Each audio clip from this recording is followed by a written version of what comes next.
See if that stops everybody.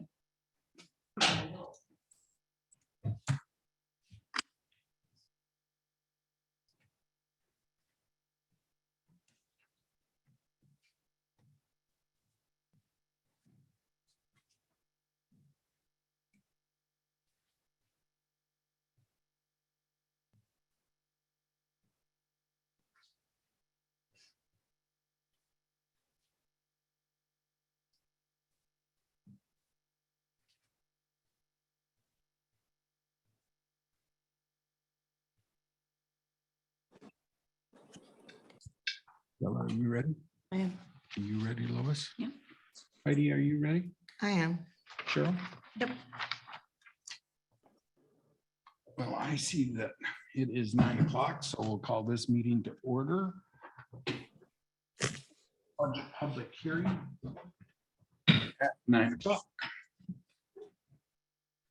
Roll call when ready. Bennett, here, Goss, here, Pop, Here. Baumut. Here.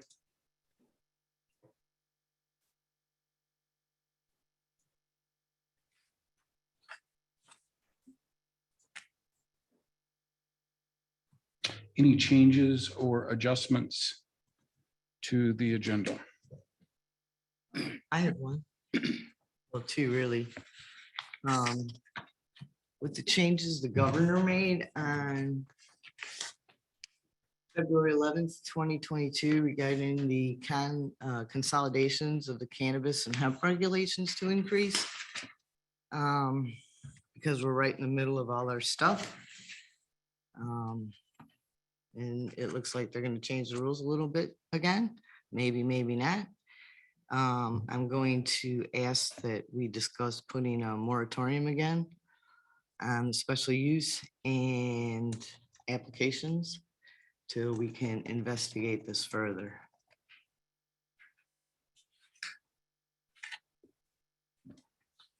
So that was a moratorium on special use Special use permits and applications. and marijuana. The applications? MMFLA/MRTMA applications. Due to the fact of the governor's changes. Board, I'm not interested in adding it. If you want to bring it to a regular meeting, I'd be happy to hear it. Okay. I think this meeting's going to be pretty long and I really don't think we should add anything. I do have another meeting at 6 p.m. today, so I'd prefer not to add anything to the agenda. And that meeting at 6 p.m. today could need this information also. Then bring it to the meeting. Bring it to the meeting. is that a marijuana subcommittee meeting? Yes. I do think the agenda is going to be relatively long, but Okay. Heidi, I will work with you to bring it back on our April Okay. agenda. Ron, we had a lot of comments at the planning commission meeting about people not being able to hear. We need to have people speak right up with the microphones. We're going to have to solve that problem. That's all there is to it. We're going to have to solve that problem.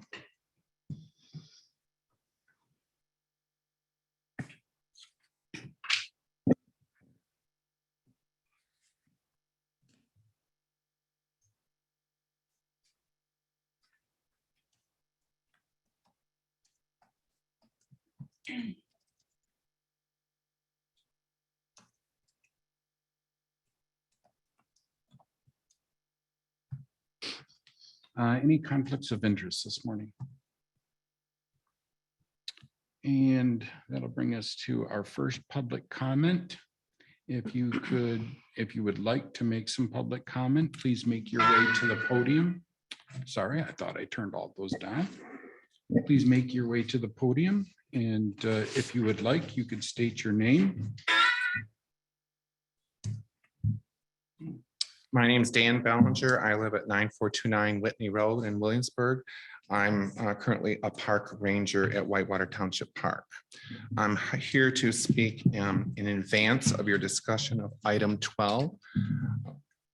Item 12 is the appointment of a Parks and Recreation Director.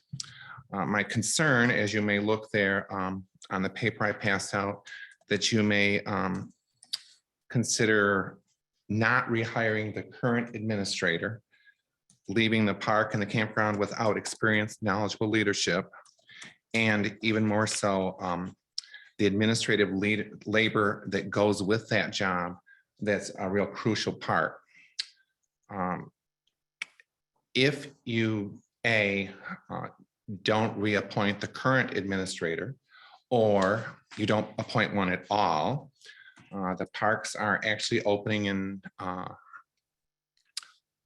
month or so, with reservations starting on April 4th for the beginning of it. There's a lot of administrative duties that go on behind the scene that are not taken care of by the park rangers. They're taken care of by the administrator. So there's a lot of work that goes on there. And the impact of not rehiring the experienced person, as you might say, is going to be devastating to keeping the park going, if going at all. Inexperienced leadership, if you chose someone, I have not seen or would like to see where the training is for that, who does the training, how is it conducted, how long does it take.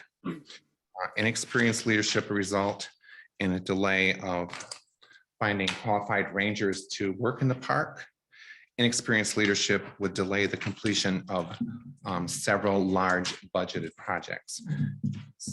Attached, the second page goes through some questions that I went through my mind as I was thinking this over. I think it would be real careless at this point in deciding on leadership. It's a very poor time to change leadership just before something opens with what I don't know of anybody who's been trained to do that. So at the bottom in the final part, I have some final thoughts. Do you believe the parks and the campground could run smoothly without an administrator? That might be one of the questions. And this seems like the 11th hour to be doing that.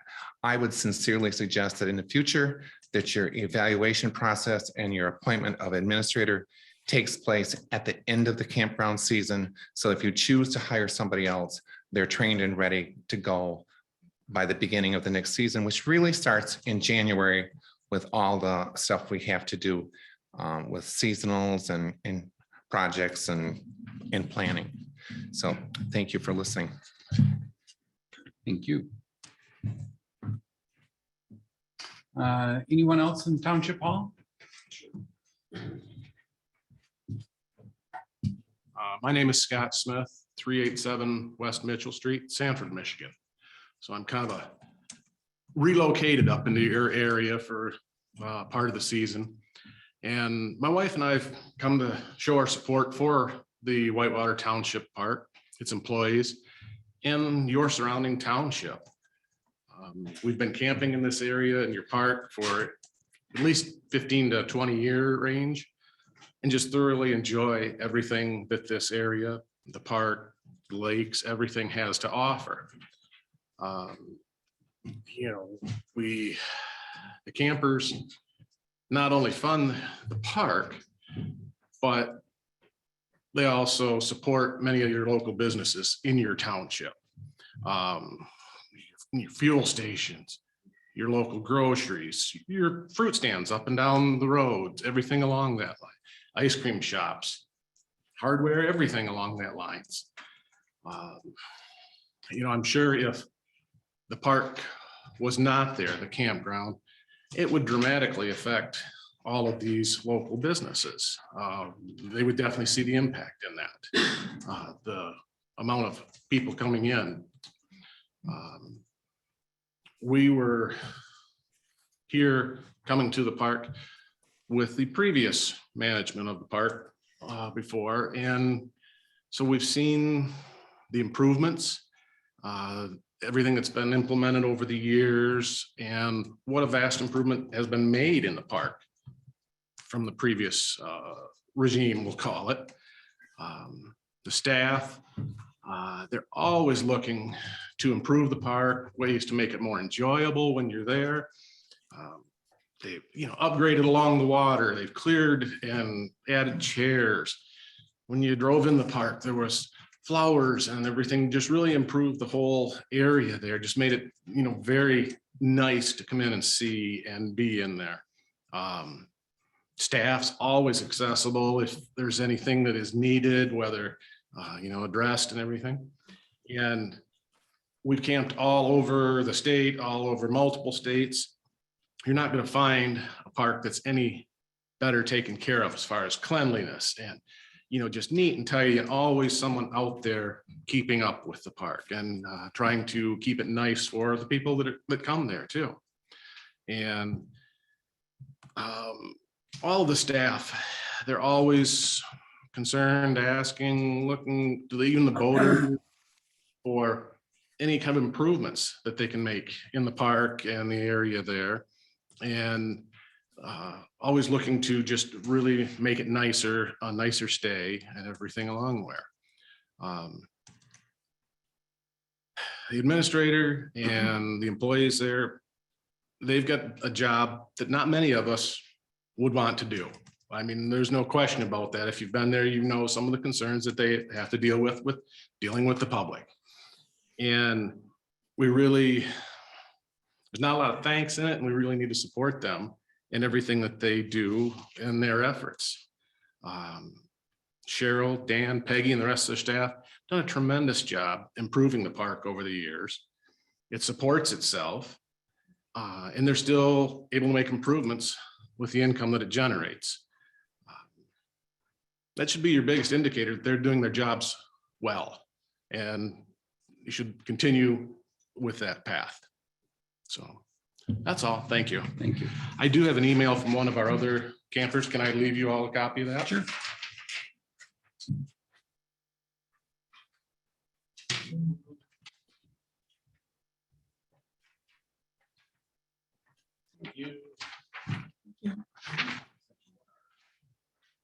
Who's it from? Jerry Michelle. Oh, I haven't seen it. Okay, I'll make sure you do. I think I may have one more here.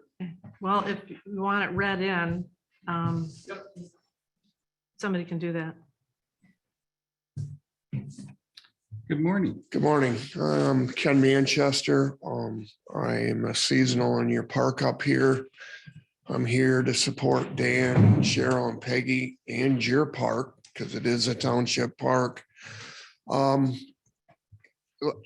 kind of back Scott up, yes, your staff that you have on board does a very good job, especially with the funds and the COVID and everything going on. They are there when they're needed. I think they do a very good job running your park. The community that I come from, Sanford, we lost our lakes. So I know what it's like for a community to kind of lose everything and not have anything and have to start over. There has been rumor that at some point, maybe you wanted to close the park, maybe let the boat launch run on its own without staffing there to police it. I understand back 30, 40 years ago that was tried. The park and the launch went way downhill. The county was running it at that point, and the township ended up getting it back and basically had to start over again with the park, clean it up, get it reopened. Again, like Dan was saying, it's pretty late in the game to start having training, getting new people involved, because come April 4th, which you probably all know, it is a very hectic few days with everybody in the state trying to get into your campground. I'm probably not going to take too much more of your time. I just ask you to consider and really take a good look at this. I kind of understand once in a while, and like any township, not everybody gets along, but you may want to put your differences aside and maybe just concentrate on the good of your township. Thank you.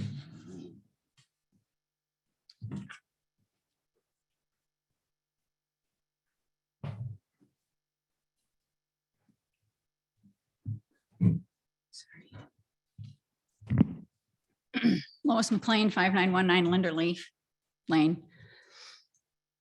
The whole pay scale situation being presented in this budget is whacked. Starting pay for rangers is set at $16.95, and even that is low, below the starting wages of other park rangers in the area.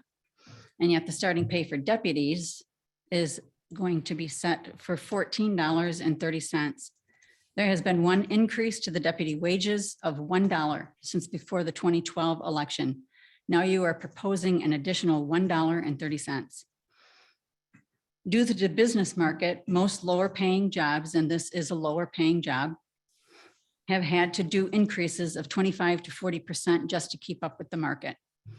At $13 an hour, that would be $16.25 to $18.20 for starting wage for deputies. The clerk did a lot of investigating of wages for the various positions and jobs and presented them to the board. All of the ones being proposed that were brought forth by the clerk in this budget are lower. Even at the initially proposed amount of $17 per hour for deputies, it is significantly lower than the wages of deputies in other areas where they also offer benefits along with higher starting pay. After a 2.5-hour meeting just on deputy wages, you could only move the pay from $13 to $14.30. I am very disappointed that the deputy clerk and the deputy treasurer are valued so extremely low. Therese came into her position with 38 years of payroll and accounts payable experience and lots of business experience.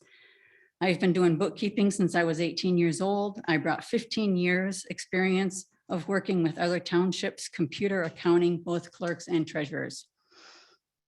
I computerized the accounting in the treasurer's office, making the accounting more accurate and way less time consuming. I know my job, I do it well, and I pride myself on accuracy and speed, and I do a good job in both those areas. The idea, should the clerk or the treasurer need to replace their deputies, that they can request to have someone with experience start, as an example, at a 5-year mark, is great, except that it would have to be brought before this board, and I just don't see that happening with the attitudes that are currently happening. Neither the clerk nor the treasurer knew they could request a starting wage based on experience at the times that Teresa and I came in. The township has a payroll deduction retirement program through Voya, but the township makes no contributions. It is strictly employee contributions, so that is not an actual benefit. Being part-time, the deputies do not qualify for the retirement benefits that the supervisor, clerk, treasurer, and trustees are offered. It appears that every area that involves wages and pay amounts that the clerk is involved with, you have decided to make those lower than any of the others.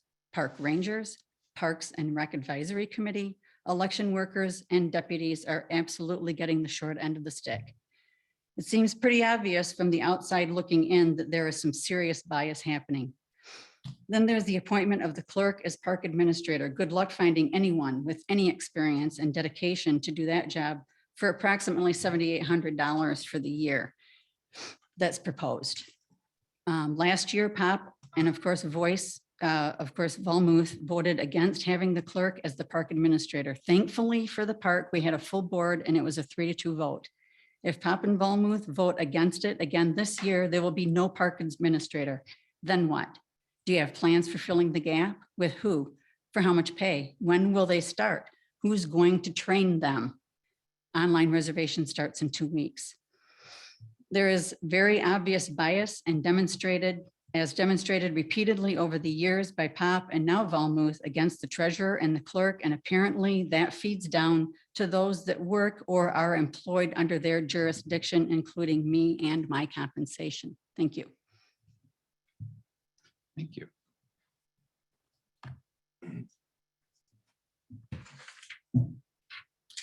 Rod Revamp, 648 Island View Drive.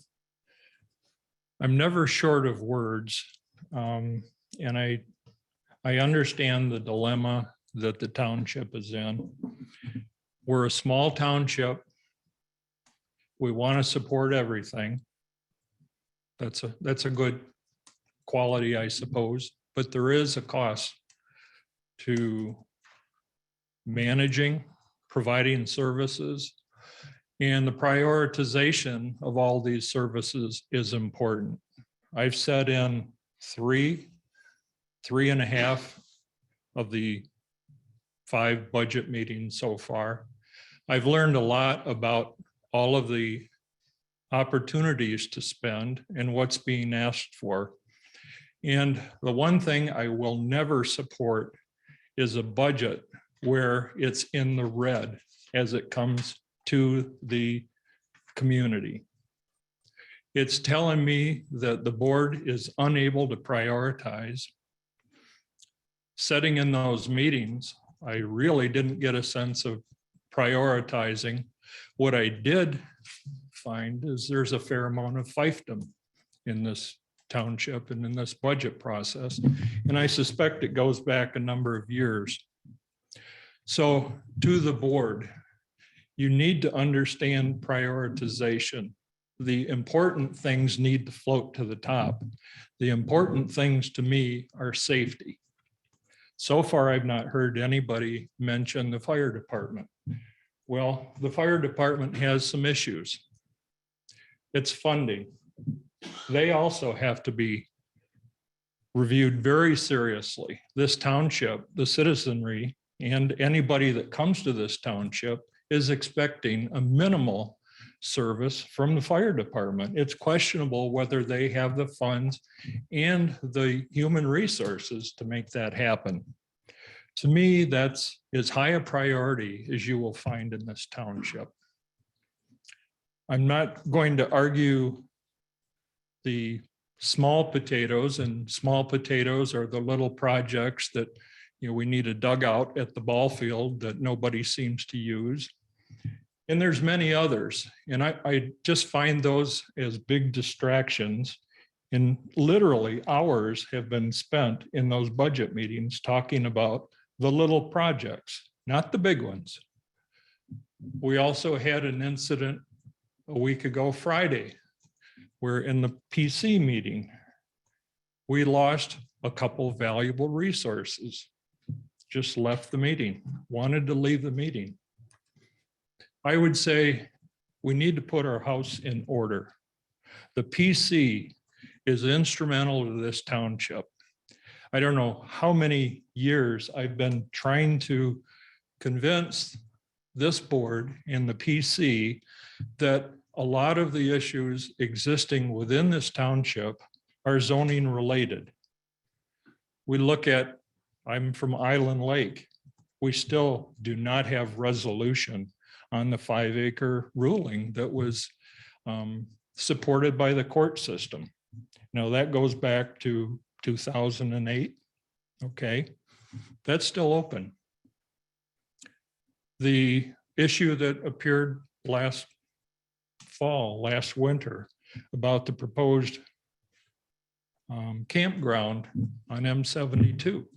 You saw the repercussions of what the local community felt about that. Now we have something proposed on Bag Road. Every one of those goes back to the PC setting up a master plan that all of us can agree to. Please get your house in order. Thank you.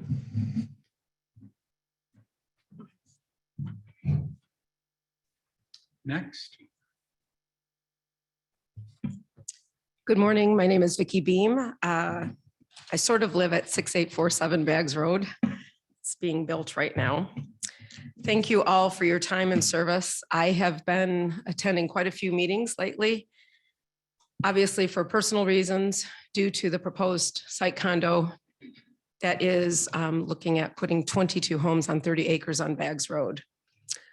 To say that we need to get our house in order is certainly a beginning step. I was part of that, watched that meeting, the planning committee meeting. Embarrassed and appalled are two words that I can certainly sum up how that went. And quite honestly, I've thought the same thing of some of these board meetings. I feel you all have personal agendas. You are not representing what we, Whitewater Township, are looking for. There was a comment made that you guys have grudges to grind at this board. There should not be grudges to grind. It is painful to watch this work. As I've mentioned before, I'm a business owner. I cannot even imagine trying to run my business with a budget that is in the red. I can't even imagine running my household with a budget in the red. And if I had some of my clients come in and talk to me about this as their budget, I would tell them to go back and restart. I agree people need to be paid. We have part-time jobs. There are not any part-time jobs out there that I'm aware of that have any extras that go along with it, healthcare, retirement. I'm a financial advisor. Most businesses do not have retirement plans in place for full-time employees. There was a comment made that there have not been raises. You guys are giving 3% raises a year. That's not happening out in the public world. And again, I think that it has to be addressed. There was also a comment made in one of the board meetings that there's so much work to be done. The clerk is also going to be and has been running the park, but it was made mention that there isn't enough time for everybody to get their work done. So maybe there shouldn't be an overlap of more than one position. And maybe it should be opened up. There are a lot of people in our area that are retired, are looking for part-time positions, and they want to make a contribution to our township. Baggs Road will just be the beginning of that site condo is proposed to let go through rather. They stated right off the bat, no green space, 22 homes, 30 acres, 22 septics, 22 wells, 22 at least cars coming and going. The master plan states that we want to preserve Whitewater Township's rural character. That is not preserving our character. As mentioned before, Vince and Eileen on Lossy Road have hit roadblock after roadblock and putting in an equestrian barn on agricultural property. It's just ludicrous what's happening here. And again, I think we need to take a pause. If things like this go through, there is no turning back, and it will be just the beginning. Thank you for your time.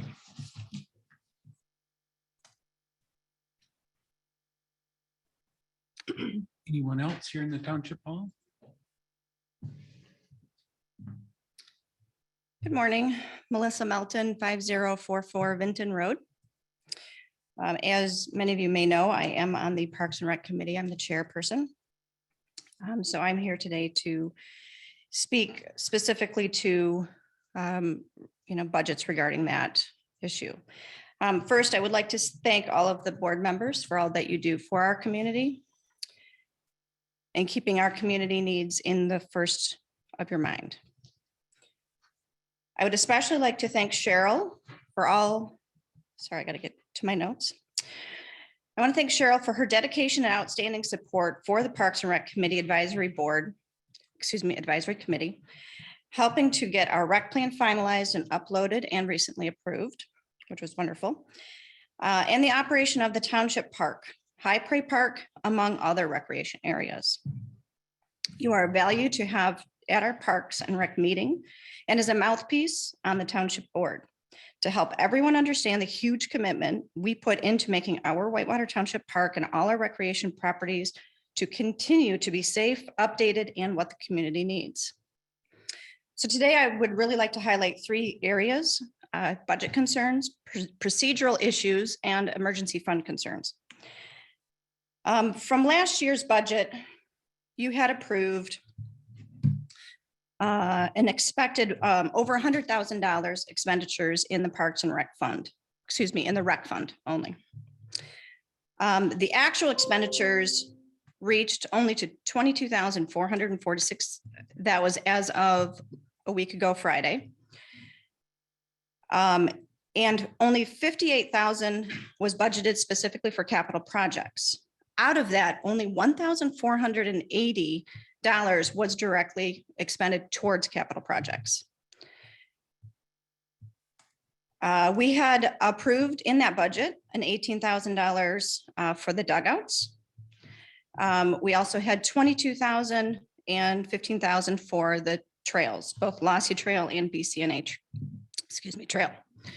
We had many obstacles during the pandemic, which slowed down our progress. The dugouts had extreme materials increases, engineering issues, and other delays, which caused that project to be pushed into 2022. The rec plan also became a higher priority to finalize and submit into the DNR website for approval so that we can apply for grants for the next 5 years. During our rec plan process, we put out a community survey to see what our community felt was needed in our township. Over 60% had high interests of trail upgrades. So our rec plan capital project was designated with 8 out of the 10 with trail updates. Upgrade projects. We were able to meet with the Grand Traverse Land Conservancy recently to walk and evaluate potential direction on the BCNA and Lossy Trail projects. We didn't have enough information to do this on our own last year. In order to move to the next step, we had hopes to bring in a third-party agency or company to assist further. At our last meeting, we had met with Steve Largent with the Grand Traverse Conservation District, who we believe will be a huge help to direct and move the trail projects forward. By taking away all funding of the capital projects, we cannot continue this progress. And for those who don't know, the Lossy Trail specifically, talking about safety, you can't even walk through the one end of Lossy Trail. It's such a mud pit. So it's basically an inoperable trail system. We have been approved for projects in the past, and our understanding was when the funds were earmarked in the budget and approved, we wouldn't lose that funding if the project went into the next fiscal year budget. It seems now that has changed. We should be given a reasonable length of time, especially since many of our larger projects go over 1 year.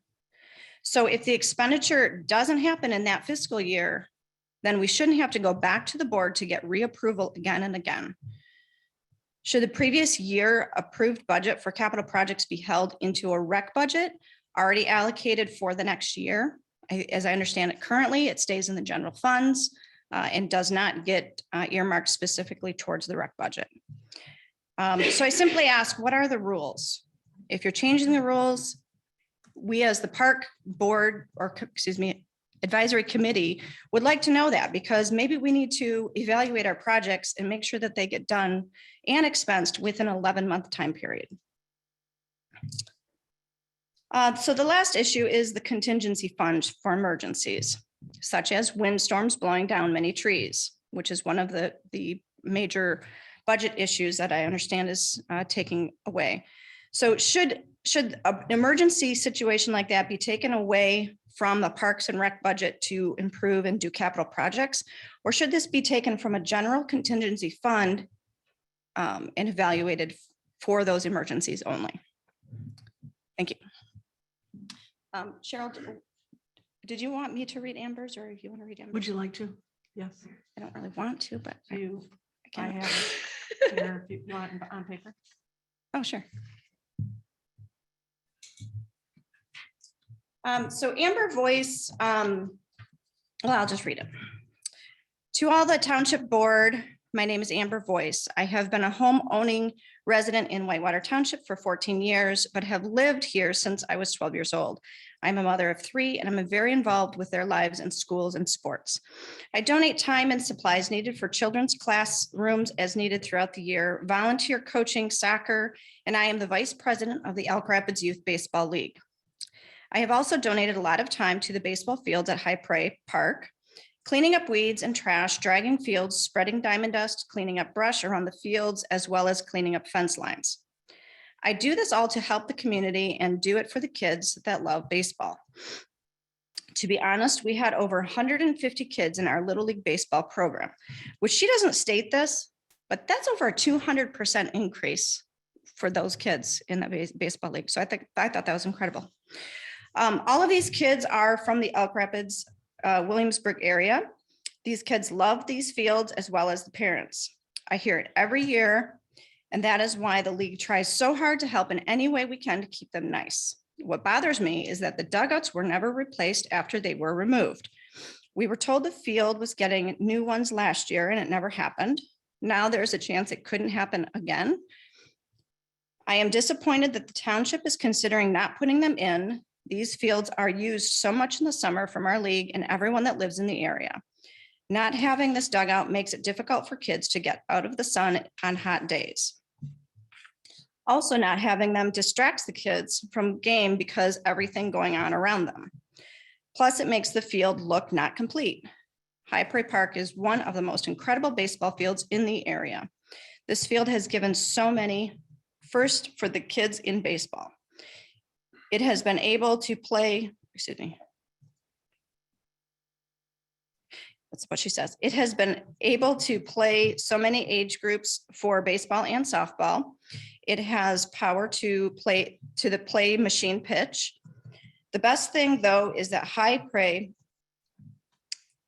has lights to play night games.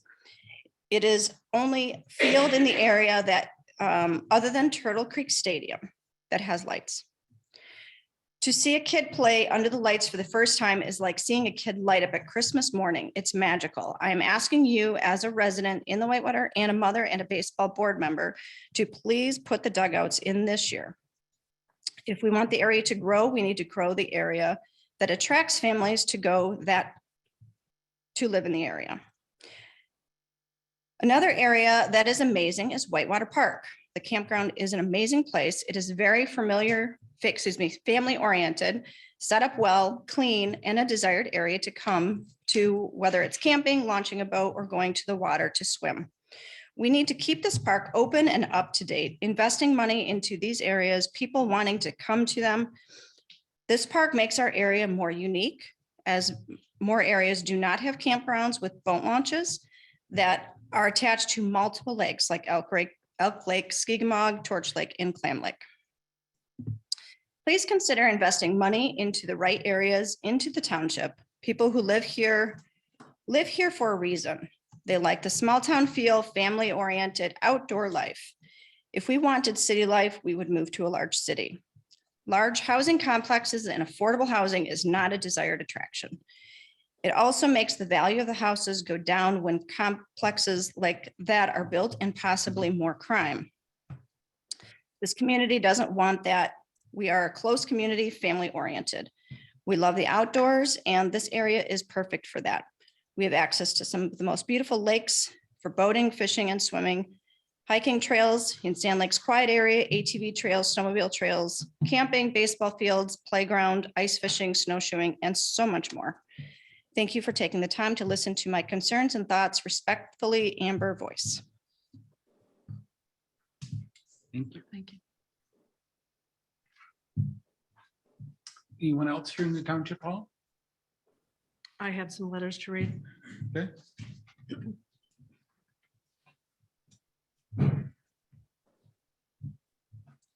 So I'm reading this letter on behalf of Deputy Clerk Therese Hooper, 6575 Cook Road. It has come to my attention there are certain people on the board that do not think I am qualified or trained to be in my position. Here is a little of my resume. I was employed at Sara Lee Corporation for 38 and a half years, 27 years as a senior accounts payable specialist, and 11 and a half years as a payroll clerk for 550 employees. These employees were union hourly, management hourly, and salaried. I always had high grades in my performance reviews. I never had any negative reviews. I was audited by external and internal people many times and always had high grades there too. By accepting this part-time position in our township, I thought I could bring my many years of experience and vast knowledge. I am in my 10th year. I have been fully trained in the jobs I perform. I do accounts payable, payroll, keep the qualified voter file up to date, work elections, especially absent voter process. And in the summer months, I balance all of the park funds, which include credit card transactions and daily cash receipts. I also do a range of other duties as asked by the clerk. Cheryl has been very accommodating in trying to keep my position part-time, but I do feel I produce more in my part-time hours than someone with less experience that would be working more hours. Our deputy treasurer is the second longest employee of this township and brings a lot of experience to her job. She doesn't just work as a deputy treasurer, she takes on a lot of extra duties. Points of interest. To become a licensed skilled journeyman plumber, they only need 4,000 hours of work experience. Also, a skilled licensed journeyman electrician only needs 5,000 hours of work experience. In these positions, they do not need to know every aspect of their job, as they are always learning, as in any position.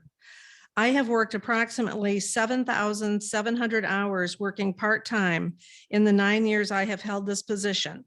The deputy treasurer has worked many more hours in her years of service. We just want to be considered for a fair wage, especially since these positions offered no other benefits. Thank you, Therese Hooper.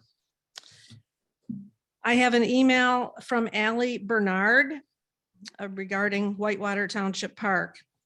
Hello, it has come to my attention that there is a meeting on Tuesday regarding the future of the campground at Whitewater Township Park. This campground is a place where our family holds many memories and feels like a piece of who we are. It's a place where I grew up. We stayed at the park during our honeymoon. We spent final moments with a dear friend there as he battled pancreatic cancer. It was a safe place to go while the rest of the world shut down with COVID restrictions. We have many fond memories of time with friends and family there.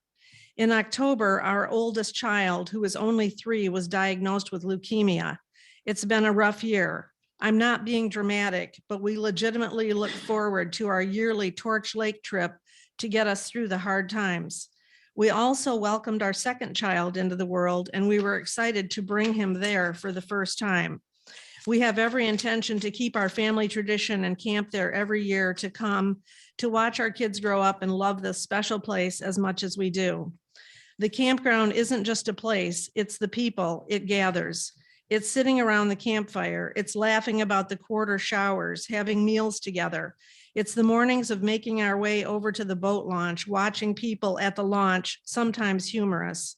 It's even the friendly faces that we have come to remember. Peggy and Dan are part of that place. It is so special. In a year that has been especially difficult, I beg you, please do not take this place from us. Living in Michigan during the winter is rough, but looking forward to visiting the campground and lake during the summer really seriously keeps us going the rest of the year.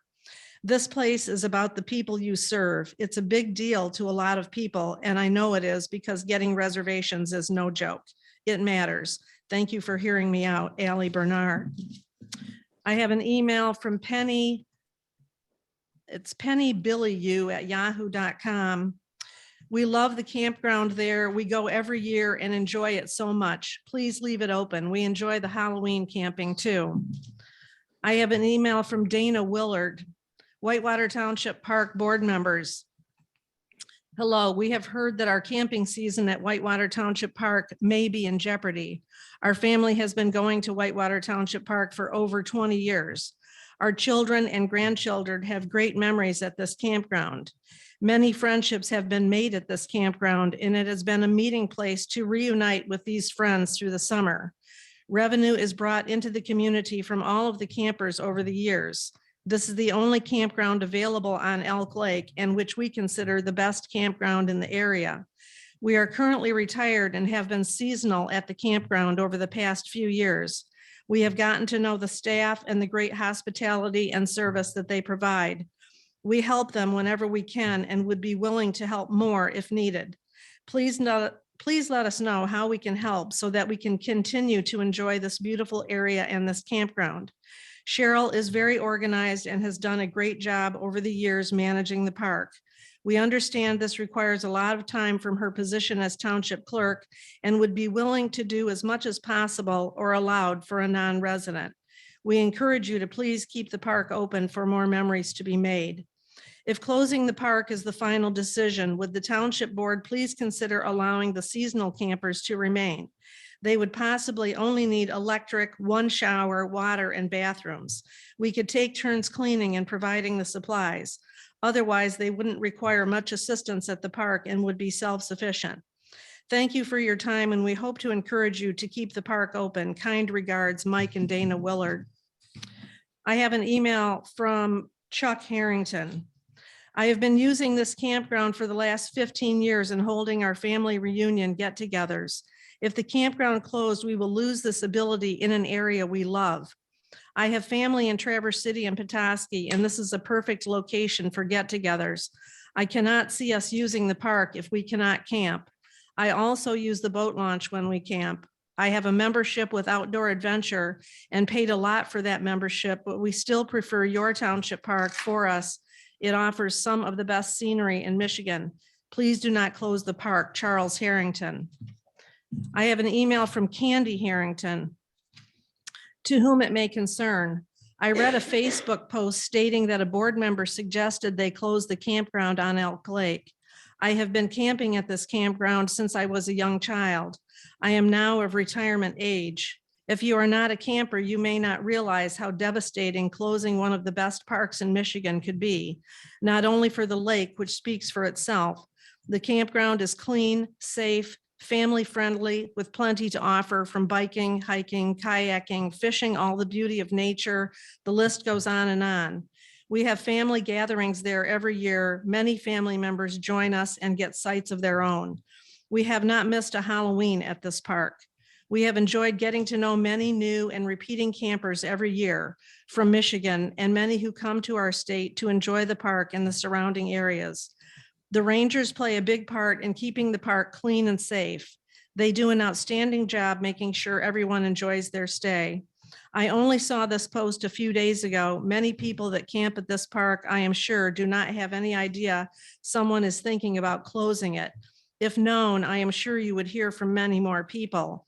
I really hope they reconsider and keep this beautiful family-friendly park open. It would not only be devastating to myself and my family, but many others. Thank you, Candy Harrington. And lastly, I have an email from Michelle Levine. We would like to start by letting you know we have been coming up to Whitewater since our kids were young, back in the early 90s. At that time, there was a man, we think his name was Thad, and we also remember Carol, who ran the park. If you're not a camper, you do not realize how social most campers are, and also how much we care about the environment. We share with other campers the places we enjoy going to, along with picking up after ourselves and others. Most of us enjoy what the park has to offer: hiking, swimming, boating, and of course, camping. You also need to know a lot of us you also need to know a lot of us don't normally frequent the small businesses, craft shows. You also need to know a lot of us, it looks like it says don't normally frequent the small businesses, craft shows, farmers markets, little fruit stands, or shops like Myrtle and Maud's, Seven Gables, or the Act resale shop if we are traveling. These places are too hard to stop at when you are towing a large boat or trailer. They don't have parking available like Myers. When we are set up, we frequent these places along with attending evenings on Main Street in Elk Rapids, or we head to the casino to donate. There are also some who really support your residents in the area. We have seen campers go back downstate to get a trailer to take home things they have purchased at garage sales. That money goes back to your community. We no longer boat, so we frequent the beaches in the area: Sailor Park, Wilcox, Palmer Preserve. We have noticed those places are often used for parties after hours and have remnants of campfires left, along with trash, human waste, and animal waste. Is that what you want for your beautiful park? You have a lot of campers who come from all over the country. We have met people from Hawaii. We all bring up friends, family members, and many of us have grown children that will carry on these traditions with their children and grandchildren for generations to come. Thank you for your time. Sincerely, Terry and Michelle Levine.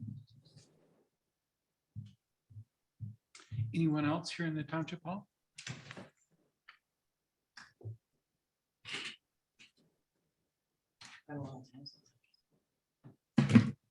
Heidi Baum is 8388 Winnie Lane. Okay. Yep. We have to be the bad guys. Yep. We just heard all the good. And I'm not going to stand up here and air the bad or the dirty laundry. I tried to bring this up as a trustee in a special meeting, but somebody didn't want to discuss any employee issues. Help me understand. How do we move forward when we don't complete things? A good project manager sees a project from the beginning to the end. I can't even follow some of these projects. No dates, no completions, no what are we gonna do? We have other issues. We have a lot of trees down. We have a lot of broken roads. Those are issues too. And every time we open the door, we find out the rules are changing or the process is changing. Again, heard a lot of good here, but I know where there's the problems, the bad, and the ugly. But I'm not going to sit here with the bad and the ugly. I'm going to say a good project manager completes the tasks. Thank you.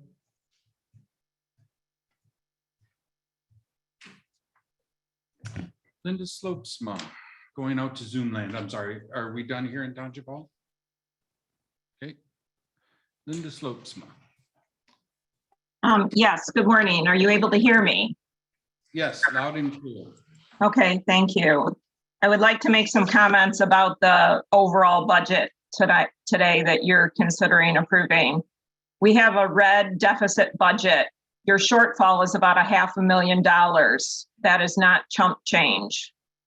It is critical for the board to get focused and prioritize the truly critical projects for the township. Budgeting projects without clear definition and specific defined benefits to the township should not be included in this budget. This is not intended to be a wish list. Further, including projects that are not sufficiently developed to execute in the next 12 months should not be included in this budget. Pet projects cannot be the norm. You must make the tough decisions to balance our budget. Increasing the general administration budget for the township is particularly unacceptable. Instead, you should be doing projects to reduce the wasteful overhead and administration of the township through various methods of automation and use of computers. The citizens of this community are very concerned with the out-of-date master plan and the need to update the zoning ordinance to reflect that plan.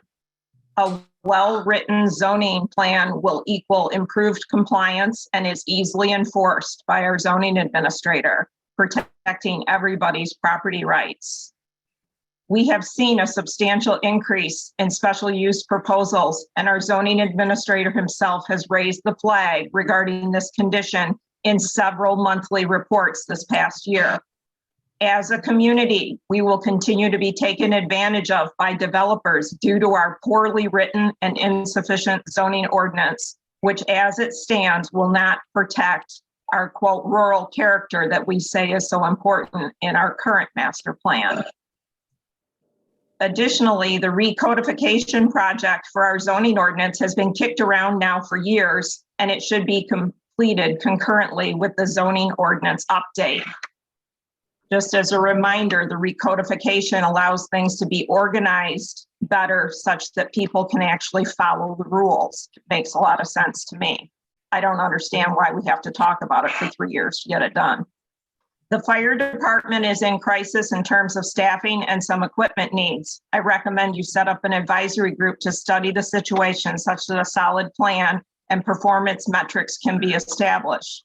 All of us depend upon that for our personal safety, including the many out-of-town campers that have spoken.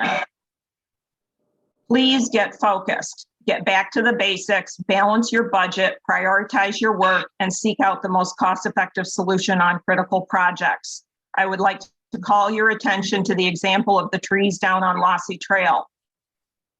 I cannot even imagine why it takes more than 9 months to clear down trees. It could have been done with a volunteer workday or just hiring many of the tree service providers that the rest of us all had to hire to have our mess cleaned up last August. Finally, I would ask you to please do not exhaust your reserve on minimal impact projects that the community is not asking for. You should be using your township survey data to guide you. And if you don't have the data, you need to go get it. Thank you very much.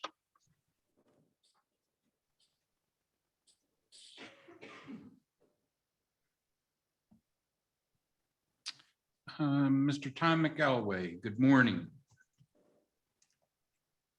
Good morning. Can you hear me? Very clearly, sir. I live at 8016 Lakeside Trail.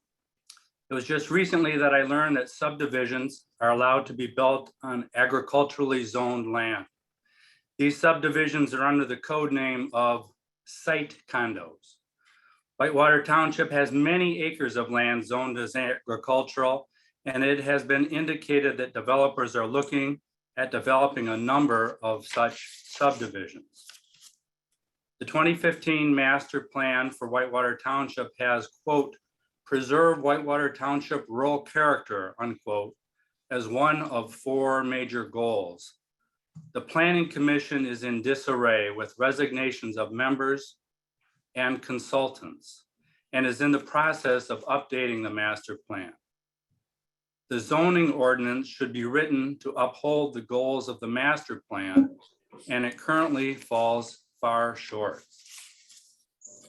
In order to gain some control of the future development of Whitewater Township, I would strongly propose a moratorium on approving future site condo subdivisions until the master plan update and zoning ordinance reflect what the township has deemed important.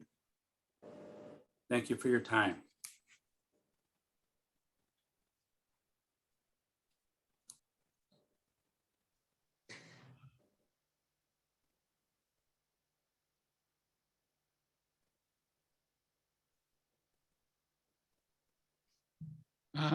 John Kuvalar, good morning, John.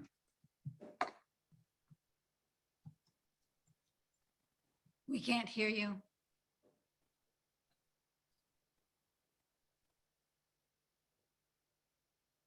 Does he need to unmute? He's unmuted. He's unmuted. Do you by chance have your microphone turned off, John? What we'll do is we'll give you a couple, no, we can't. And you're currently muted, so you remuted yourself, but I suspect that you have likely turned your microphone off somehow in your computer app.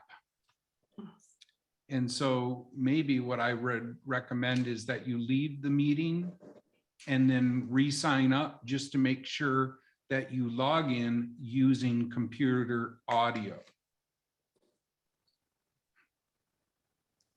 Understood?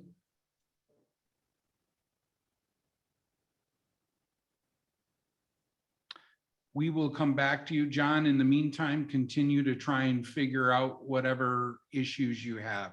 Thank you. Good morning, Connie. Good morning, everyone. Can you hear me? Yes, ma'am. Okay. We don't have any problems, or I'm not having any problems hearing anyone on the board. We really had some problems hearing people on the planning commission because they were sitting back in their chairs, so the microphones weren't helpful. So just so you know, your meeting's always nice and clear. Thank you. I will continue to take these public comment opportunities to voice my disagreement with the proposed Baggs Road condominium development. There's many property owners that are spending a lot of time, effort, and money to attempt to prevent, as it stands, from coming to this rural area of our township. The proposal in its present form should not have gotten to this stage due to it not meeting the perimeters of the master plan and the zoning ordinances. One example of it not conforming pertains to green space. Article 31, section 24 states that 50% of this parcel is to be preserved for open space in the A1, R2, and R3 districts. We're not sure how this went through zoning. The developer's drawings that were brought to the Planning Commission meeting on March 2nd clearly shows that there's not 50% of the parcel designated to open space. When weather permits, the Board and Planning Commission should come to our property, which is 300 feet from this proposed site, and see the land that these condos are being proposed for. Article 25, section 12, paragraph C states special attention shall be given to proper site drainage so that the removal of stormwaters will not adversely affect neighboring properties. You can walk in the meadow and see standing and running water right now. Not sure how a road and homes are going to be built in a swamp area when they can't bring in fill dirt that will cause this water to flood adjacent properties. It just doesn't seem possible. If you decide to visit, you can look to the west and see the grove of mature maple trees that will be ripped from the ground in order to place 12 condos on that land in that upper parcel. Article 25, section 12, paragraph C states the landscape shall be preserved in its natural state insofar as practical by minimizing tree and soil removal and by topographic modifications which result in maximum harmony with adjacent areas and will not adversely affect adjacent properties. The current drawings for this development do not conform to this part of the ordinances either.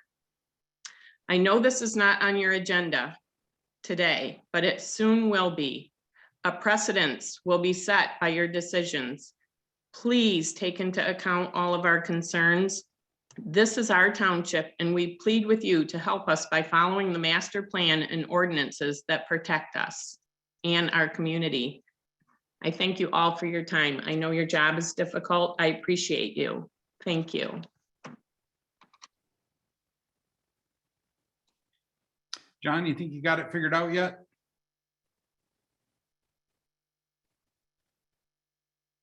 And so we'll move on. Sherry, good morning.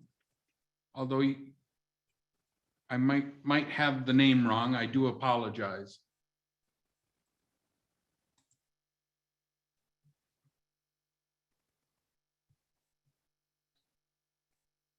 There's some kind of sign being held up. Please unmute. 616, they have to do it. We don't have anybody automatically muted that I'm aware of. What is that phone number again?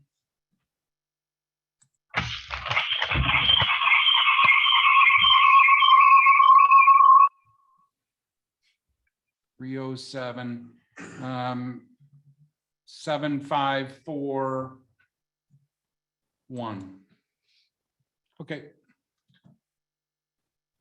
Ron, I believe the facilitator can unmute microphones. I've been on Zoom meetings before. Is there a place there that you can unmute him? Thank you, Connie. Mark Ricky, good morning.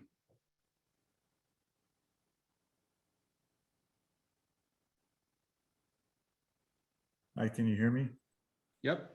Good. I would just like to second the thoughts of Tom McElwee and Connie Highmore. I'm sorry, we're at 7950 Hoyles Drive. We've been there for coming on 4 years, decided we'd move to the country. And now it looks like maybe that's going to change over time based on this latest thought about the condo situation. I don't want to assume that the Planning Commission has actually visited the property. If they haven't, it'd be a great idea to go out there and visit along with the neighbors who are most closely affected, to walk the property, make sure they understand all the concerns.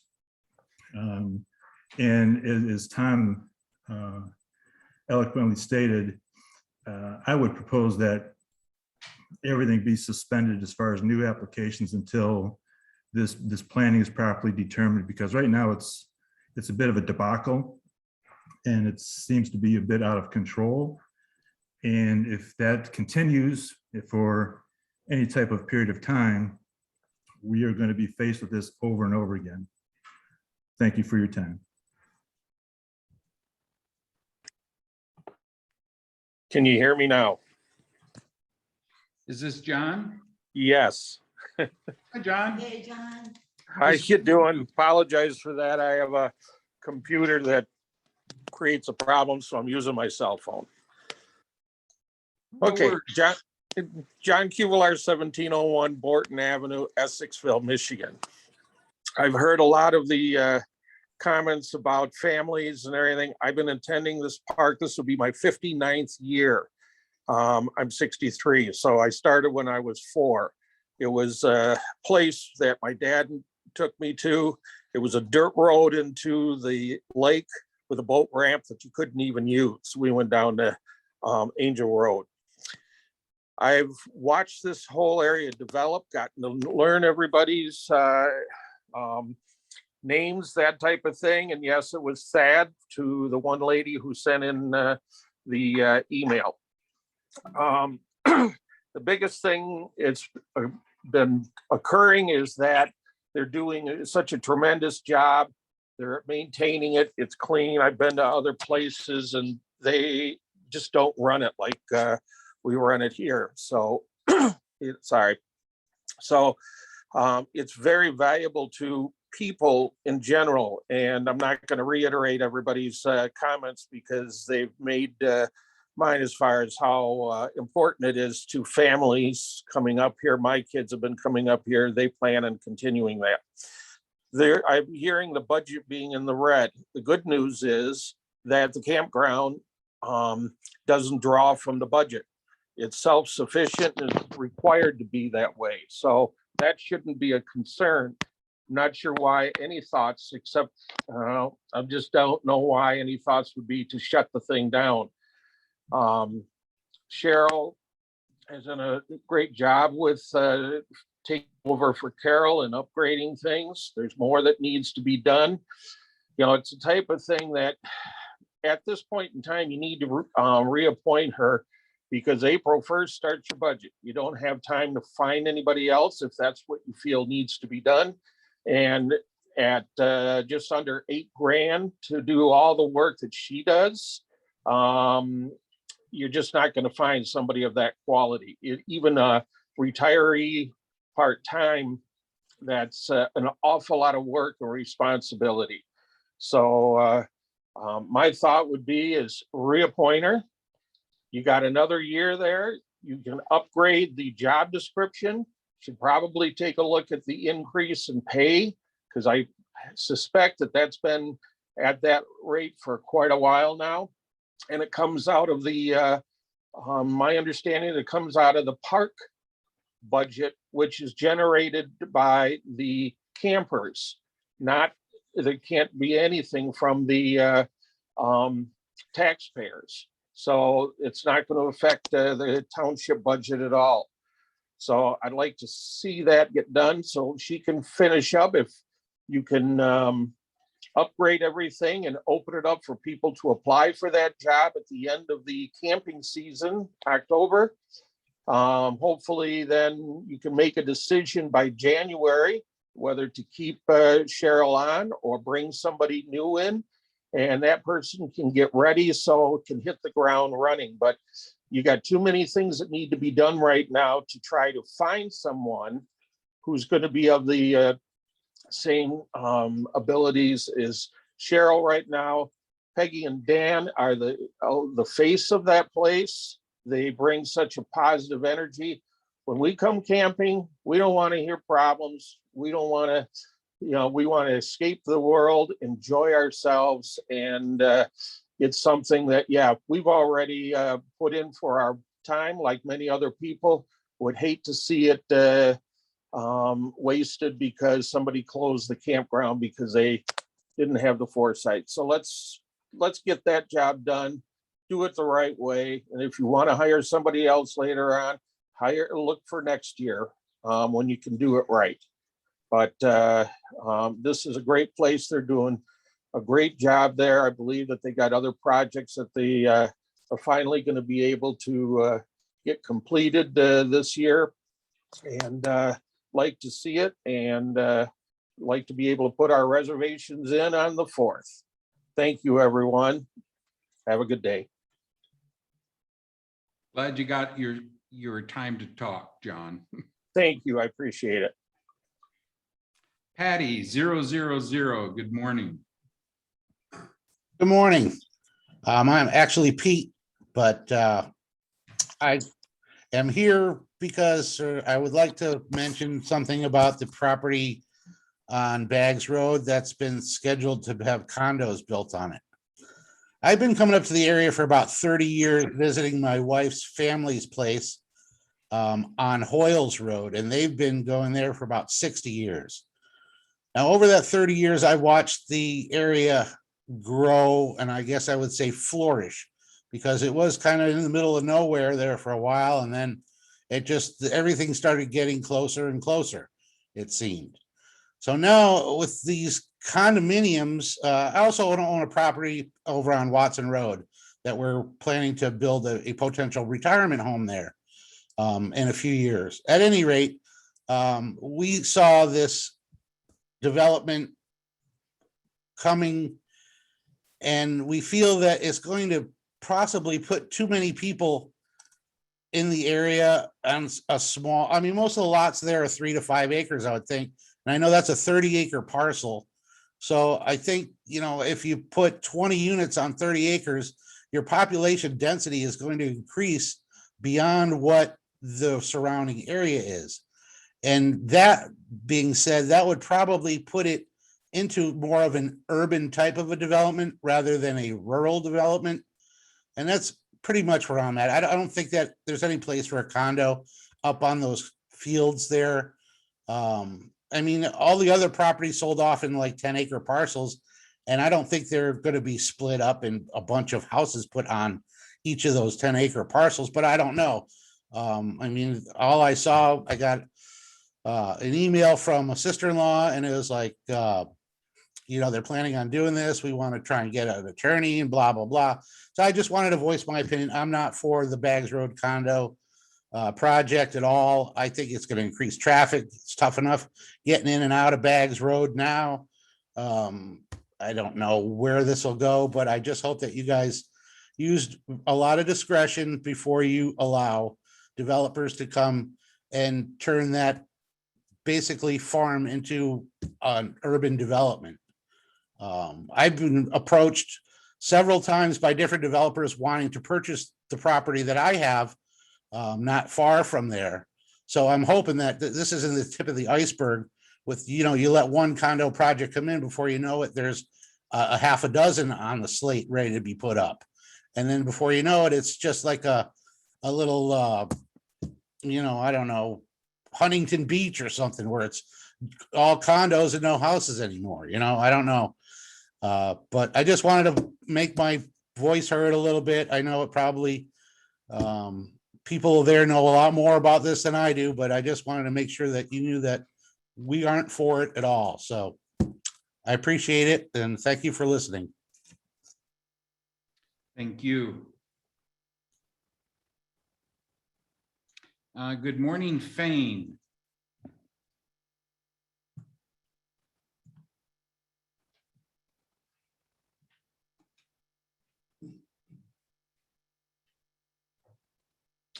Good morning, Kim. Good morning. For anyone that does not know, I'm Ken Mangus. I'm the chair of the Planning Commission. I want to keep this very brief because I know you have a ton on your agenda. But wanted to update the board on a little bit of what's going on. For anyone that has not yet heard, Mickey Dean has tendered his resignation to the Planning Commission. This has been an ongoing thing. Starting back in October, he took a job out of town, and that was a difficulty, and he's come to the conclusion that it does not work. So I wanted to encourage our board. We were still short. We continue to be short. We don't have a board representative. Mr. Roble is considering whether or not he wants to continue his service. I'm hoping that he will stay with us for a while. But I would like to encourage the board. the planning commission works best when we have a 7-member board. So please take into consideration getting our membership expanded and addressing that issue. And I wanted to make a brief comment on Baggs Road. There were some comments made at the last meeting about this being a PUD, about there's a lot of misconceptions. The PC has requested that Bob give us a brief tutorial for both the board and the public on what a site condo is. It's most easily equated to a subdivision of regular homes. We're not talking about high rises. We're not talking about clones.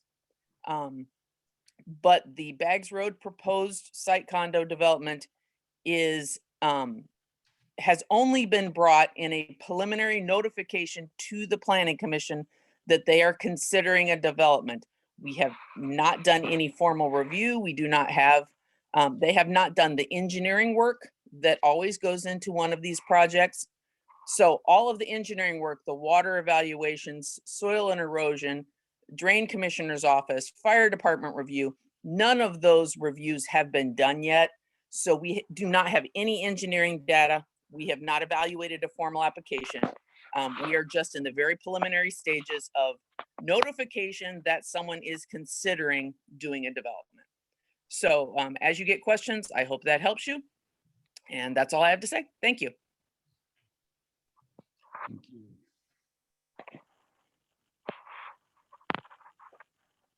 KG, good morning.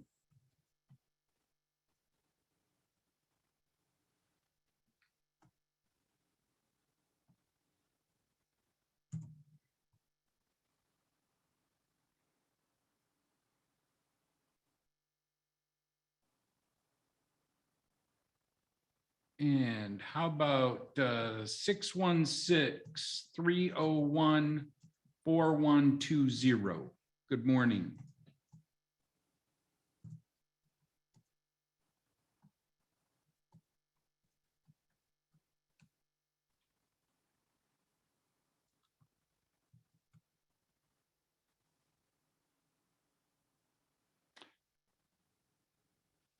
You want to try and unmute the phone call?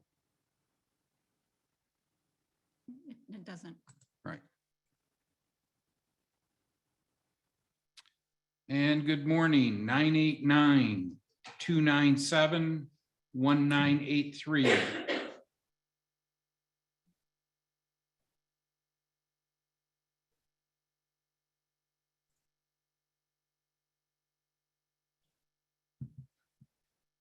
For those of you on the phone, I believe that you use either your pound or your star key to unmute yourself.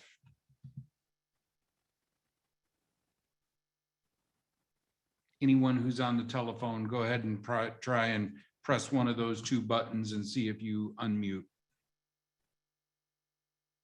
There you go. Hi, this is Jim Simons. To unmute, you use #6. #6, okay. Yes. And who is this again, please? I'm Jim Simons, live in Ada, Michigan. On the screen, I'm Sherry because I'm using my wife's computer. But we have been coming to your park 27 years. So I'd like to thank Cheryl for her efforts because I know it's a lot of work. And we've got to know the previous staff and the current staff. We now have 33 people that come 2 weekends. So we take up to 8 campsites. Sherry and I also come probably 4 or 5 different weekends just because we like your park so much. We have camped everywhere from Montana and we're going to Maine this summer, but Whitewater is the only park we come to every year. I hope you are able to keep it open. If you can do it with the current staff, that would be great. I'll keep this short, but again, we enjoy your park. We enjoy your community. And Sunday, we drove around Torch Lake and Elk Lake looking for different campgrounds in case yours is not open for the season. And there is nothing even comparable, let alone, I don't think we'll be able to get in it. And again, thank you for your time. And thank you for the Zoom opportunity. Thanks for the instructions, Jim. You're welcome. So anyone else using a phone, phone number ending in 4120, if you hit #6, you'll unmute.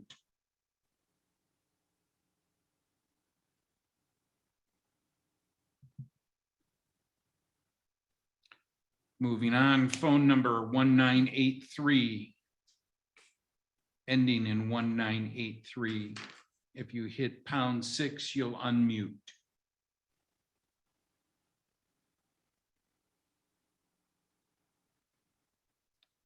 All right, no response. So we will move on. Any adds or deletes here in the Township Hall? No. Okay. So we will move into our first public hearing.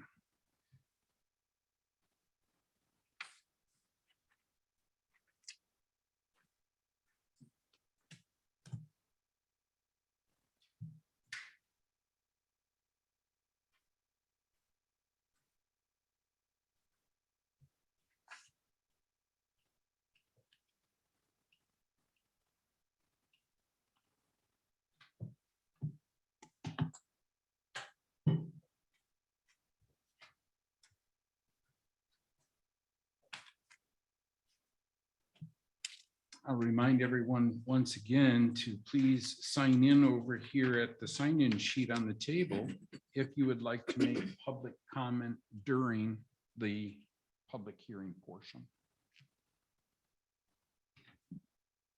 So we will open up the first public hearing on the 2022-2023 Fire Special Assessment District budget at 10:20 a.m.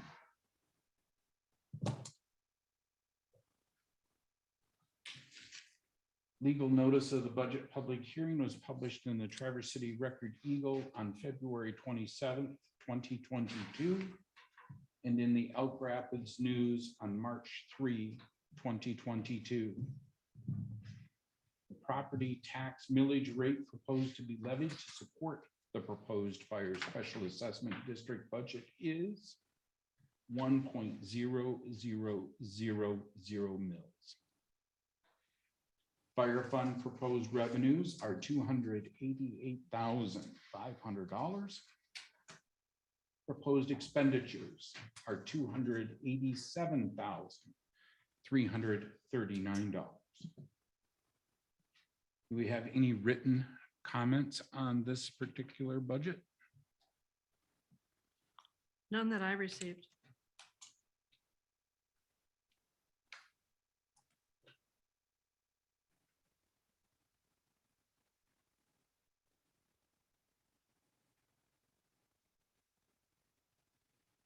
And is there anyone present who wishes to speak about the Fire Special Assessment District?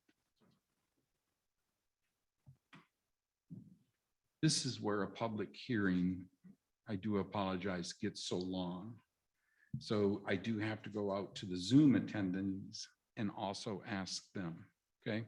So I do apologize. Ask them maybe to raise their hand. Yeah, yeah. So any Zoom attendees out there that have comments regarding the Fire Special Assessment District, if I could get you to raise your hand, that would be appreciated.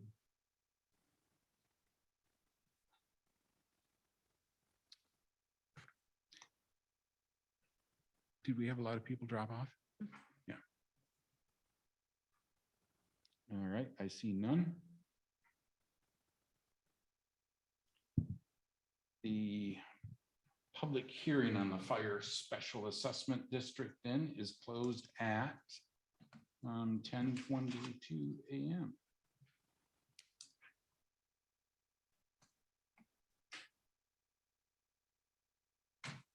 So Cheryl, the format that you have here looks like we'll go through all the public hearings and then have comment on each one afterwards, board discussion. Board discussion is afterwards, So after all of them. after all of That's the them, public's chance to comment, the public hearings. right? Okay. So board, I think that's a change from last year, Same format, is it? the one we've So always used. we will, the board will discuss the budget after each of the public hearings have been open and closed.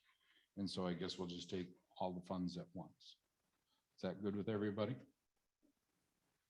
Okay, Heidi? Yep. Okay.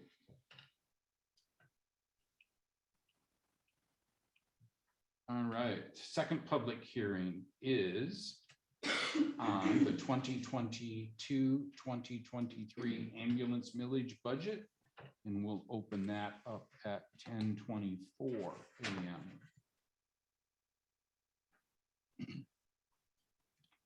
The legal notice of the budget was published in the Traverse City Record Eagle on February 27th, 2022, and in the Elk Rapids News on March 3rd of 2022.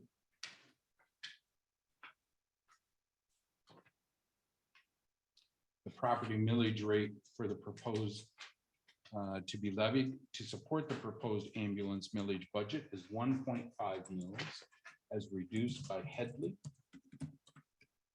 Proposed revenues are $350,666. Proposed expenditures are $315,300. There been any written comments on this particular fund? None. Okay. Going out to Zoom land, is there anyone who wishes to raise their hand and make comment on the ambulance fund? How about here in the township hall? Anyone wishing to make a comment? I guess point of order, I am not following the process that you're describing. I'm assuming, and bear with me, what you're asking is, are there concerns from the community about whether we have the proper funding for millage to support these organizations? Or are you asking something different? No, I would say that the public hearing for each of these funds is the time for the public to speak their mind about how we have budgeted for those departments. Okay, Okay, then let me ask this question. Is there an opportunity to talk about millage for the fire department, for ambulance service? so that would have been during the public comment of the fire fund, which I think we just got done with.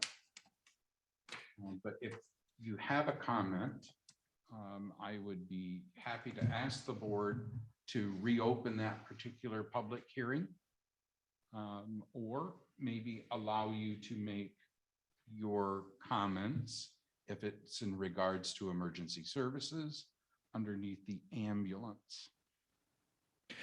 Okay, well, I'll state what I'm thinking and stop me if I'm incorrect or out of line. I am concerned about the millage that's set currently for the fire department. From what I've gathered through published stories in the local newspaper, discussions in general, that the rural township fire departments are struggling with funding for additional resources or replacement resources, people in general, manpower to man the station to respond to emergencies. I don't know how other townships are going to deal with this, but we have an opportunity as Whitewater Township to look at a millage increase to help us adjust accordingly. I've heard some of the discussions that are clearly needs for our fire department. Will it get us through this year? I don't know. You know, it's one of these years that anybody with a crystal ball is probably going to come up with a different answer as to, you know, how bad will it get? Well, I'm just saying my personal opinion, financially, we're all going to be put to a test, personally and as a community. But I think that whole issue of the fire department and how it will operate this year and next year and the year after just has to come to a discussion. The last thing I would like to even envision in my mind is a disruption in service that lessens their ability to respond. If we think we're underfunded, we need to address that as part of this budget process. So that is the part I wanted to get out.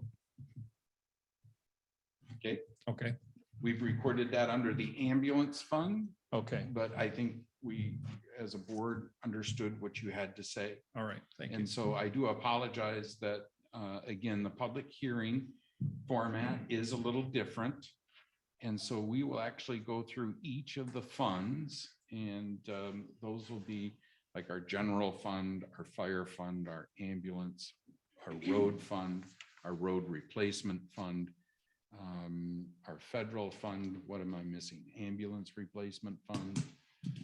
We'll go through Park Rec. We'll go through those individually, and everyone will have an opportunity to speak on that particular fund. Okay. And again, if there's any questions like this gentleman, stand up and hopefully the board will be, accommodating. Is there any other public comment on the ambulance millage? So we will close that at 10:30 a.m.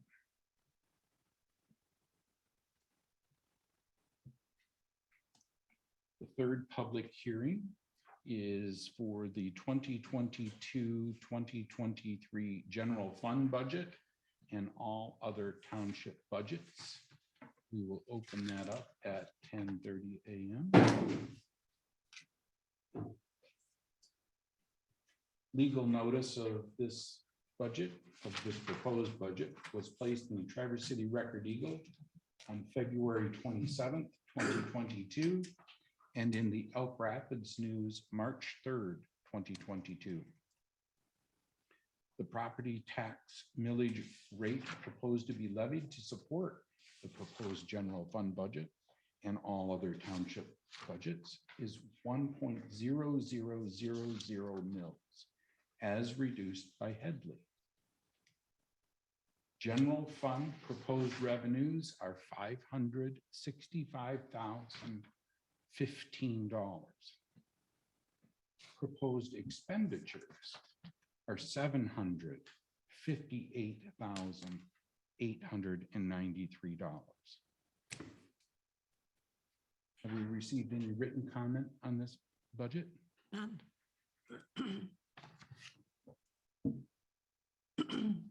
Is there anyone present in the township hall that would like to comment on the general fund budget?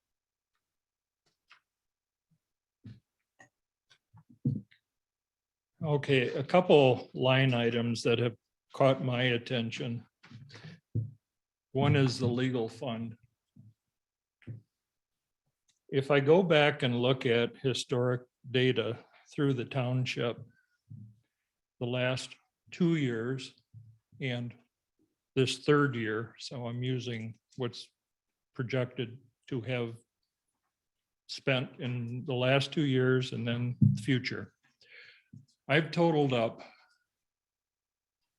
$240,000 of legal fees for this township. 2020 was something like $40,000 or 40 to 60,000.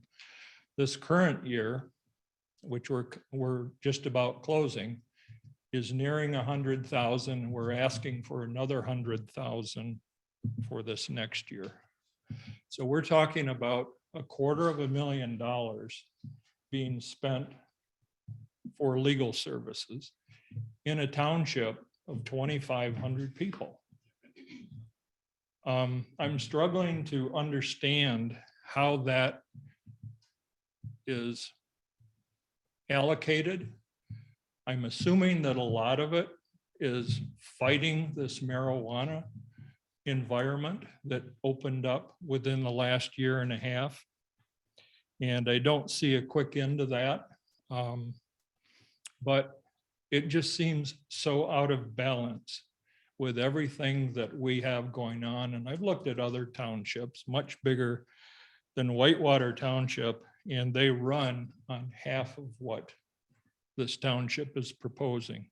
So I really question how that happens and what are the controls that suggest we involve legal resources, outsource the opinions, however we do it.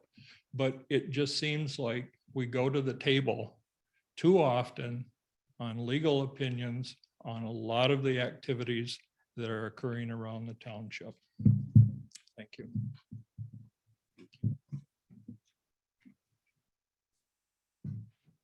Anyone else here in the Township Hall for a public comment on the general fund? Anyone out in Zoom land that has a comment on the general fund?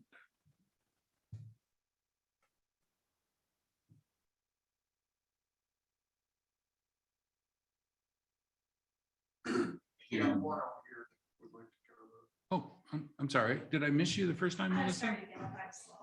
I'm sorry. Do I need to state my name again? No. Okay, all right.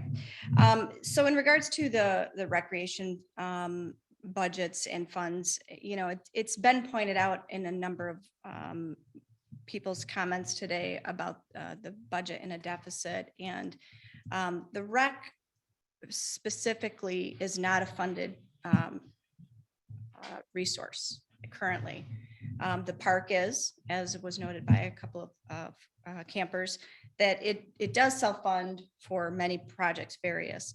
But I would like to just, I guess, make two comments regarding that.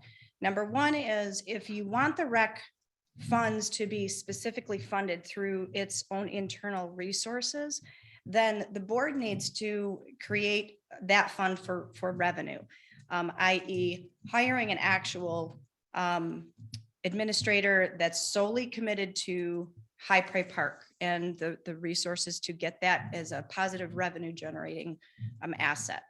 Currently, we have little leagues using that diamond field. We've done a lot of projects to really improve that over the last few years. And as I stated earlier, the little league just by itself has improved 200% with, you know, little people getting out and playing, which is what our community wants and needs.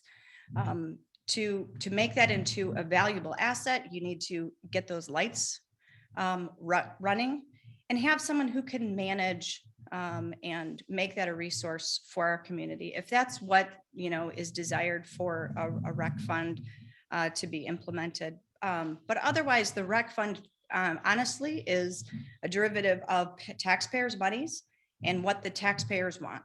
And we have many very, very beautiful land resources that most of the community doesn't even know about. If I took a survey just in this short room here and asked how many people know about Tobico trails, I can guarantee there's a very small percentage. How many people know about Lossy Trails and how many people know about BCNA?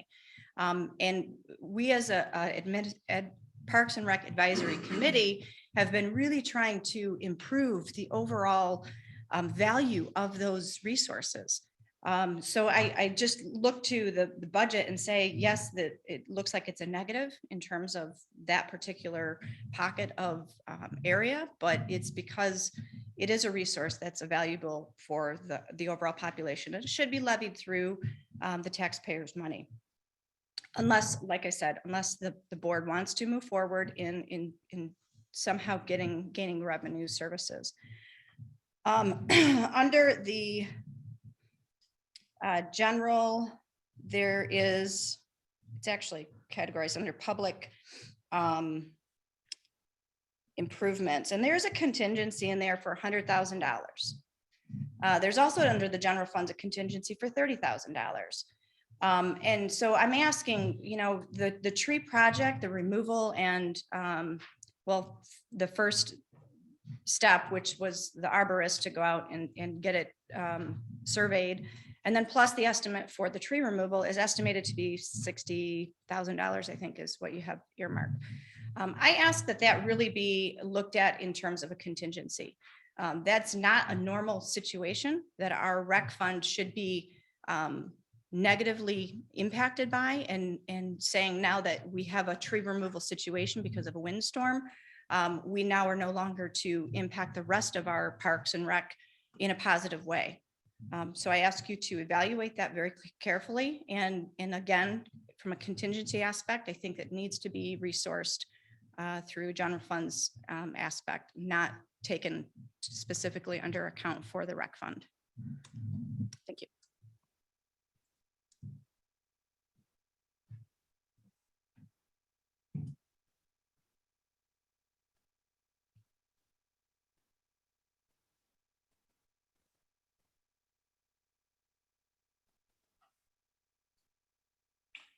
Okay, so anyone else for the general fund? Yes.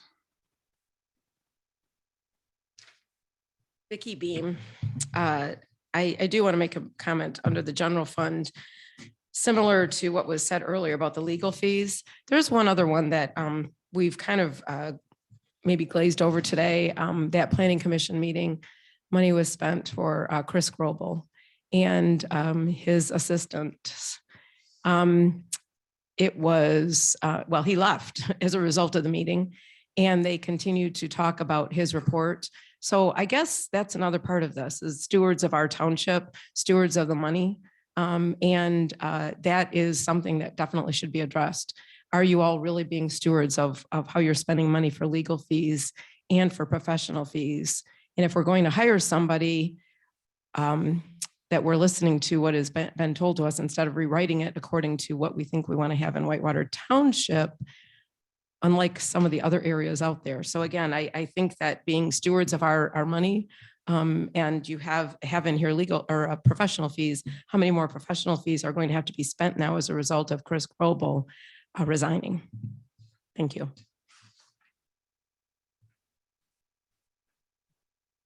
Anyone else wishing to comment on the general fund?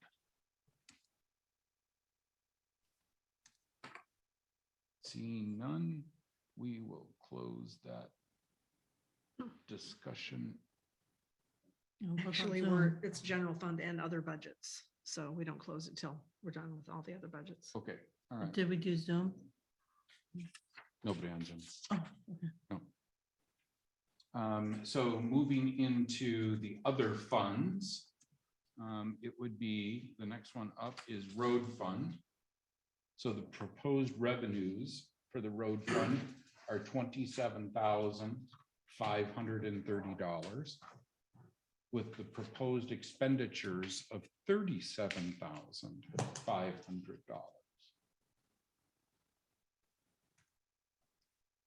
Any written comments? No. And so do we have anyone wishing to speak on the road fund? And just for clarity, the road fund pays for our street lights in the township, as well as our gravel road brining. And so the reason I'm indicating this is we have an upcoming fund that's called road repair and replacement, which focuses on just road repairs and or replacements. So that's can be a little confusing why we have two road funds. So I see no questions out in Zoom land. Any questions here on the road fund? And here we are. Road repair and replacement fund. Proposed revenues are $400. Proposed expenditures are $161,000.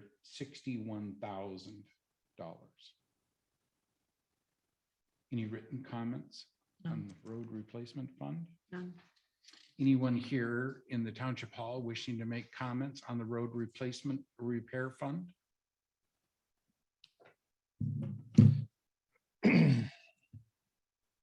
I feel like a one-horse pony today. I don't know how the township can continue to evolve over time without road maintenance. Money spent on repairing roads. I live in a small area. There's 100 property owners. And quite honestly, that private road is the subject of most people's comments. They want their road to be repaired. I don't know of any specific plans across the township for long-term road repairs. If there is one, it would be good to have it visible. But that's one of those areas that I would put it in safety. Some of these roads are bad. I don't have to drive ones that are potholed and, beyond what I would call normal, regular speed driving, but they exist all over this township. And I think that's one of those areas of expenditure that, whether it's through the state or, county funding, that needs to be elevated in terms of it is a real need here in the township. Maybe we can't get the funding, but it seems like an effort to define that and what our needs are and categorize those conditions so everybody understands where this process will lead. Will we ever have better roads? The way it is right now, I don't see it, and that's a shame. Thank you.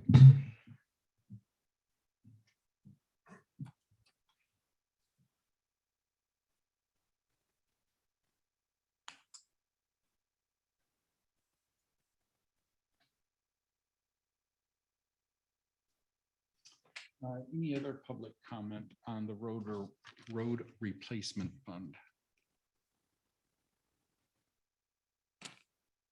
Seeing nothing out in Zoom, we will move to the park fund.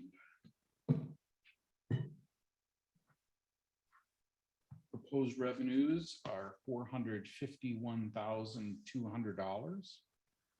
Proposed expenditures are $482,460. Any written comments on this, Cheryl? None. Anyone here in the Township Hall wishing to make a public comment on the park fund?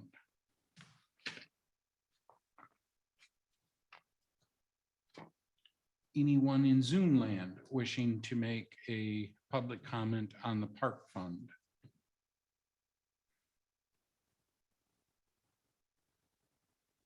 Okay. The recreation fund proposed revenues are $58,000 even, and proposed expenditures are $120,829.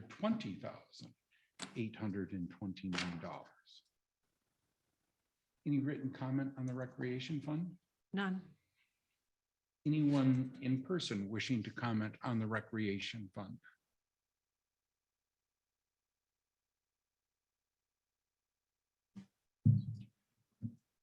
You are a one horse show today, aren't you? I am. I have concerns with the amount of money that's being asked. And quite frankly, I think we have to question, are we getting our investment on what's already in place? In particular, I think the ball field and maybe there's a study out there that, says we do have young ball players who use that ball field frequently.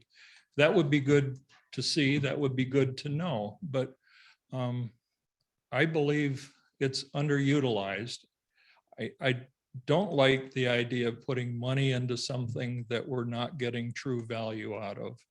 And I don't know how to deal with that one other than it just does not seem like a priority when we're in a red deficit situation. So that's one piece of it. The other is the cleanup of the trails. I heard $60,000. That's a lot of money. I'm not sure that that's a priority. I could say part of it would be safety and understand that. But now just seems like the wrong time to be putting $60,000 to $160,000, I think was the number you mentioned, Ron. That's a lot of money. That's a third of the deficit that we're dealing with right now. That would be an area where I'd really look at cutting or delaying. Thank you.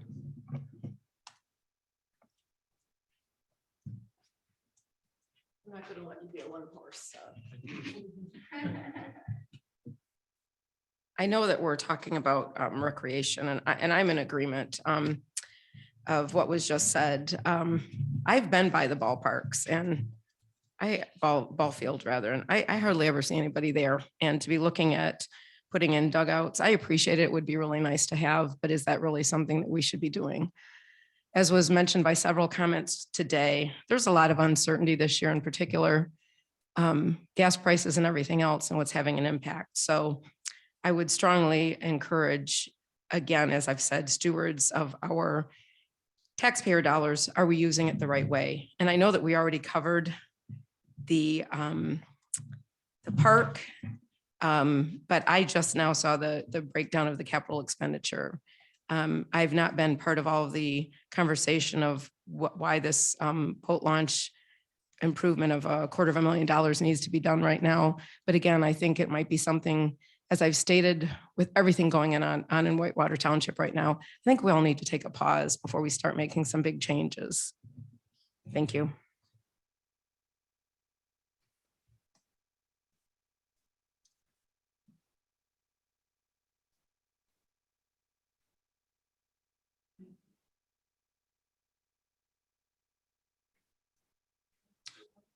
Sure, yeah. Come on up to the microphone so everybody out in Zoom land can hear Greg you. Barnhart from Maple Road. My daughter's the one that's running the Little League over there. Every year I spend hundreds of hours of my own time with my own $25,000 Ranger and all my drags that are mine. Everything was bought on me. The diamond dust that went down on that field last year, my daughter got cents to donate a lot of it. The lines that go on the field, my daughter got them to donate a ton of it. And we store it down at the ball field they donate it to the Little League. This all come from cents. I spend hundreds of hours, games down there. I drag that field, I line it, water. I take care of those fields. That's me. Just to let you know. So it ain't all this township. There's a lot of other people that help me too. But they're all donating. And there is, I average probably. Please stay at the microphone. I average probably about 15 games a week.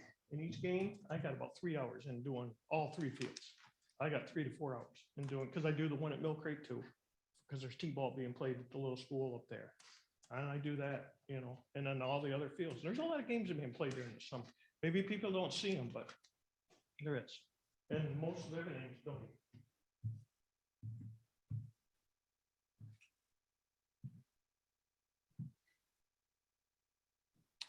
Do we have any comments about recreation fund from Zoom land? One last time. And one last time here in the Township Hall.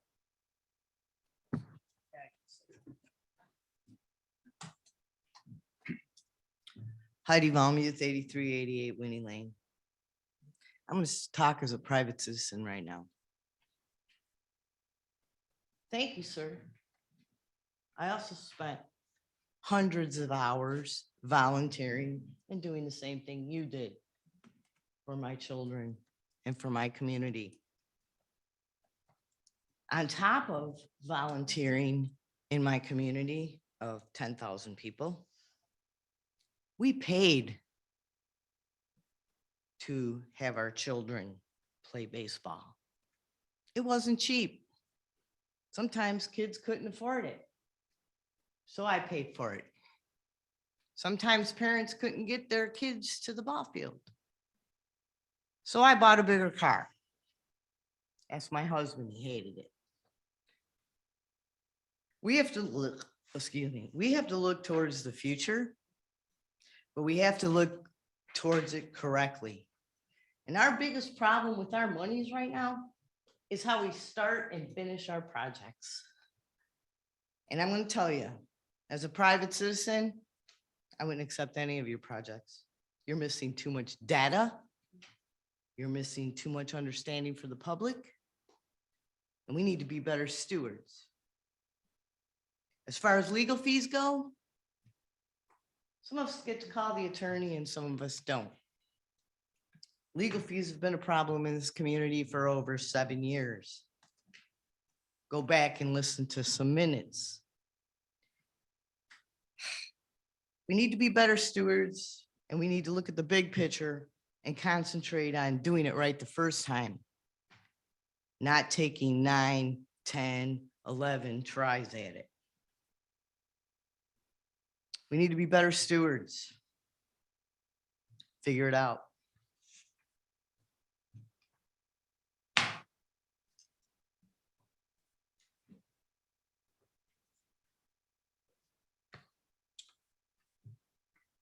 Speak to Rick. Yep.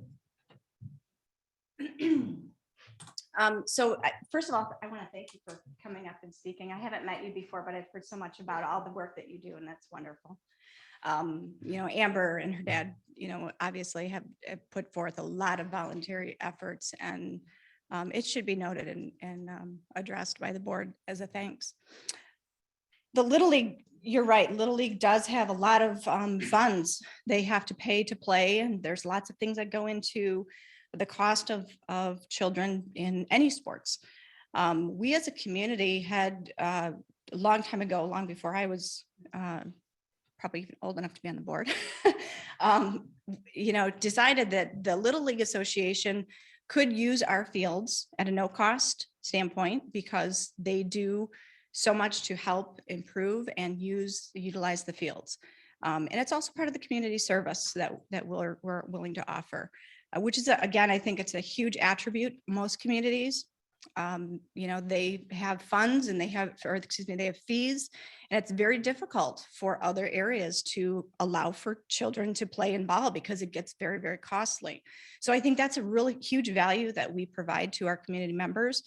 But again, to further what I stated before, I think if it's looked at as, if you want the rec fund to be a revenue generating aspect, then it needs to be figured out with a specific person who can run leagues, manage everything, manage the ball cage, which, by the way, Amber didn't mention in her memo, but she has commented to me on a number of times how great that is, that there are so many people in the area who have just said it's a wonderful place to be able to go and do batting practice, and for even for people who are not in our area.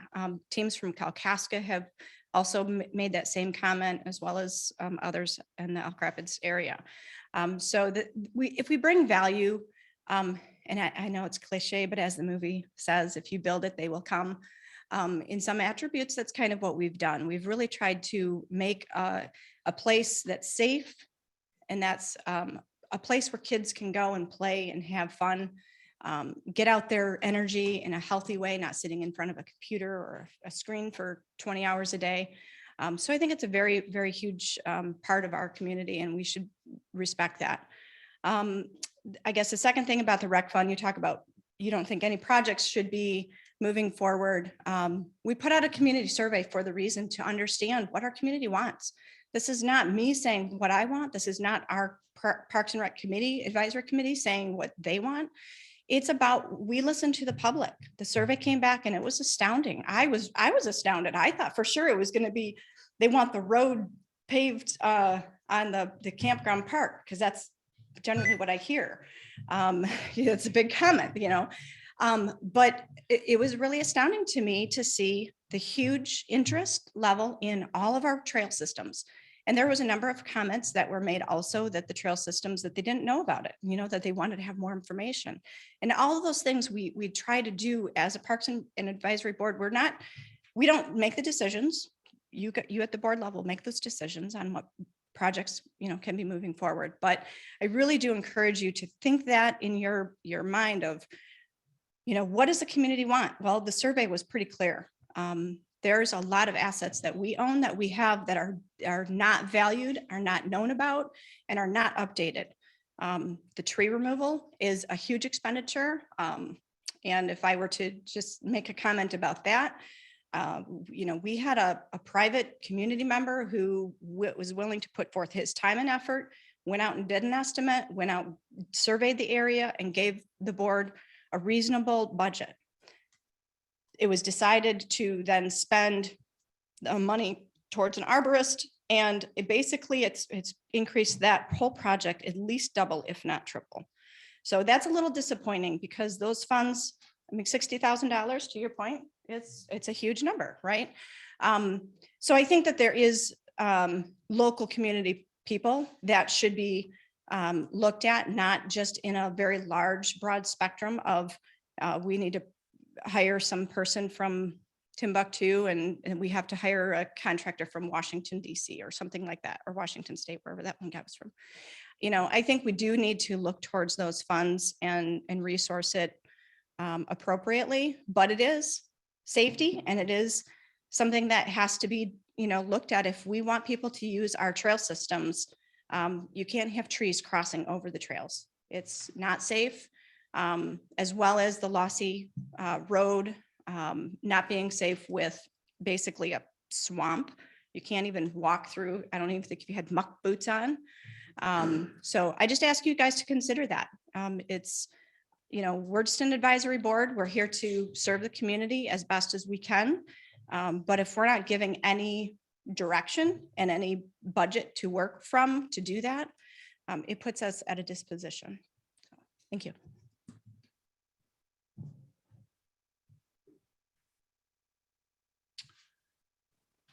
I think we've got just about everybody, but just in case, recreation for the third time, going quickly this time.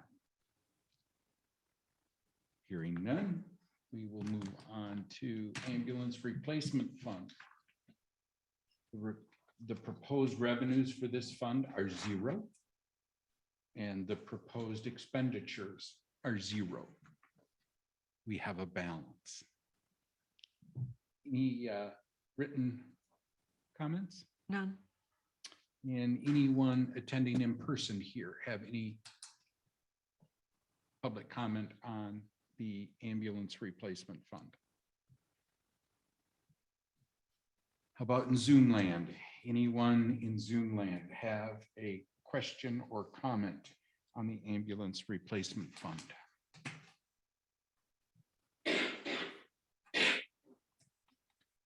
Hearing none.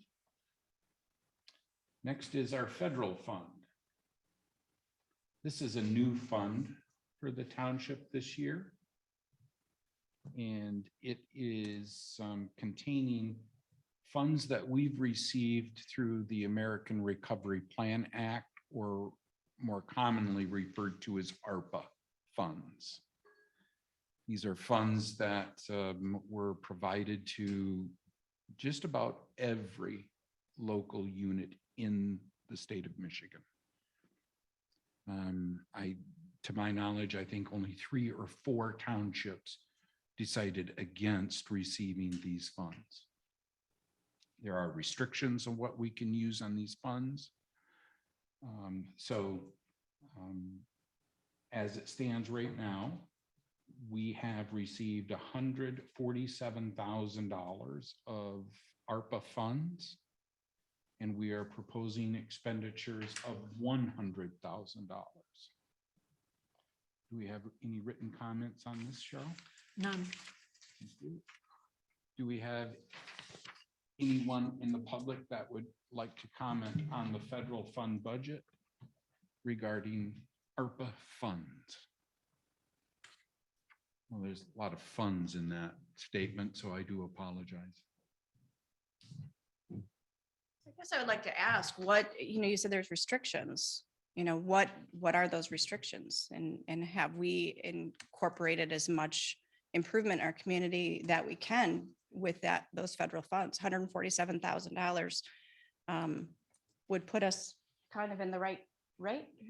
It would put us in the black, so to speak. So I'm curious, what The other? budget is $490,000 red, not 147. It would get us closer. It would certainly get us closer. Okay. But no, but my question, I guess, is because I don't understand, all the rules of that particular. You said there's restrictions. Is there anything particular in terms of restrictions to, I don't know, putting funds towards a recreation, a trail system, a ballpark, improvements to allow community members to use? During the COVID years, obviously, we've experienced a huge number of people who the only thing that they can do healthy and stay safe is to go outside and use our natural, beautiful area. Do those funds allow for some of that to be contributed towards those areas? Should we answer? Yes. Okay. To be clear, there's 432 pages of rules on those funds. So we would be here a very long time to discuss them, but I'd be more than happy to supply the documents to you. And we are going to have more meetings on Yeah. it, so there's more chances to talk Okay. about Yeah. what it is that would be appropriate for our community. That's right. We originally had a special meeting set up for April 6th for the township board to discuss how to get the ARPA information out. Obviously, 432 pages, nobody's going to read all of it. Mhm. So we're trying to funnel down what's important. Is broadband important? Are parks and rec important? Are Okay. roads important? Are fire trucks important? Can That you type of put thing. that as a link on the website where people can freely? Well, we haven't gotten there yet. Yeah. Okay. Like I said. But when we do, the we will. initial Okay. meeting was And set for April when? April 6th, but that has been Delayed. postponed. Okay. As at least one board member is not available. Okay. And so we're looking at how to get the public involved. Every township, the county has spent almost $1 million with a firm to solicit public input Mhm. for their $18 million worth of funds. Right. Yeah. Mhm. Okay. So there'll be lots of discussion on it. Okay. Thank you. Anyone else wishing to comment on the federal fund? How about out in Zoom land? Anyone wishing to comment on the federal fund?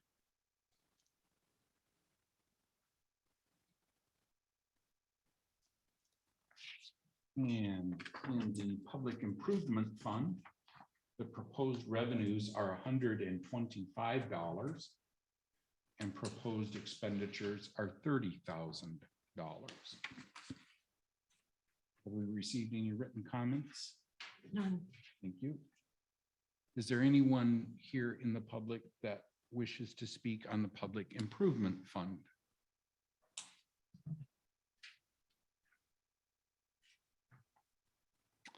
Is there anyone in Zoom land wishing to comment on the public improvement fund?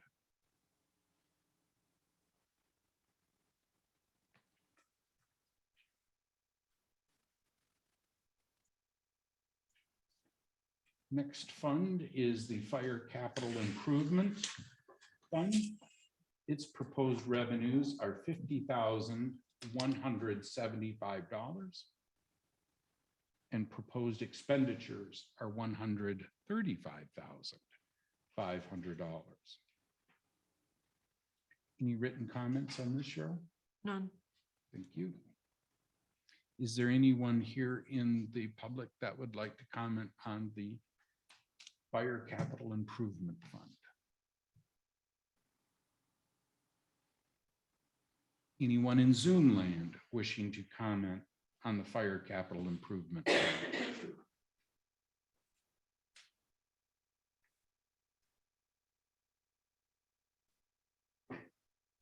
Hearing none, that'll end the general fund budget and all other township budgets, and we will close the public hearing at 11:08.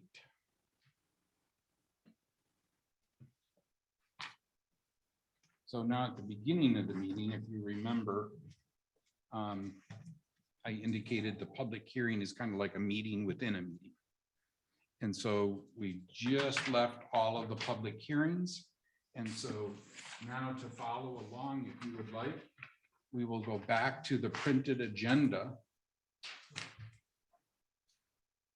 and essentially rejoin the regular special meeting, if that makes any sense.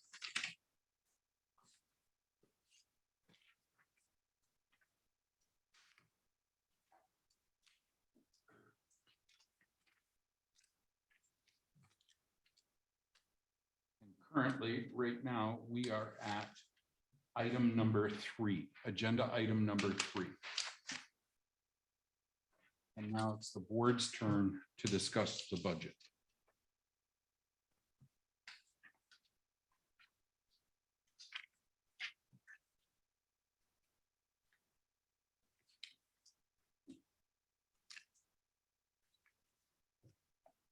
Would you like to do this by department? By fund? How would the board like to discuss it? Do we just want to take questions? How about if, as a recommendation, I call out each particular department, and then if we have questions in that department, we can discuss it. Does that sound reasonable? Sure. Sure. I'm good with that.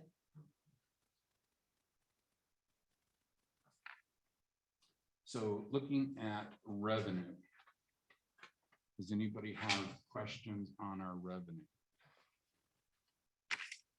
I'd like to make a comment about revenue. I think it's a little, we keep using this term red budget. It's a misnomer. We don't have a red budget. In every fund, we are budgeting new money.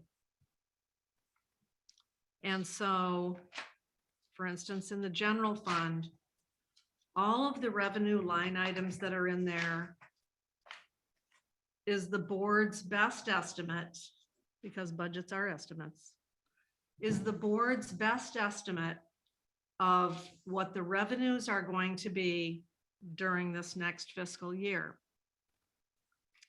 When you get down to expenditures and you see that the expenditures are more than the revenue, the reason for that is because we have a carryover of funds unspent from prior years.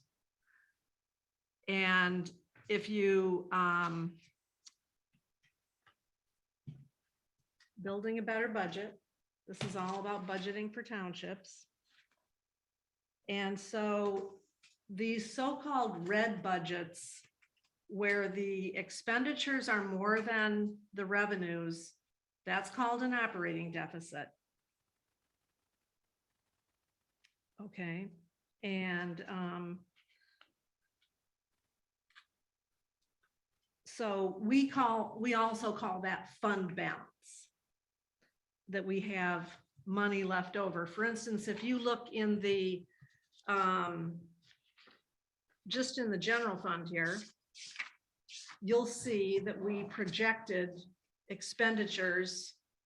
Well, our first projection was $749,362. That was later amended to $789,362. What line item, please? I'm talking about the total expenditures in the general fund. It would be page 7 of the print copy. I'm not sure what electronic page that is. But through March 4th, we had only spent $580,461. Now, March 4th isn't the end of the fiscal year. We've got to get through March 31st, right? There'll be a couple more payrolls that are posted to that. And I a have couple more different accounts. number. I'm sorry. I have a different number unless I'm still not in the right spot, but general fund For total what year? expenditures on page 7. Yeah.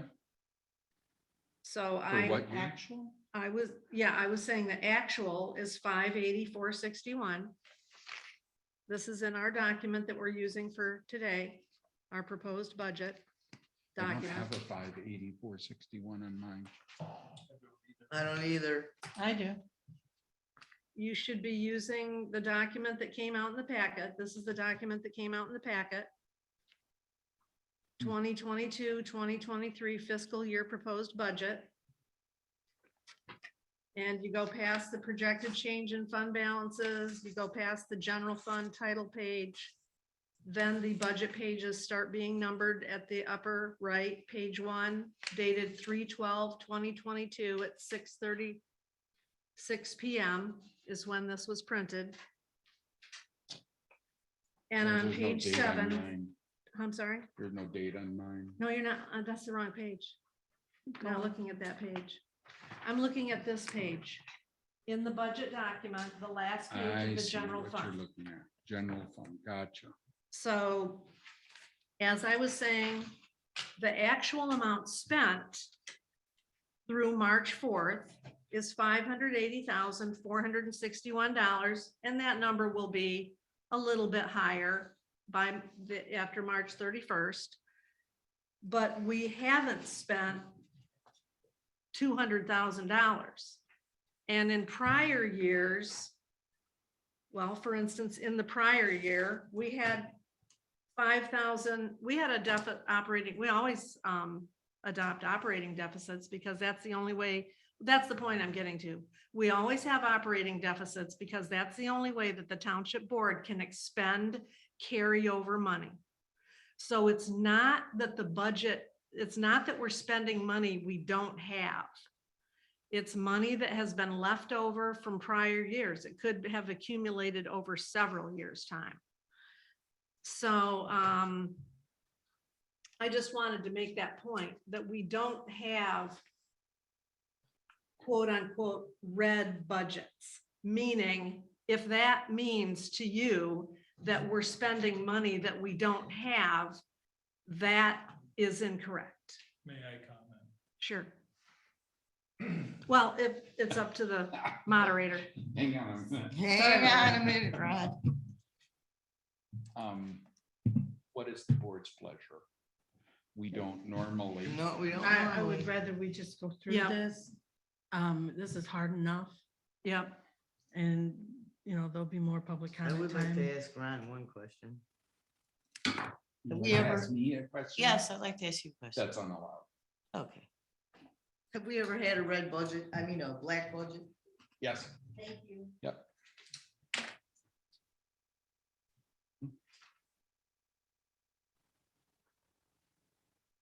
When was that? 2014. I If know you we remember, laugh. if you remember correctly, we had a very difficult budget meeting in those years because we did balance the budget. I think it's important to note, though, that the bottom line here that's coming out of the actual general fund to carry over to cover this budget for this year is 193,000. Is that 8 or 0? 879. And these are projected numbers. And if you look back, we traditionally don't spend everything we project. We just don't. Never. I understand that. And, but I'm not sure the public understands that. I mean, if they look back at our history, they'll see that. But you have to budget for all possibilities that might come up. And just like with what Melissa Melton was saying, you know, we budgeted for the rec to do projects. The projects didn't come through because of COVID and price increases. But we budgeted that money, so it looks like we put a lot of money there. But then when you look at what we actually spent, we spent nothing. But I'm not sure that the public fully sees that. So I think it'd behoove us if we told them what exactly would be coming out of the rec fund, or not rec fund, I'm sorry, the stored revenue that we've got sitting in the bank for these funds. if we were to spend all that money. Because that does make a difference, what is going to be left sitting there. If the worst case scenario comes and you spend all that money, what is your fund balance going to be sitting at? And what do they recommend? They recommend 2 months of operating. I'd actually heard that it was 3 through all my training with MTA, but if you look in the budgeting book, it says 2 months. I don't think that's enough. And I will remind you or bring to your attention, I apologize, that if we kept the MTA recommended amount, which I thought was 25%, so excuse me if I'm wrong, we would not be able to adopt this budget because we would not have enough funds. So like you, bringing to everyone's attention that if you have more money in your checkbook at home, we're more inclined to buy the new car than if we Yeah. didn't have a lot of money in our own checkbook. And that's kind of the way the township is operated. We have planned many projects. Some of them did not get done. And so now here we are this year. Do we refund those projects? Or do we rethink about them? Do we hear from the public what their wants are? So We kind of did today. we kind of did. Mhm. So do you want to go through each one now? Sure.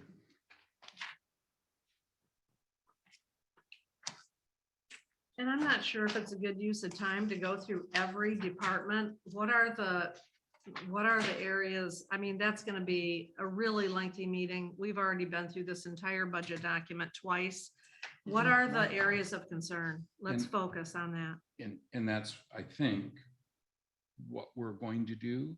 And so we started with revenue, and I believe you are the one that spoke in revenue, even though there were no concerns in revenue that I know of. And I do have a concern though in revenue. Now that we have the final taxable value, we need to adjust the 402 property tax line item. Do we know what that is, Ron? I did write it down, but I don't have the information right now. Now, I have the document. I was provided it by Dawn. Okay. I'm not sure where I put it. Do we use just real property or do we use real and personal for this number, for this calculation? It'd be real and personal. Okay, so if it's real and personal, it was 247,802,000 something. I guess I could. You have too many papers over there, Cheryl. Yeah, I do. I guess I can look it up in my email.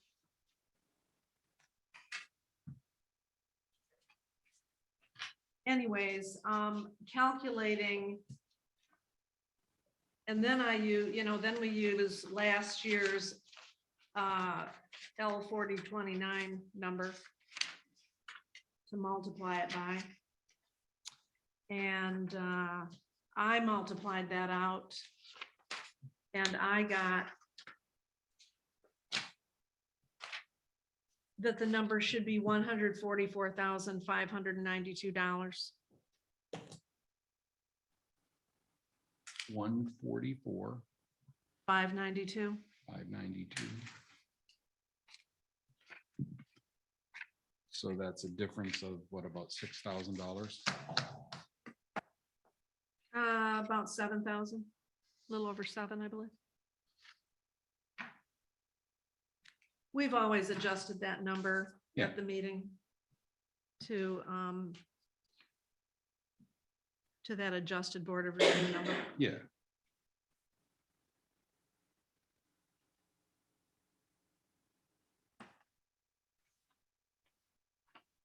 Yep, just a touch over 7,000. So are we gonna go with that number 144,592? Sure, I've got no reason. So the I have public- no reason. What does the board think? I don't have any. I don't- Heidi? So what's the bottom number for the total revenues? Somebody had their calculator out, right?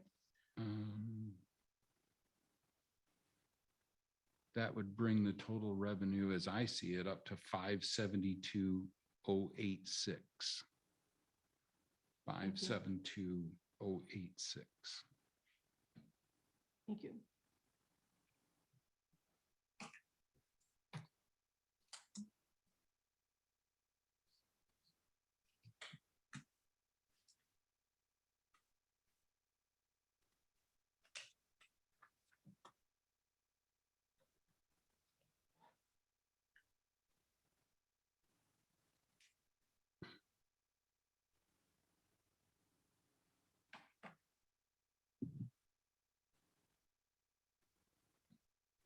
Any other questions on revenue?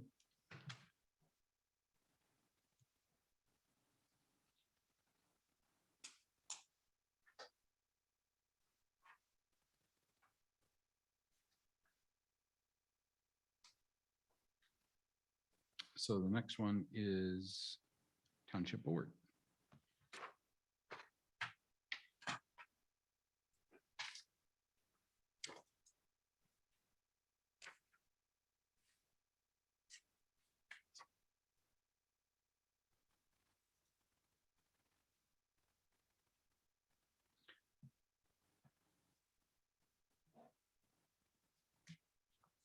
The only question I had here was tire revenue. What did we decide on that? Should go under 671, right? The previous page. Did we ever get tire revenue? And did we place it under 671?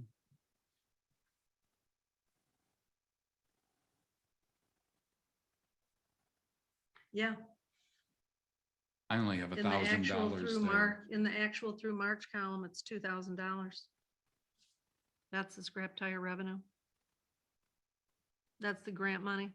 So, That's why you see the 2,000 in the actual spent. okay, The, but we're not going to apply for that grant this year. I did not correct? apply. And the reason, after talking with you, I thought it through, and after, we filled that tractor trailer Mhm. this last time. So I was thinking we'll skip a year and then I'll apply for it the following year. They're not going away. I did make a call and ask how long is you going to be doing this, and this is not something they're going to get rid of. Right. So Right. I felt confident waiting another year. So then if we take a look at revenue, going back a page, did we include money in revenue there We did 1,000. on 671? I think we did. We did. Mhm. Did So- we include revenue? Yeah. The tire scrap revenue? Yeah, that's the 2,000 that's in that line item. No, No. for the current coming year. Under the Current coming year. recommended column? It says 1,000. Well, That's what I I see. believe we put the power plan dividend also in there. Oh, we did. That's where we That's always also put power that. plan. So that's part of that. That's two things, power plan dividend and scrap tire revenue.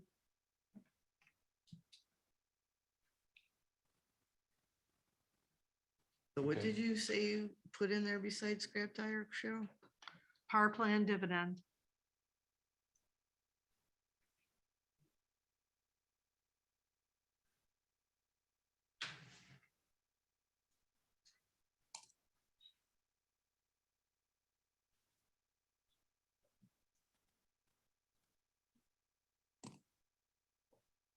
So what do you have for a total on township board?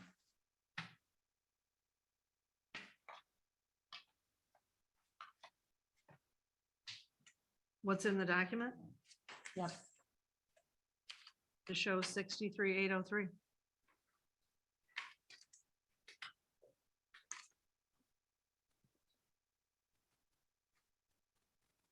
Okay.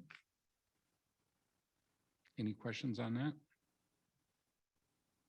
No.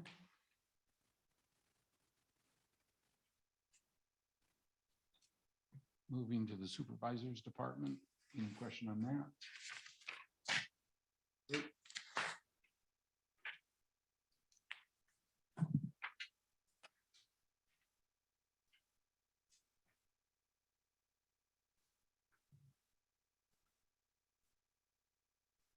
Moving to elections. Any questions on that?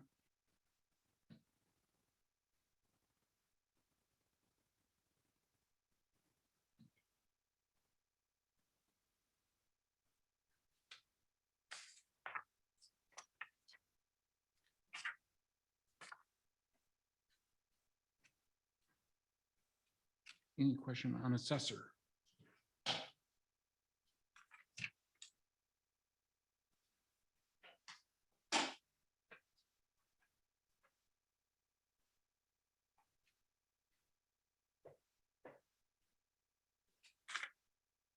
Any questions on the attorney department?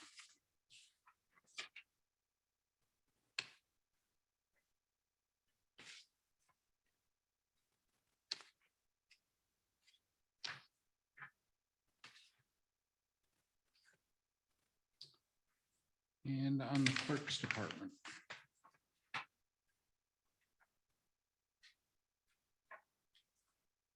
I am noting a question here. We're moving the deputy clerk's wages from 850 hours per year to 1,000 hours per year.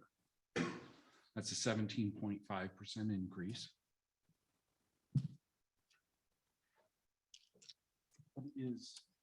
What is the justification for that?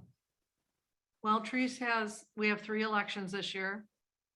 And so that's going to involve extra time on her part.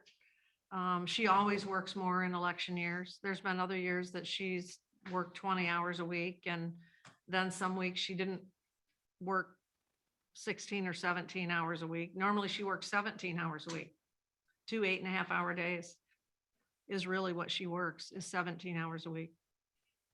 So it's just an additional 3 hours. And quite frankly, the time commitment of that job is going to keep going up.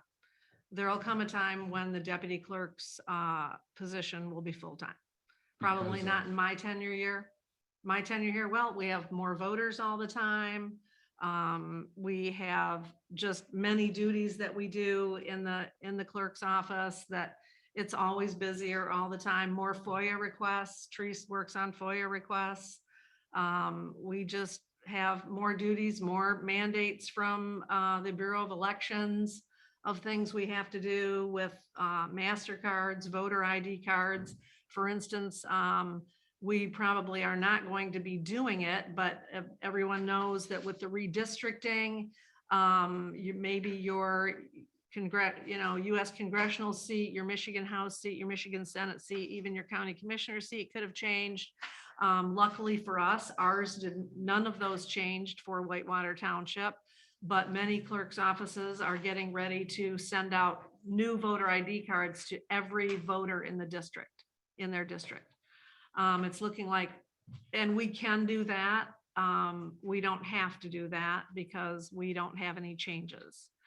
But there's just a myriad of things that come up. There's more phone calls all the time. There's emails. There's just more work all the time. So 20 hours, I think, is very reasonable. And in future years, it may go up from that.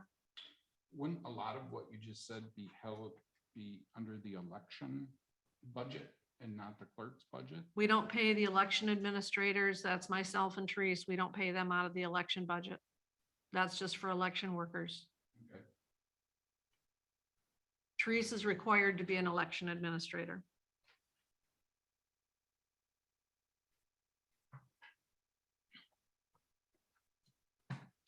Any other questions in that department?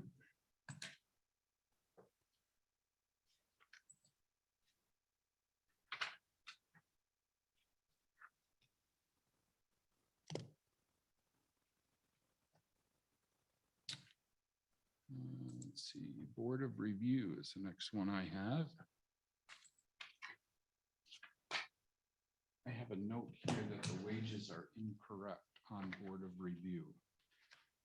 I think they're listed at 1,400, but should potentially be 1,200. Just out of curiosity. Well, when we scrapped the raises for Board of Review, Planning Commission and Zoning Board of Appeals at the 3/9 meeting, we did not get any new budget figures from you with those decreases. Okay, so then let's go ahead and figure 1,200 there instead of the 1,400.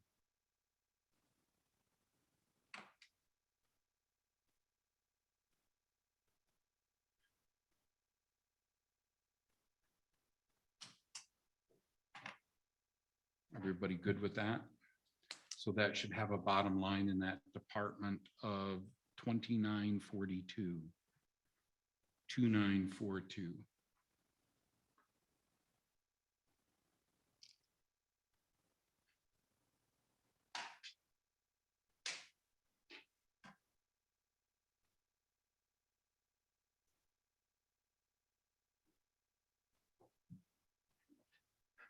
And the treasurer.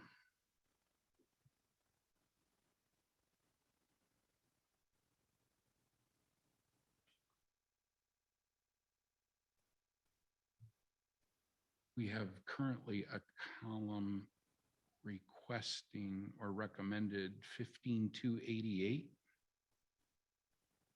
But yet I've calculated that out at 14,850.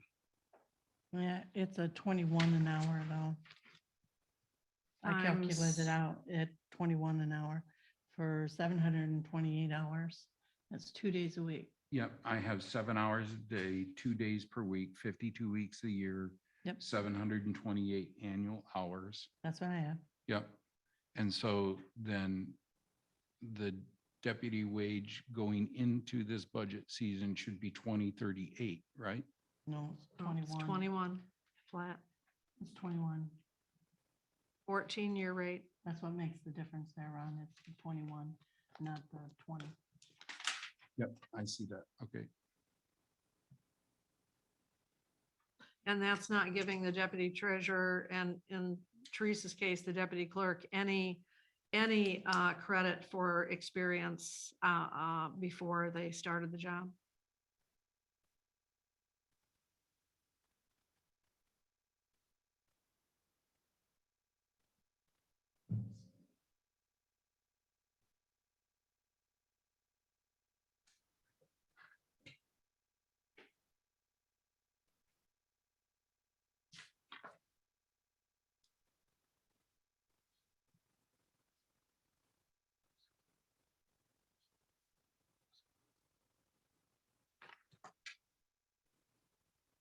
And so 728.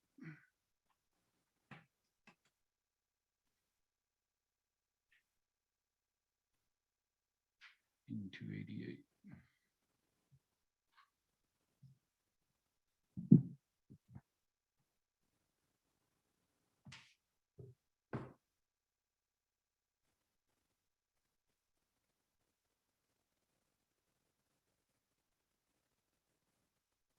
Any other questions in the treasurer department? Thank you for that correction, by the way.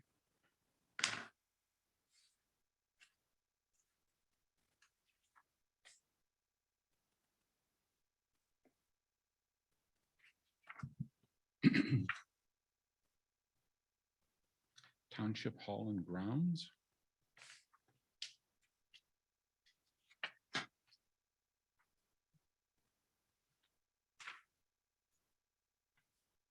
So, thinking, trying to reduce the amount of, I don't want to say operating deficit, we'll say operating deficit. We could adjust the wages that the number of hours that we've estimated here for a repair person in the township hall. Doesn't save a lot. How important does the board think working on the operating deficit? How important does the board think that is? I don't think it's important. We haven't, it's one of the smallest ones we've ever adopted. quite frankly. I disagree with that. Yeah, I think we have things Well, I in can this. pull a 5-year report. We've talked for years now about hiring a part-time handyman to come in and fix some of these things. Mhm. A simple thing like getting a bulb replaced in my office, I have to ask the fire chief to come in and stand on the chair and do it for me. You know, but I mean, that's just a small thing. I mean, there's plenty of other things That's that right. are broken around here that need to be fixed. That's right. Okay. And if we can hire somebody to do that, I mean, 8,000 is not a lot of money. But if you can hire a handyman to come in and do some of these things, you can't let your building go into disrepair. There's things that have to be done. So, We have many, many overdue maintenance items on this building. Way overdue. And and then, as you see, last year, we budgeted 5,000, never spent any of it. We went through the whole process of putting together a job description and what we thought they would be doing, and then we never went any farther with it. That was in 2019, Yeah, 3 years ago. so I'd be happy if we could just call one of the job services and have them take care of some of the things around here. yeah, well, I got a list of handymen, women from the hardware store in Elk Rapids. So that's got Perfectly some, fine with that. They're subcontractors, yeah, you know, they'll have their own insurance and we can go from there. right. Okay. And then the other note of caution I have here is we actually spent like more than $5,000 on copies. It's Are not you just under Township copies. Hall and Grounds? I am, yeah, isn't that We line don't pay for 30, copies. 931? Office equipment repair and maintenance, isn't that? Yeah, where well, we- that's our maintenance agreement for our copier. Mhm. And tech copies. support. Yep. we pay I'm for sorry, copies. Heidi. It's also tech support. And tech support on computers, Okay, new And- computers, old And computers. it's our toner for the We don't pay copier, for the toner. That's in the but it maintenance comes with agreement. it. It's in the maintenance agreement. Yeah. so it's not just 5101 for copies. And quite frankly, it was $7,313 the year before, so we must have done a really good job at saving money there.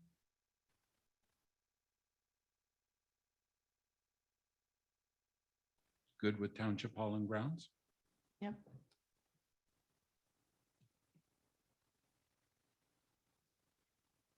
Cemetery?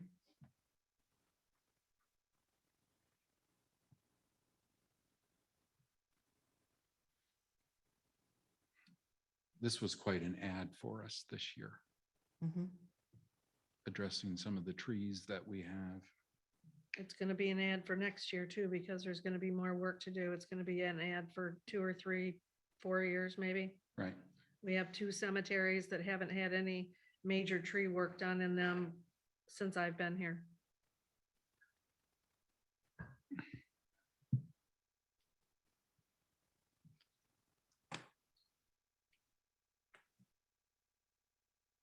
Any questions in cemetery?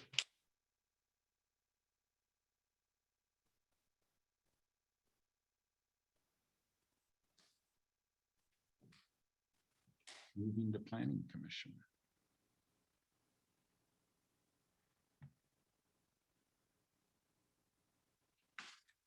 Again, we scrapped the wages on 3.9, but we were not provided with new budget figures for wages. So what I have is 18 meetings at 70 and 100. So that should be a recommended column of 9,500, down from 13,000.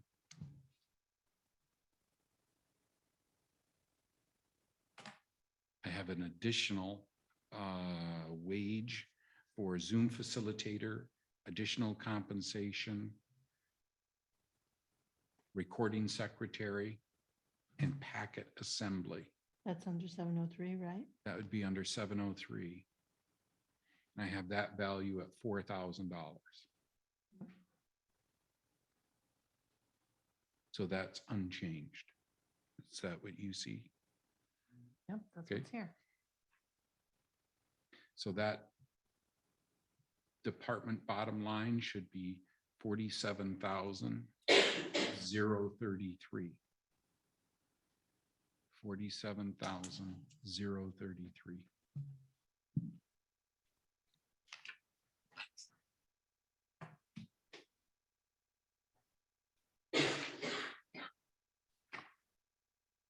Zoning department. Actually, zoning administrator and planning department, I should say.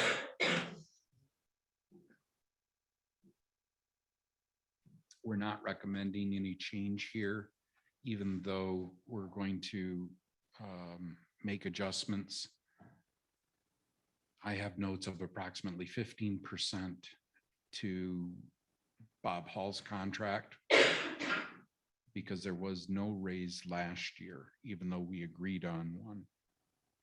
A new contract was never initiated.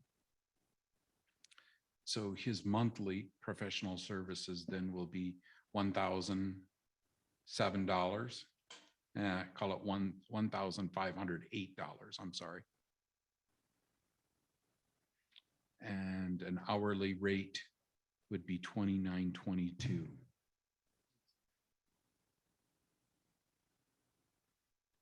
We should be able to incorporate that under or in the $22,000 that's currently recommended.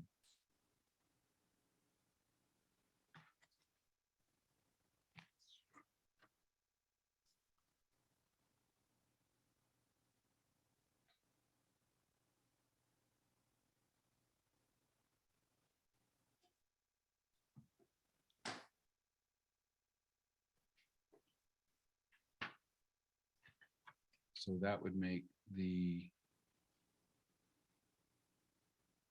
I'm sorry. There'd be no changes to that account as I see it.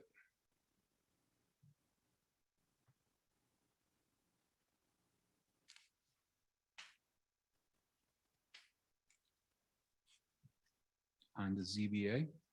Yep.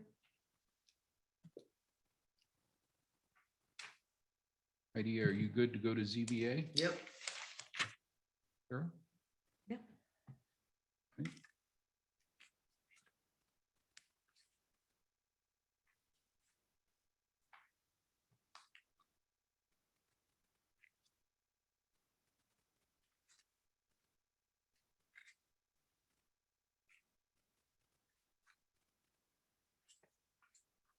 I don't think we have any changes there. The wages were never changed for that particular meeting group.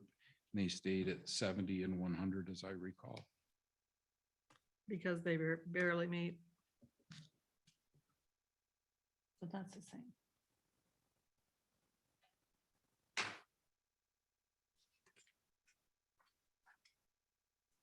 So that bottom line should stay unchanged.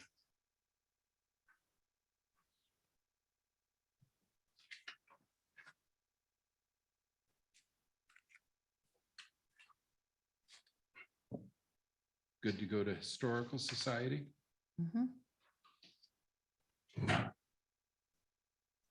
Here we made some major changes, yes.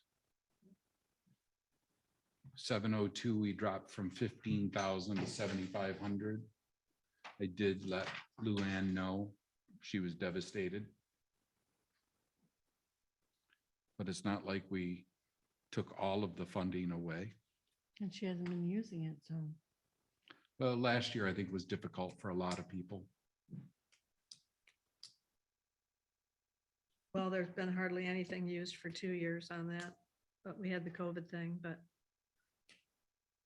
we need to see some action this year or else look for somebody else, I think. Luann just, if she doesn't have time to do it, that's just something that it is what it is. To be honest with you, I've received a lot of comment why we're even funding it. A lot of historical societies are free. self-funded. And so, I mean, we did it because Luann had been volunteering all of her time. And then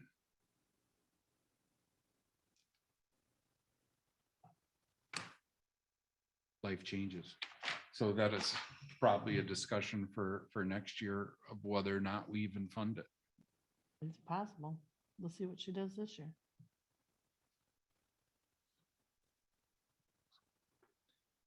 So that department would be what, 11,941? Yep. So yeah.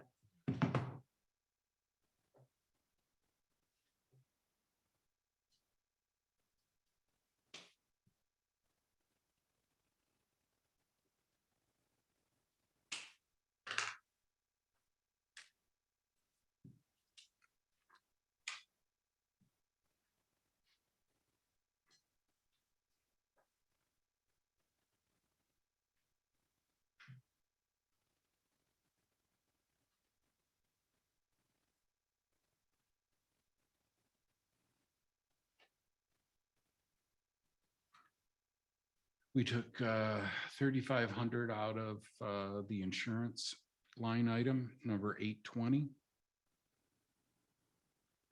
We have a $20,000 contingency fund.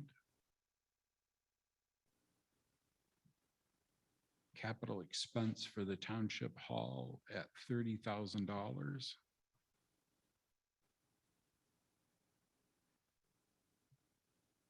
$25. And I need to put that detail in. I didn't put in the detail for that. I will put it in the final document of the 3 projects that we previously talked about. And then the Dropbox lighting / surveillance and we're picking one of those projects. So I will put that detail in. So I have 25K for flooring and paint as a project, 40K for heating, 10K for new bathrooms, 10K for new hall No, and parking lot lights. that's not what we had in it last year. We had the 25K for the paint, and the flooring, 40 for the heating, 10 for bathroom renovation, south entrance door replacement. Was our. the But that's budget. last year, Right. right? So this year, didn't we just get proposals for making the parking lot lights work? Well, I just got one of them fixed Okay, because I requested it be fixed on October 26th and it hasn't been done. So I just got that done. okay. So I think we just stick, well, if you want to put that, I guess what's the listing on that? Because that's not something we had last year, right? So 10K for what? Parking lot lights? Yep. Okay, and then the Dropbox, we don't have an amount on that. No. That's a new mandate from the Bureau of Elections. Dropbox lighting and surveillance. And then I have a note that one of the projects will be picked. But if Yep. you've got the one light fixed, then I say we take off the 10K for the parking lot lights. I do too. They're all working right now.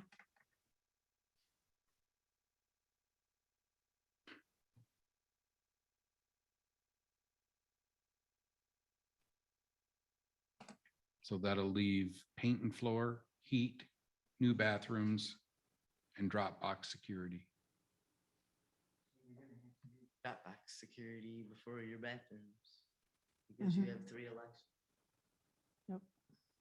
Well, the mandate isn't in place until June 1st, I believe, so Right. it won't affect the May 3rd election. Right.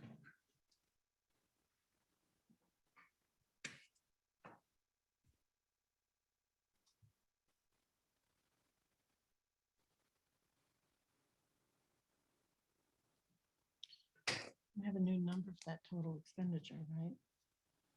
No. Because we didn't change the 30,000, we just changed what we might spend it on, right?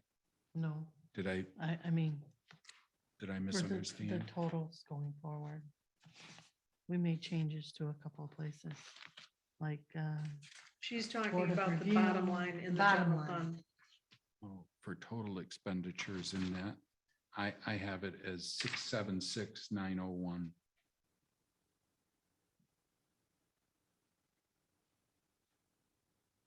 Thank you. Mhm.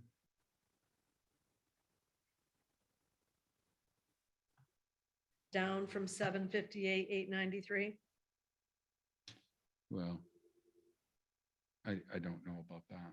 Well, that's what's in the document for total expenditures And that still leaves us, in the recommended column. that still leaves us with $104,815 worth of budget deficit, operating deficit, What's that number again? 104,851. Thank you. Yes, what did we take out that was so big?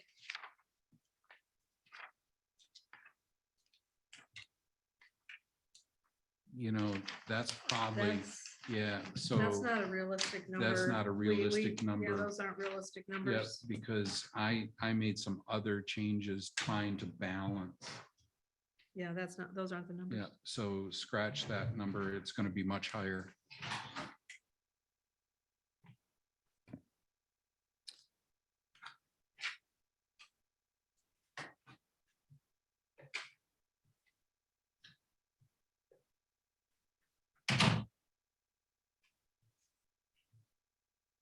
Did anybody keep a running total on that?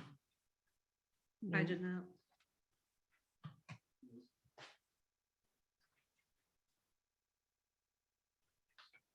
What's your handy dandy calculator, Cheryl? Do you need a calculator? Ron? No. Well, that's, I thought your program calculated it. It does. And with the cuts I made, it's 676,901. We did not discuss those cuts. It would have been too painful. So the number we had was 758, 893.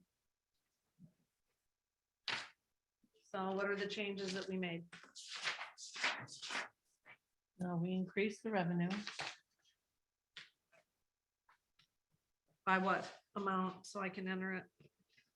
I don't have that. I'm starting a total here and I can't do any other calculations. 1 second, Cheryl.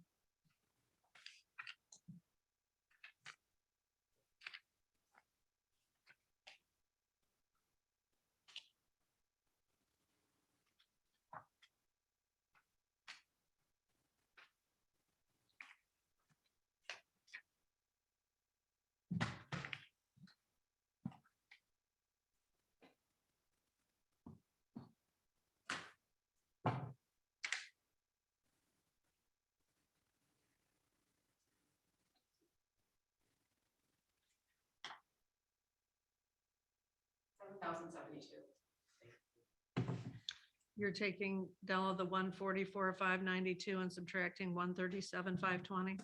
Yeah, I was just double checking the, What's your number? I had 7,000. But I just rounded it. You got 7,072. 7,072, right? I So I'm thought I gonna- had 92, but we'll go with 72. So that's. well, that's somebody an else can run the additional calculator. I'm cool with that. Yeah, I mean, the program's gonna calculate it. My program's gonna calculate it automatically. I think we didn't make a lot of changes in here. You know, one went down 200, one went down 700. Well, if you don't, if you Two. didn't have the changes recorded, how are you gonna put them in your computer? Well, I've She got the wrote 'em changes down. recorded right on my document here, and I Yeah. go into Oh, the, okay, yeah. all right. I have the changes recorded. I'm sorry, I thought You're you looking said for you- a total, but I mean, the program's gonna calculate it when I put the numbers in. So the so- changes that we made, can we run a quick tape on? Well, that's what I started to do.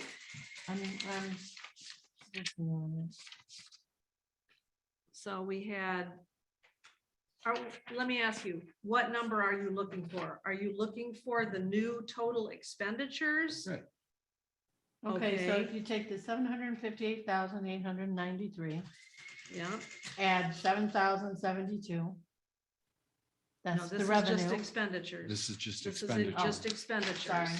Minus So- the 700, So then we took 200. no, minus 700. I just did the calculations per, and then minus 3,768. Wait a minute. 758. I just took the departments and. Yeah, no, I'm good with that. Okay, tell me that again. I got the 758, 893, then what am I subtracting? 700? Correct. And then minus 3,768. Minus 3,768, okay. That's it. We didn't make any other changes. So I can Well, see. I show that we took money out of Board of Review, Planning Commission. Was that it? Is that just the only two, Della? That you calculated? I got Board of Review, Planning Commission. That's it. And I guess on Board of Review, okay, we took $200 out of 702 salaries. How does that compute to taking $700 out of the bottom line? The bottom line was 3642, then you gave us a number, Ron, of 2942 when we only decreased one line item by $200. Well, I have $1,200 for salaries.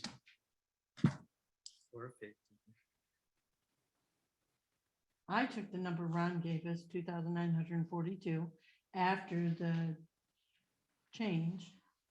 But the And only line item that changed was taking $200 out of salaries. So again, here's part of my cost control measure. Under 703 wages, I took it from 1,008 to 0. Because I do the minutes.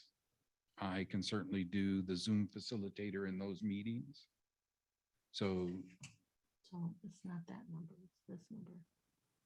if, Well, yeah. that's why our And- numbers and- don't and match. I apologize. Yep. I was trying to reel in a $490,000 operating deficit. And so I've been working a long time on that. But if we went back to that number, then we should have 4,027 on Board of Review as a bottom number. 4,027, we came to this meeting with a bottom line number of 3,642. So there's a difference of 200 there.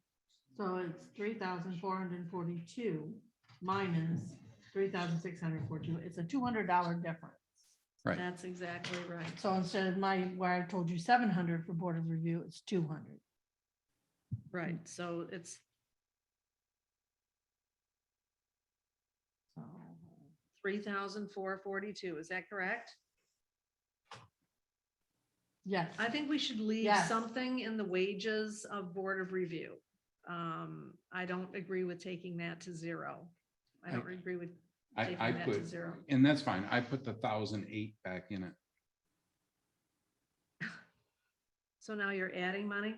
no. No, I just left it the way Just it for was. his. So there should No, only be no, a no. $200 difference. You brought us a budget of 1,008 for 703 wages. Then wherever along the way in the many budget hearings we've had, the recommended column went to 450. So now are you raising that back up to the 1,008? I never had it at 450. We clearly had it at 450. I've got budget documents, my budget documents to show it. That was reduced to 450. So what is the line, what is the amount that's supposed to be in 703 wages for Board of Review?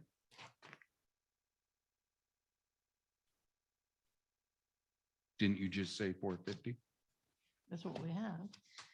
I said that's what's in the document. You just said you put it back to 1,008. I didn't have the 450 recorded. Well, I can look through my budget documents here if we want to waste everybody's time. It was put to 450. And I'm fine with that because honestly, I'm fine with 0. And I don't think we should have any wage line items that have 0 on them. And I concur. Yeah. So I'm happy at 450. Okay, so then the bottom Heidi, are line you is, happy at 450? That's what you say you need. This is your board of reviews, all you. Della, are you happy with 450? Yeah, yes, Okay. I am. So you got 1,200, 450, 115, 27. 50, 50, 250, 200, 1,100, correct? Yeah, the new social security number would be 102. And the new Medicare number would be 24. these are such minor adjustments, it's hardly worth making, but, Oh, I agree. But we were. okay, 102 and 24. We were trying to find what the new expenditure was, Cheryl. So then what is the bottom line for a board of review? I see it as 3426. Again, the general ledger program will add it up and whatever those changes come to, hopefully it's the 3,046, but that will be there will be no mistakes in that program. There's no mistakes in Well, this one. within a couple of dollars, Right. Come on, guys. the total expenditure is 754,925. 754,925. Yep.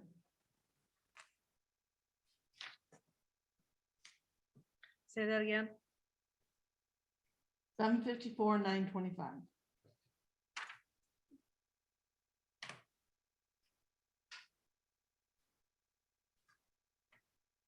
Total revenue, 572,086. Is that what everybody's got? Yep. This was operating deficit of 182,839 that'll be coming out of fund balance if we spend everything that we've said we are budgeting for in expense. 180 what? 182,839. 839 or 59? 839.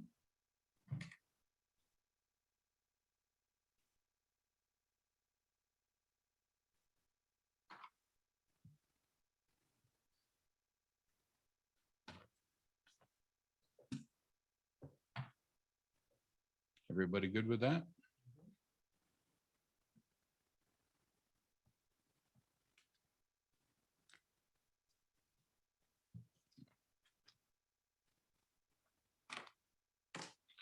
Next up would be road fund. Again, this is for, so I've noted that we've hit the 12 o'clock hour. And so is it the board's wish to continue along? Yeah, we need to do this. Well, I'd like a break, bathroom break, Okay. 15-minute break, How many? 15-minute break. 15-minute break, okay. So let's recess at 12:06 and come back at 12:21.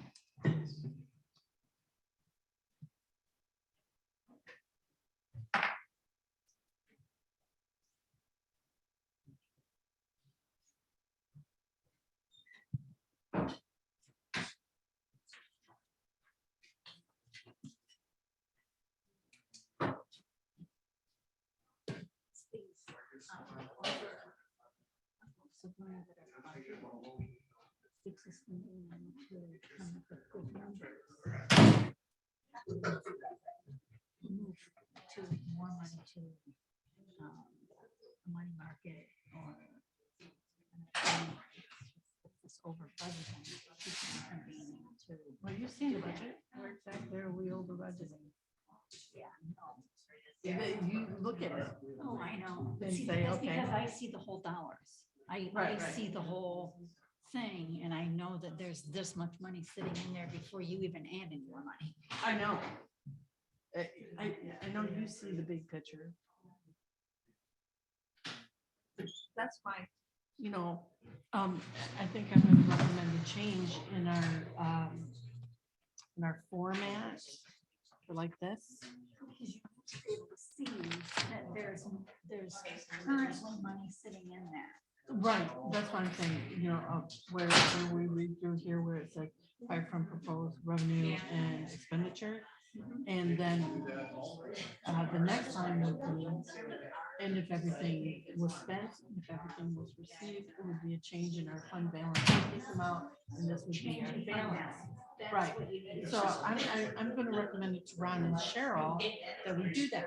That way people can actually see how the money is actually moving, because they don't see.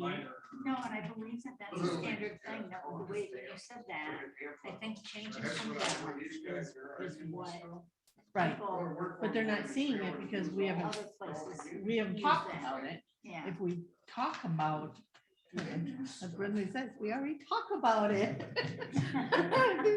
Do we have to talk about it again? Yes, If they we do. saw this and this was incorporated in that written word, I think it would make more sense. It to would make people not so scared. Yes. Because it does, it looks ugly. Scary. Yeah, sure it does. When you actually look at the numbers. Yeah. Yeah, until you put all the numbers in there instead of just, yeah. Apart from that. Go to fire. Fund balance. Yeah, changing the fund balance.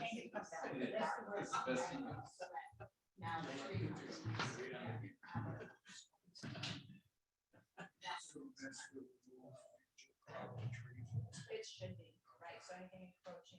you take it back to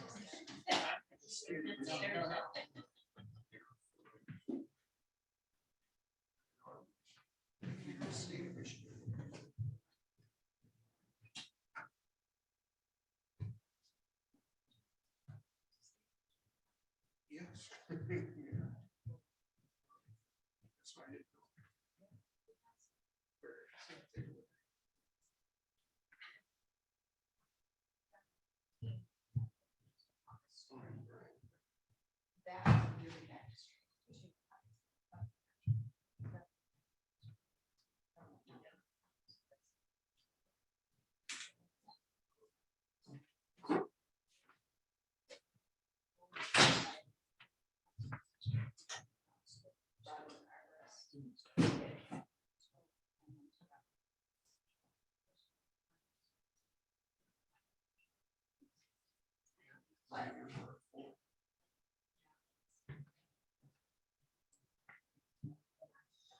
Maybe wait too long.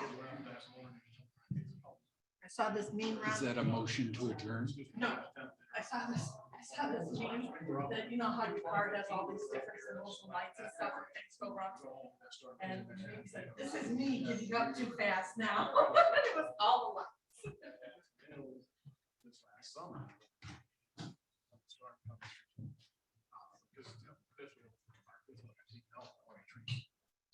So, yeah, we already told it.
No. There isn't any. It's just agua.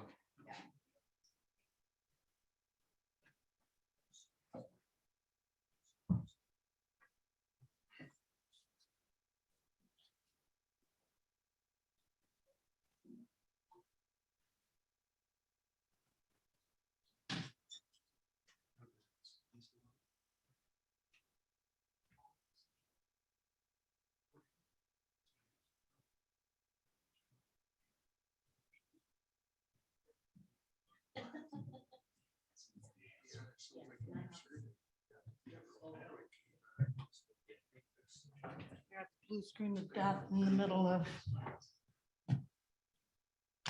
I didn't hear you, what? Got the blue screen of death in the middle of our meeting.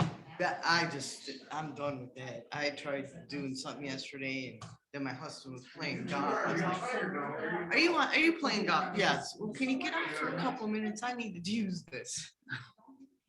So I was just trying to print stuff and he kept, every time he hit his golf ball, my printer went off. And I'm paying a lot of money, so I'm just a little irritated right now. I'm not paying as much as I'm used to, but I'm paying. I mean, if I told you what I was paying for cable and internet in Chicago, you guys would fall over dead. I would love to have the option of being able to have those Well, features. okay, at $430 a month. Of course not, but I would still love to have the option. Well, to have the high-speed internet, TV, and the creme de la creme was $4 something a month. And that was after I only got to enjoy it for like 2 years because it took me 9 years to get AT&T, and all their crap was in my backyard. It was sitting in my backyard, but because they weren't a distributor through the community, they couldn't use it. That's great. So I went from yippee to uh-oh.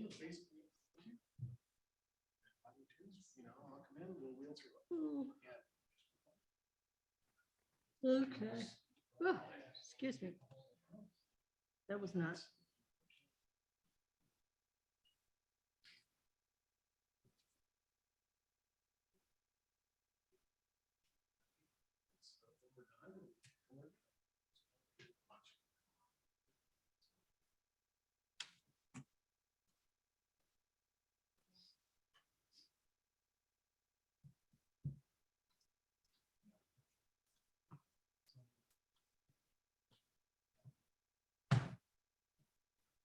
Kathy.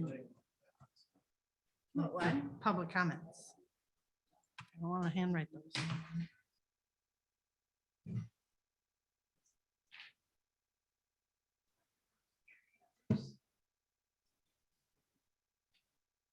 So.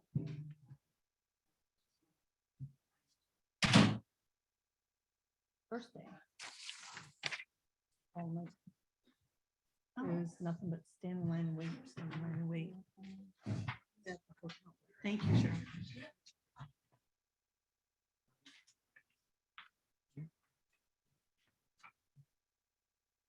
We decided we are never, if Mabel needs somebody to go down and bring her back, she's gonna have to find another way because we're never going there in spring break again.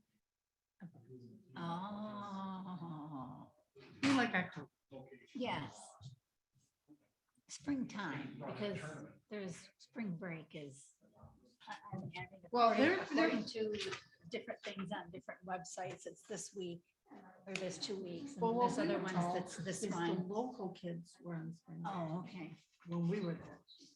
They go back to school and then, Well, yeah, because they start in August. yeah. So, yep. All done with In that. fact, Laura's kids are all year. They get. They go to school all year? Yeah, they have 4 or 6 weeks, I think, broke up in the summer.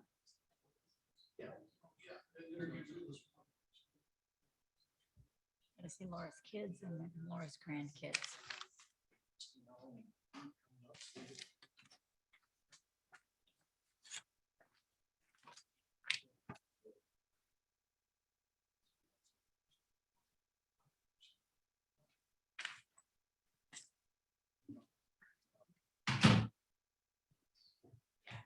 Cheryl, did you read Amber Voice's email from this morning at, I'm sorry, it's Sunday at 11:21? Is that the one you read?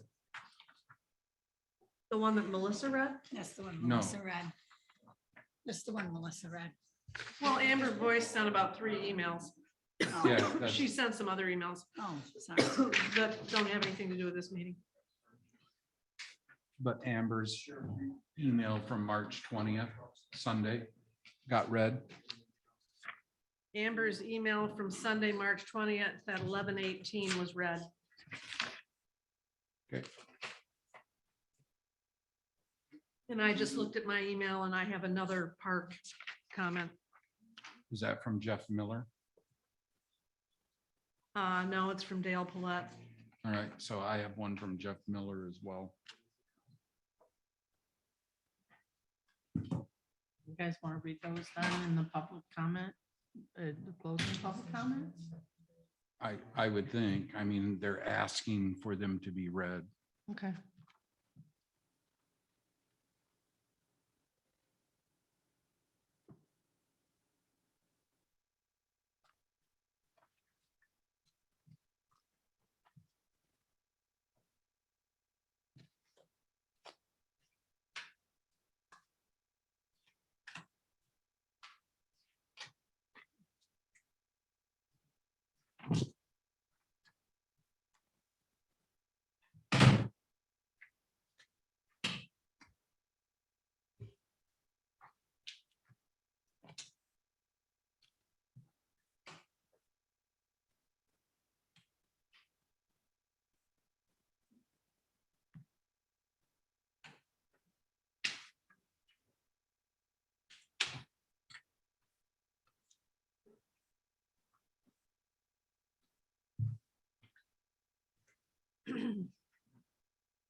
Not me.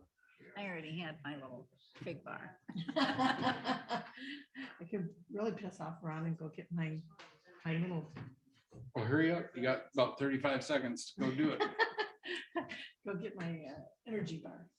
Go for it. Friends, no. I'll drink my coffee. I just ate part of my sandwich.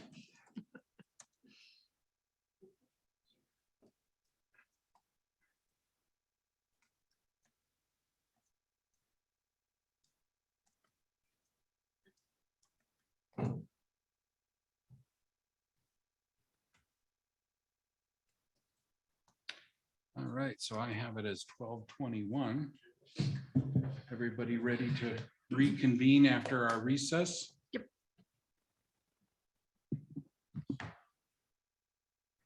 I believe we were at road fund, is that correct?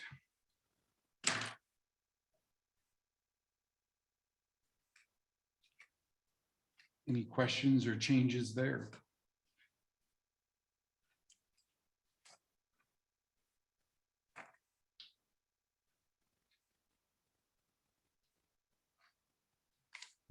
Depending on how many brines we get, we may not have enough in there. Yeah, That's what I was thinking. I'm concerned. You know, the road commission told us that they were supposed to open their brine bids like on March 3rd or 4th. And so we haven't heard from them yet.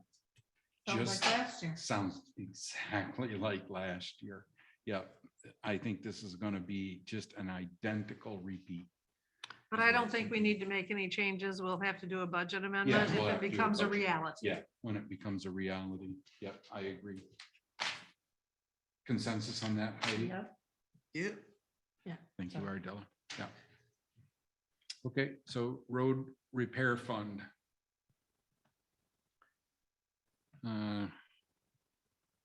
Speaking to an operating deficit.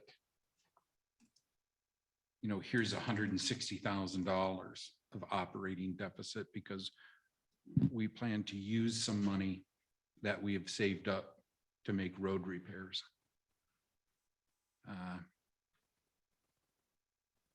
Going forward with the new road commission program, I kind of agree with Cheryl that we're not going to be able to make any road repairs ourselves. I didn't make that statement. You did. I thought you said, I think I did. I didn't make that statement.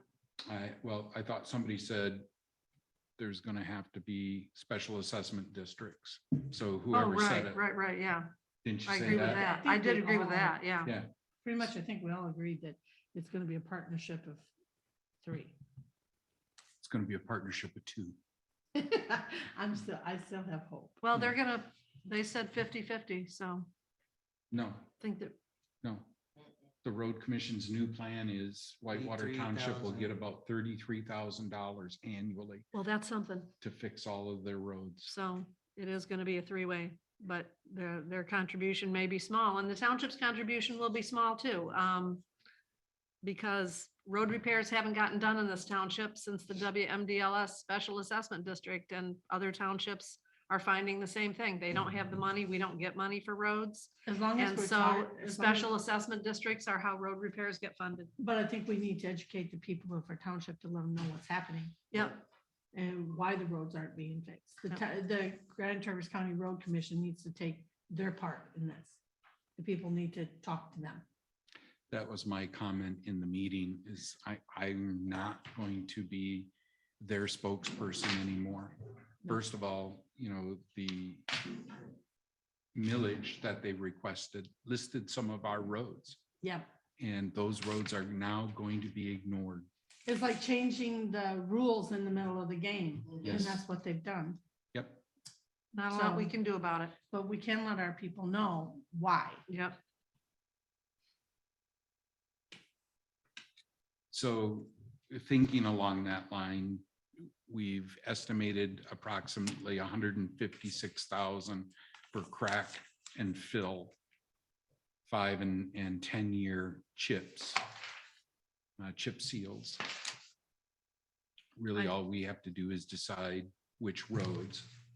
I thought the figures were, and I'll have to look back in my budget documents, I thought the figures were 46,000 for crack and chip or whatever it is, and 110,000 towards road repair.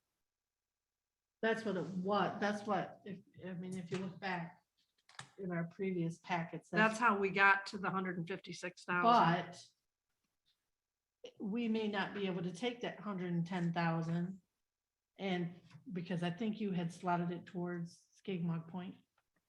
So Was that the initial all I did thought? with respect to Skigmog Point is used their bid number Gotcha.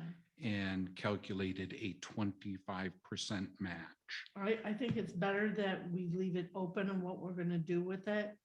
Because we may have more roads that need the crack and fill and chip seal than an actual larger repair. And now knowing that we're only going to get $33,000 a year for this kind of maintenance. Yeah. The spreadsheet I did 2 years ago is out the window. Yep, might as well throw that in the So the garbage. 156,000 is probably a non-committed number. Is that kind of board consensus?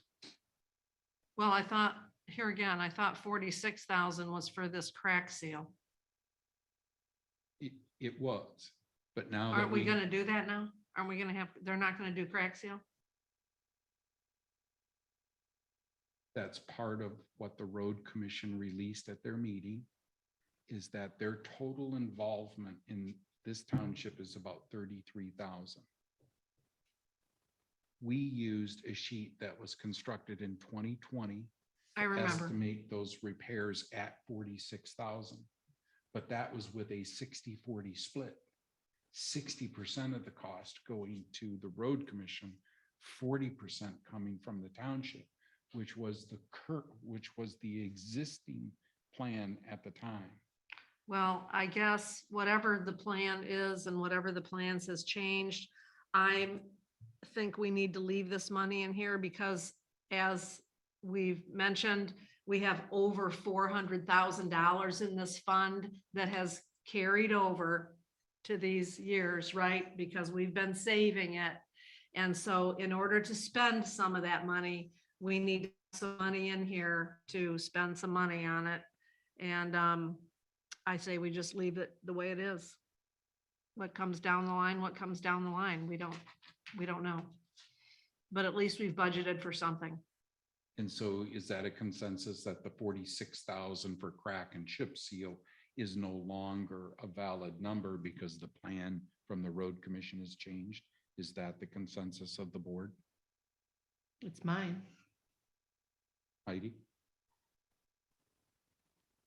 Now we gotta revisit it all year long too, because now we gotta come up with a better solution, because now. Well, our I think we 60/40 can just, splits why out. don't we just call it unallocated and just leave it in You're the one there? that said there was only 46,000 to chip. And I was only explaining how we got to this number of 156,000. And I just want to make sure that Okay. we understand that conversation now is old Okay, because of the information released from the road commission.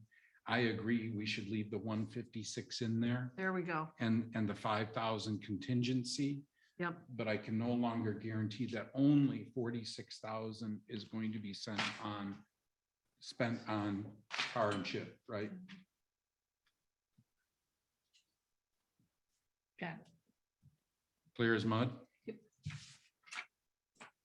Fire fund.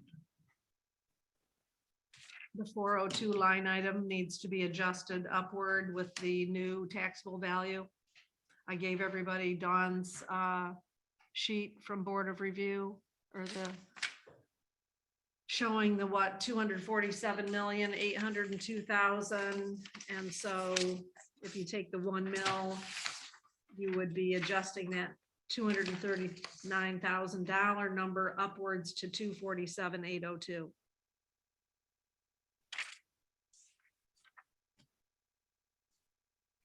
Which brings a new revenue bottom line of 297,302.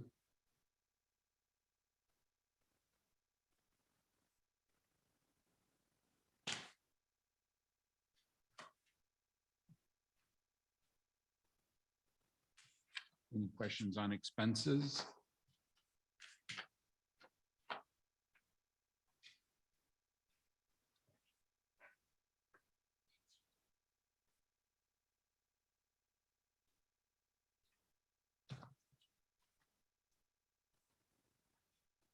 Good to move on, members?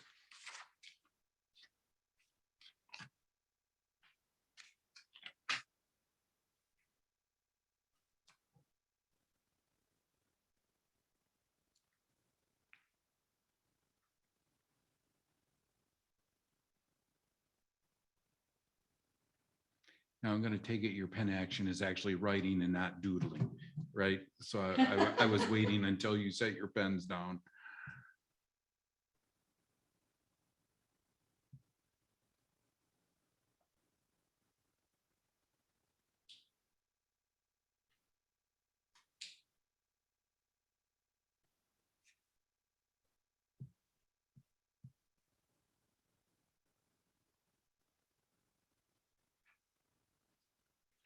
It looks like you have a question, Ardella. No. I'm just redoing my numbers there. Okay.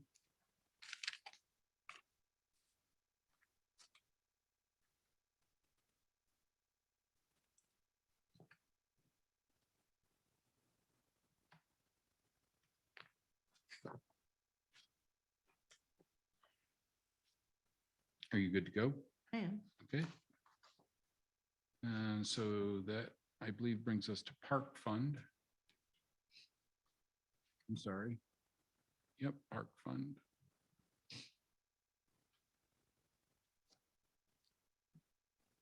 I had one major realization here on revenue. Let me get both documents in agreement here. So on revenue, 590, we have the grants at 200,000. But that's really not correct because this is going to be a credit type grant. So we Probably have, should be 100,000. we have to spend the money first as I'm understanding. Which and then some we'll- has already been spent. and then we'll get reimbursed for it. Is that Mhm. right? Yep. And so I'm also thinking about comments that not all of the construction is going to be done in the 2022-2023 budget year. Right. So should that number be adjusted? Question I mark. would say it should be 100,000, half of it. Seems reasonable. We already have some coming. We just have to get it out for bid and we'll get that. Seems reasonable. Are you good with that change, Heidi? You're going from 140 to 100, or you're going from 180 to 100? My document indicates 590 was at 200,000. That's what I have. So we're in the park fund, Department 208, 590. line item 590.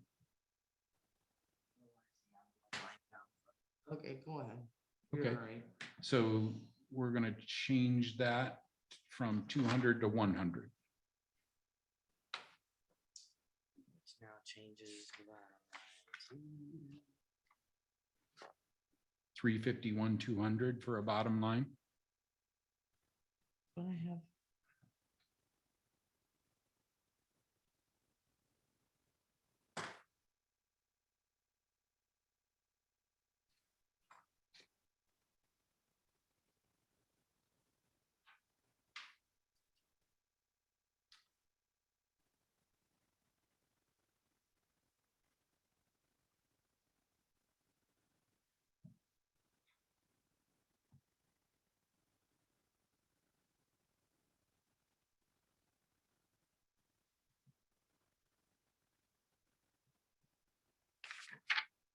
So under repairs, we have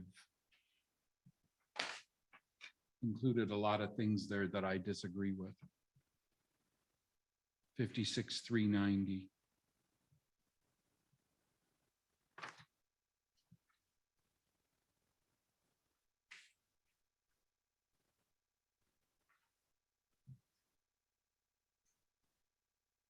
I think the playground still needs to go through Park and Recs. The last meeting minutes that I read, they were unaware of whether or not a slide could fit. So your site plan that you provided did show a potential where a slide could fit, but there were no, what do you call those? Parks and Rec chairperson created the site plan. Safety zones. Well, the use zones. Okay. Yeah. So we don't know whether or not the right use zone is there. Well, I think that the site plan shows that the playground equipment is spaced really far apart. And so the use zones, we're not going to have an issue with use zones. Do we know what the use zones are? I can't rattle them off to you right now, Okay. but those will all be determined. Yeah, so I'm They've not been- in tune to go with that until we, Fine tune it a little bit. So, I mean, you asked for site plan, it was So, provided. let me, hang on, let me finish. And so, yes, there was a site plan. And so we could include it, but we have to have some rules. We have to stop the practice of dismantling things and then say, oh, by the way, we got to replace them. I'm not going to go for that type of construction management. So we did it with the dugouts. We tore them down. We got rid of public assets without following the township policy and procedure manual. The same is happening at the park with the pit toilets. I just had some pictures sent to me that the walkway has been dismantled. The lady fell on it. And It so, was removed as a safety measure. and so the picture I saw still had the stringers there. No wonder somebody tripped on it. They didn't trip on the stringers. And the ramp's going to be replaced. So So my question, I'm sorry. I'm willing to put these in the budget. But I also want it to come back to the board before any demo is done, before any project is started. You know, Ron, I think you stated that before, that you wanted these documents to back up what it was we were planning on doing, or plans that are currently in process. I want the funds left in there. I don't have a problem with it coming back for final approval on any projects. And I don't think, Cheryl, do you have a problem with that? Coming back for any? It has final? to, it has to. Yeah. This is only appropriating money. Yes. We aren't approving the I fully expenditure of am any okay with money that. today. And I'm good. I'm good. But Melissa's here, and maybe she's the one that put together the site plan. If you had questions on if she followed the guideline that says how many feet apart it's gotta be. Do you, That'll be coming back at another meeting, and Melissa is one vote on the Park and Recs Committee. no, she's the chairperson. She put this together. It's still That's the one only vote. reason. It's still one vote. No, I get that, but I'm saying we have somebody here that actually put it together. If you have questions, you can ask her. Now is not the time to question the site plan. It's been provided. It looks correct. Yep. And so when it comes back for final approval is when we would want to make sure that we have all of those safety envelopes on the site plan. Yeah, the only reason why I mentioned it, Ron, is you were asking Cheryl about it. So I thought, why not ask the person to put it together? Well, she's the director. Yeah, but she didn't put it together. Somebody else did. And then the pit toilets the same way. Before we start putting a plastic toilet inside of a wooden building. With one opinion. Yeah.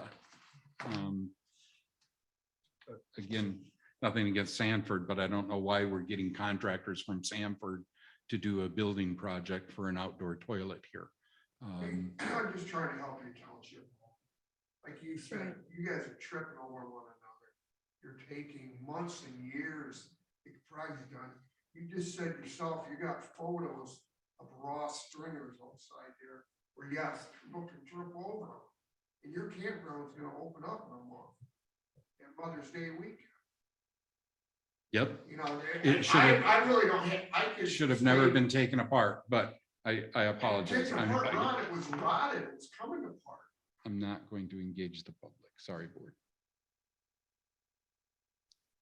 So if we're good at coming back to the board for approvals and not just final approval, this will be incremental approval. I don't want any more buildings demoed until the board knows about it. Is that something? We're not spending the money today. It has to come back to the board for approval to spend. That's always been the case. And We're not spending money in the budget. We're just appropriating the money for a proposed expenditure. Yep, I understand that. And I just said that before I can support this, I have to know that any demolition also comes back to the board. Whether or not it's before we spend money makes no difference to me. The demolition goes through the zoning administrator. No, it doesn't. It comes here to the board. Well, Well, I get plenty of people who call and they want to know about getting a demolition permit and I refer I them to said Bob. nothing about permit. I said it comes to the board before demo gets done. Well, we're not planning on demoing that building anyways, so. Is that agreeable then?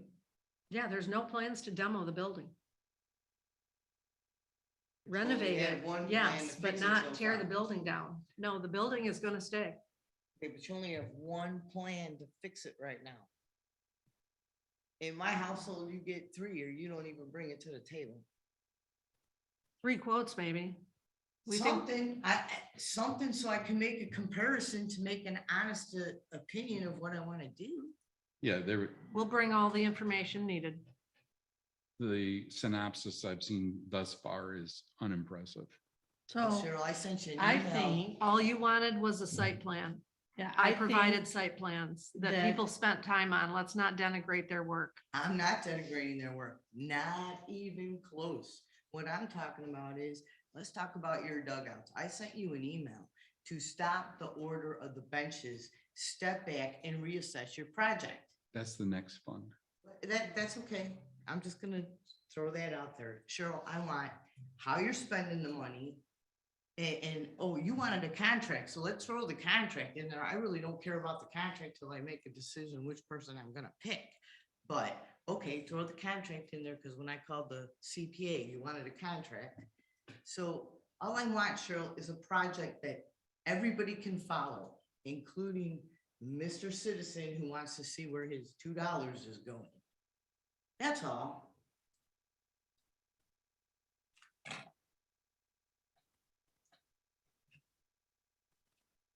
Sorry, but you're spending, I gotta control. Really don't want to, I'd rather lead. So I'm good at the 56,390 as long as we can get those controls in place. Is that board consensus? Yeah, I have a note.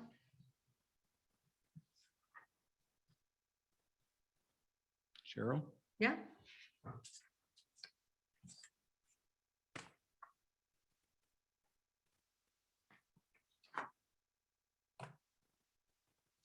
And that's board approval for even any demolitions, correct? That's what you said. Just want to make sure that's what you're agreeing to. I'm agreeing to it. Okay.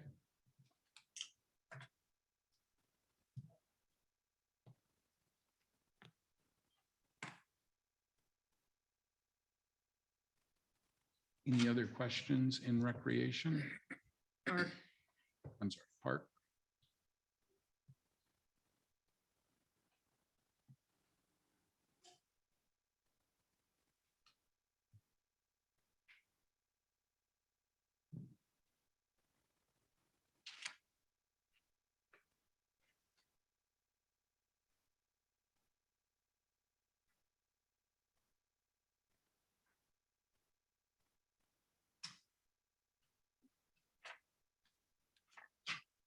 Shall we move on to recreation?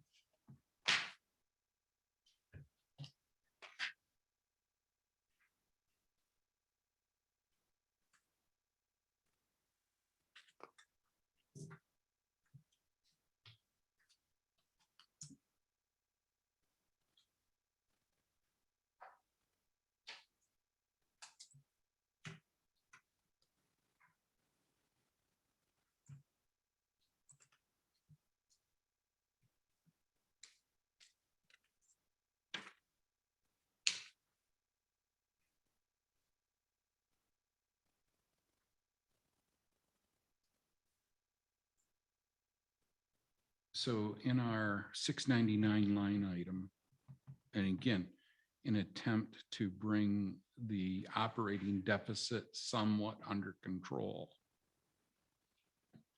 What would happen if we dropped from 57,200? I think that's the yep, 57,200 to 40,000, which should fund all of the cleanup work. And I know that we've heard from Melissa that the board should view this as a contingency fund item, the cleanup specifically.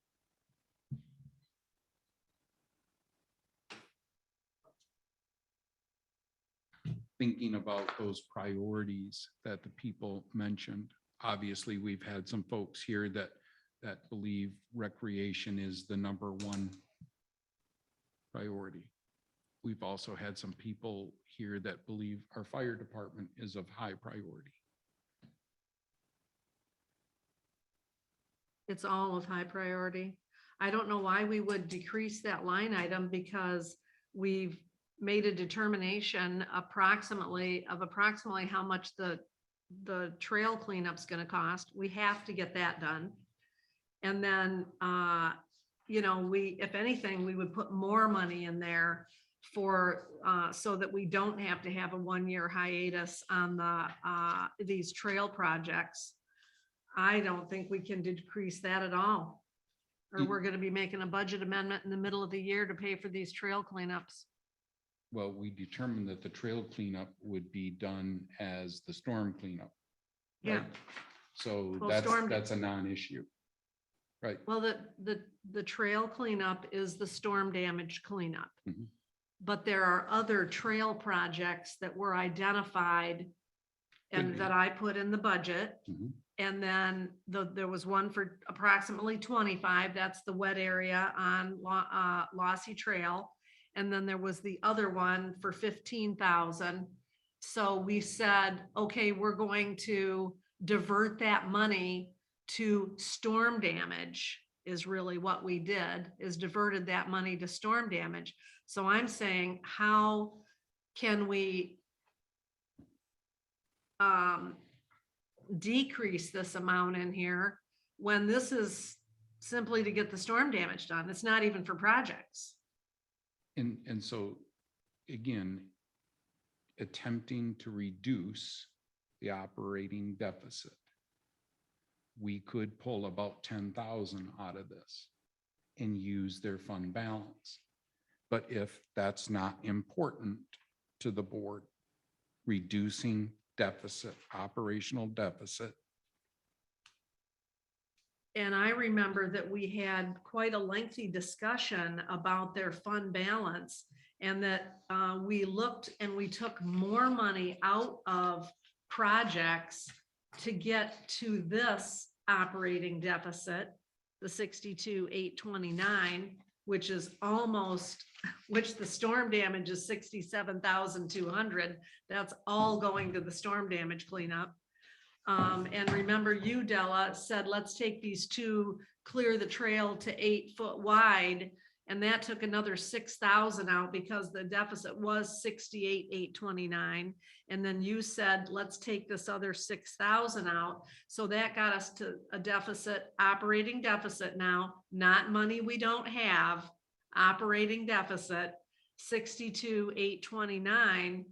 And the fund balance was like 66, or what was in the account was like 66. We really. 67,260, depending on the day we discussed it. Yes.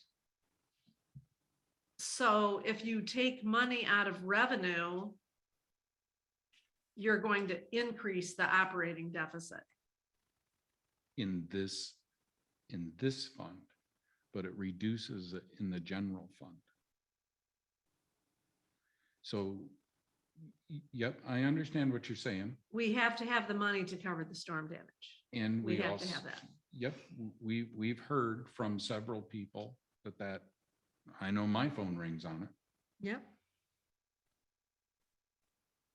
And I think it's important to state that the longer we leave those trails in the way they are dangerous. That's right. People are going to go down there even though we have trail closed. And that just increases your liability. Well, at some point in time, we're gonna have to have a discussion of future trail owners. Because we are, This is killing us. it's I've It never, is. I've never seen so much money be spent. The storms that we've had the last few years, we never had that before. And in 2000, what was it, 2008, 2009, 2010? your story picking up. 12, here. 12. when you had the damage. When we had all that damage that brought these trees down out here in the park, there was like over 150 trees down in the campground.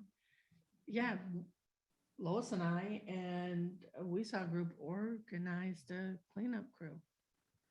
And we got volunteers. That is why you But- have nothing, with Grand Traverse County submitted that you had damage.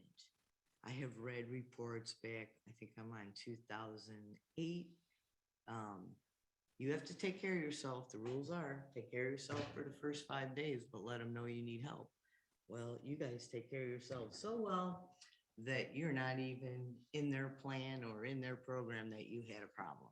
It just says Whitewater Township, some trees down. Mhm. No, I don't know anything about that because I'm not on an emergency I'm management team. just saying, if you And start if we looking want to into- put together an emergency management team, those are all great statistics and we can talk about it and we put it in a plan. But to criticize that I I'm just not said we had criticizing, volunteers though. to clean it up, I don't find productive. I'm not. That of the people that were on our It's a WeSog side group issue. have retired, they've moved away. I don't have access to those same people anymore. Bella, all I was making a statement was, moving forward, we just cleaned our mess up again and didn't report anything in. We gotta start looking at how we report up the food chain to get some help before we clean everything up and take care of ourselves. Otherwise, yes, we will pay for it. Well, since That I've was been the on only this, thing I was trying to make, Cheryl, is we're gonna pay for it until we stop taking care of ourselves so well. well, I since don't need I've, to hear a dissertation, Cheryl, because I read all the backup work for the last 12 years. All I'm saying is, the point I'm making is, we have to pay for it now because we didn't start an assessment process properly when we got hit with trees. That's all I'm saying. so my comment is that we had the major storm damage that hit the entire Northwest Michigan area in August of 2015. And so the governor declared a disaster area. And we actually, you know, Ron, me, other people spent a lot of time putting together a disaster relief application to the state. Copy of it's right in that office in there. And we got back every dime that we spent, and we spent close to $80,000 cleaning up and 80, well, we didn't have that much damage at the park. But we had a lot of damage in Battle Creek Natural Area and Lossy Road Nature Trail. And we spent about $80,000 getting that damage cleaned up, and we got back every dime of that, almost every dime. So we really, and then, you know, unfortunately, Mother Nature comes through with these storms once in a while. Many private property owners have been hit with a lot of damage too, and that they've had to clean up at their own expense. And so, you know, The we can't difference control is- Mother Nature. And so we've got another storm that came through August 10th of 2021. And we're desperate. And now there's no disaster declaration. If you read the country lines, anybody that gets the country lines, they said right in there, they had an article back last fall about Whitewater Township was the hardest hit area. But no disaster, we were the only ones that were hit that hard. There was no disaster declaration. There's no funds to go get. That's why we've got to figure this out. And we had to figure out the other one, we had to figure it out and pay it too, and then get reimbursed. So if you have somewhere that we can get reimbursed for this, please bring us the information. I can't do that. The And- assessment starts 24 hours into the disaster. You Well, can't go maybe- recoup it now. Maybe there's another area, maybe there's a grant we can get or something, you know, Heidi, you're always welcome to research grants and that type of thing. Back to the budget, we just need to put the money in there to get the storm damage, and we cleaned up, and we really have done a major disservice to the community and to the Parks and Rec Fund. They spent a lot of time on this on the survey, and there are things in that survey which is in the rec plan that is filed with the state now and approved by the state. There are park things that the community wants done. We have heard from the community on Parks and Rec. I don't see how we can decrease this transfer from the general fund at all. Okay, so we can leave it at 57,200. I'm good with that. The next line item I had a question on was 703. And so I made some notes regarding the park ranger who stops by, opens up, closes bathrooms and stuff like that. Cleans. Yeah, every day. And Yeah. so I had 12 prac meetings at 4560 plus recording secretaries and an additional 1,200. But I don't think we accounted for anything for the park ranger. Yeah, there was some park ranger wages in there. So They're minimal.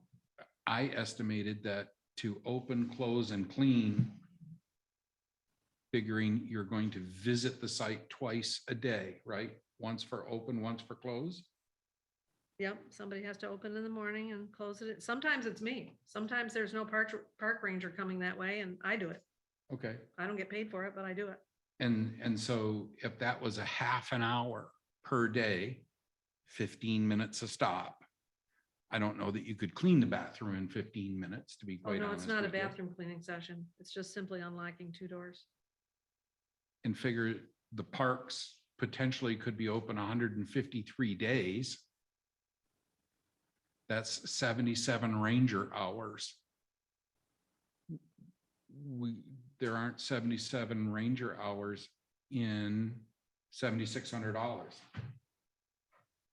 Well, all I know is last year I budgeted 6,000 and 4,225 was utilized. And I think I brought 7,300 and then somewhere along the way, we adjusted that up $300. I think it's an adequate amount. Do you? Yeah. Because I was thinking, using the numbers I just recounted, we're closer to 9,600. And probably there's been days when rangers stop by there and they don't even log it. They don't even log it. That Because would account literally you for- walk from your car, you unlock 2 doors and walk back to your car. I mean, it's 1 minute. But that They doesn't don't even cover log it. cleaning. No, they don't. They're not cleaning on the days they're just stopping by. They're headed to the park. Sure, I understand. Right. But they do And- get cleaned, right? Well, they do get cleaned, yes. But Okay. I mean, once a week or so, is about how much they get cleaned over there. Okay. Not every day. Well, if you think 76 is enough, I think it's plenty. okay.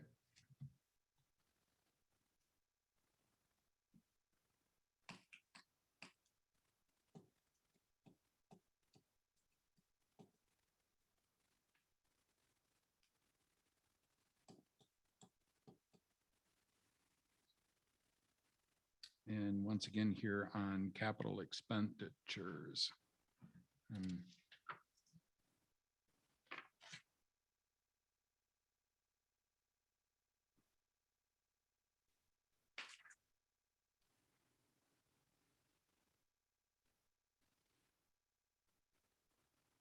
At 19,975. I asked to have a site plan. Site plan has been provided.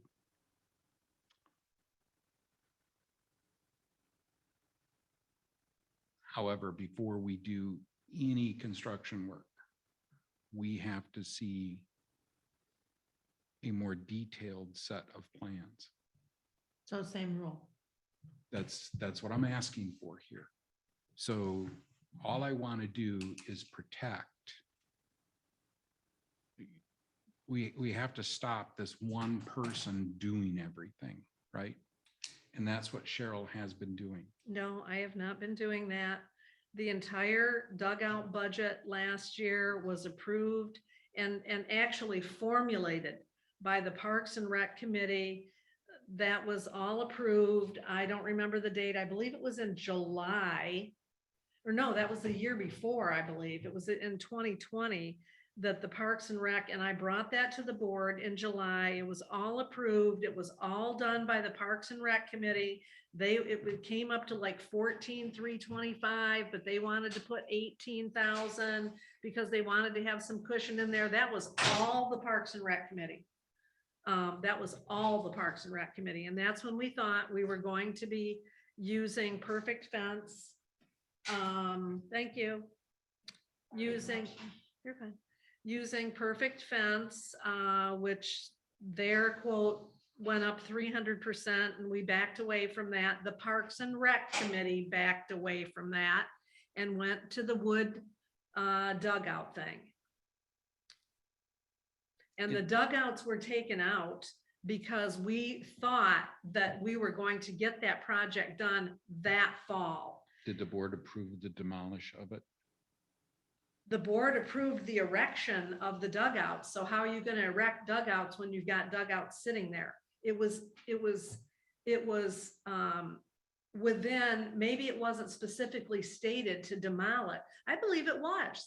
It was right in the budget. It was in the budget that was approved. Yes, it was. I believe we had $1,000 in there for that, didn't we, Melissa? Yep. Yes, the board approved it all. The board approved the expenditure, not the action. And that's the heart of my disagreement. And then the board approves that the budget, and the budget was all line by line, what each thing was gonna cost, and it said $1,000 All right. demolish the So then dugouts. I'm The not board approved approving that. $15,000 for the dugouts then. So I guess we're at the same place we were before, Yep. where as long as we agree that everything has to be pre-approved before the work is actually done, then we're good to move on. Correct? I'm fine with that. Correct? I agree. We're not Let's asking see to the spend paper. money Let's move today. on, folks. Let's see the paperwork. I made the note. I got it in my budget. Okay.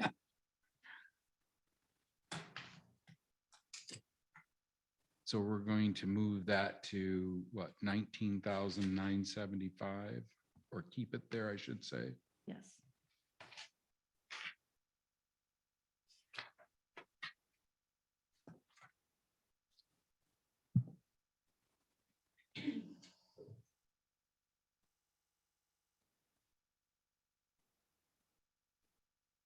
Any other questions in recreation fund?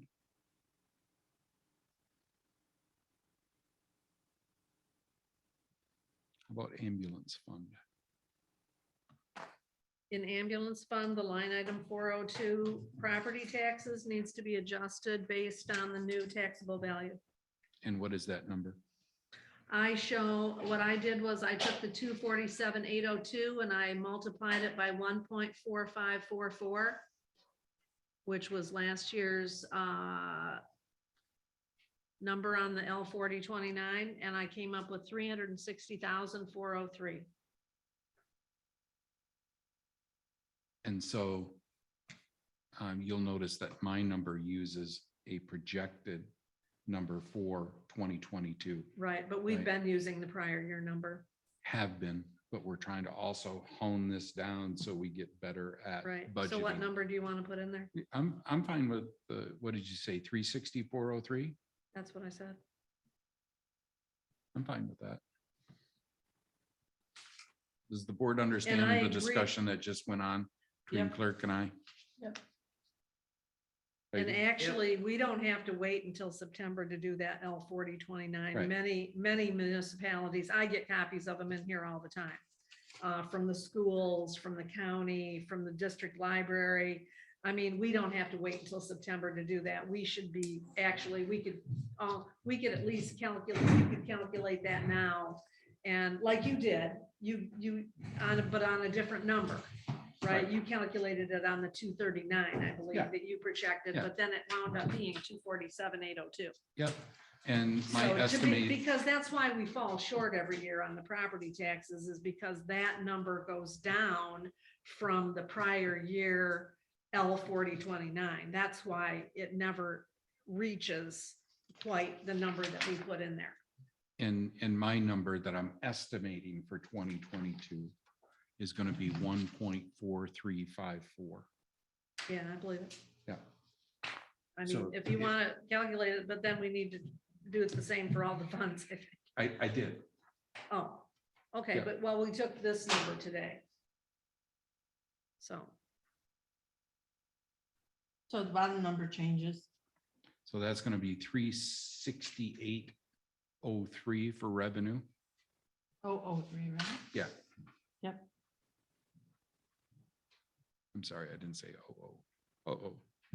Uh-oh. Oh. 368,003. Correct.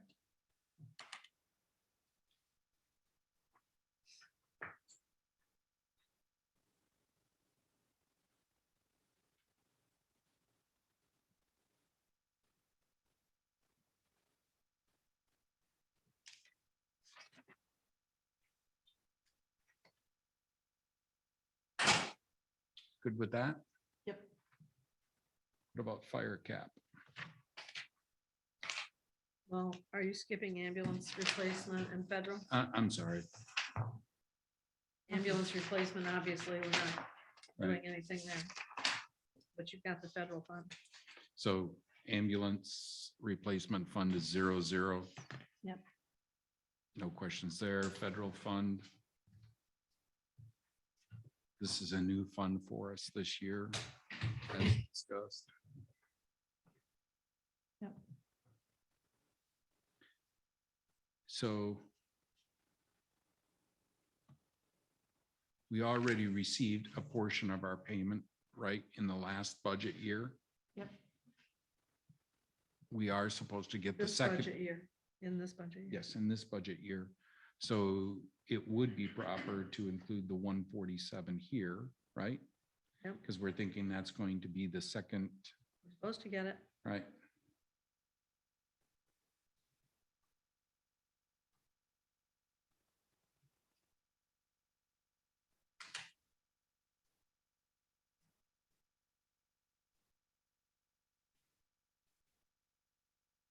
And the expense of $100,000 at this point is allocated towards, we think, fiber internet, But we don't know. but we don't know yet.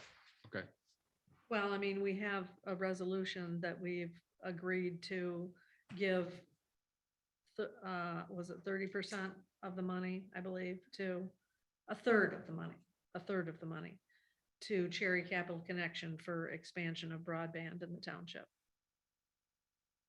and then we realized there were rules which Sure. we may or may not have complied with in spending the money. Well, Right. but We- we have made the commitment. Yeah, and we still have to figure that out Yeah. somehow. I hate to spend a third of our money to figure out where we can spend the other 2/3. Probably get that done. 3 o'clock if we ever get out of here and you guys can watch it. By the way, it still need sign in or login information. Were you gonna send that to me? Yeah, I will. Okay, I can do that. even though apparently our page isn't ready. And I'll send you the link. So it'll take you directly to where you gotta go, because that's always fun finding it. Okay.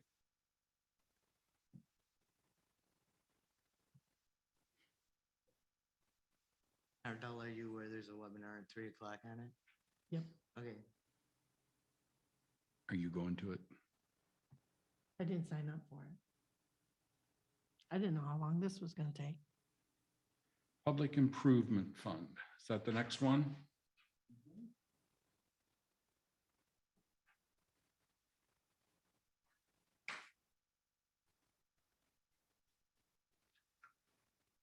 I thought we dropped the 50,000 We out of, did. We out did of public. 0 in the recommended count. Oh, I see where you're at.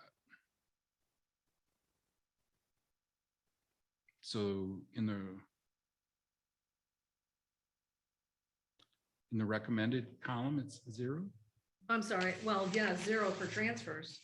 But we got 125 for interest earned. Yeah, but in my copy, it says 50,000. Not in the recommended Line count. 7?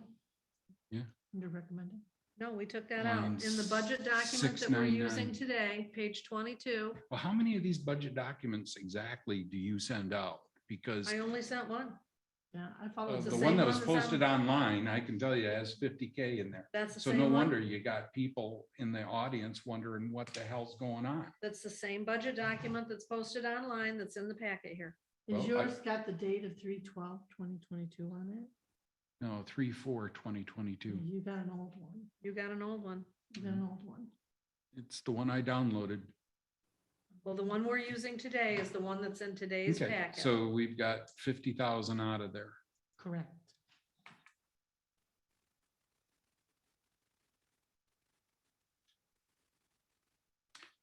We still have expenses of 30,000, and that's to take care of C2AE and what, a potential survey around High Prairie?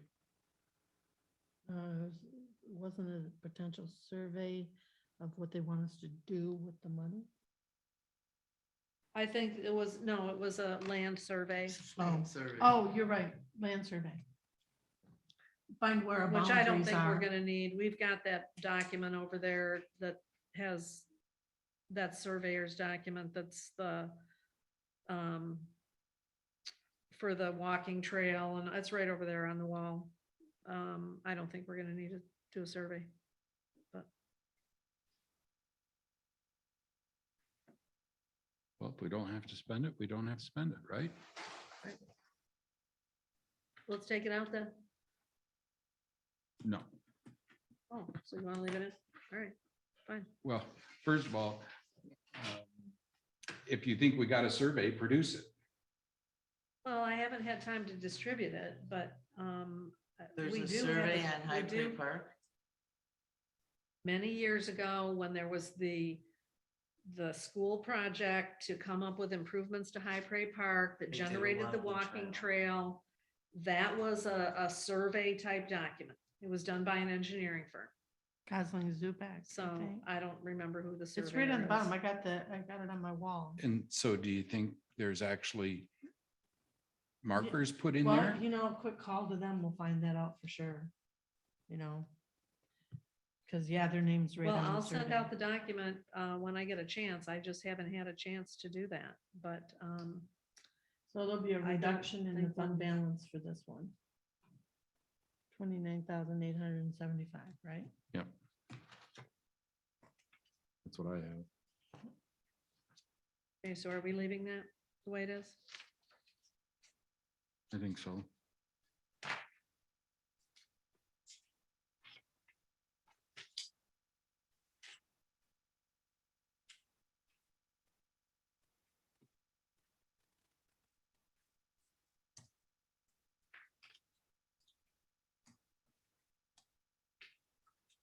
Does that bring us to fire capital?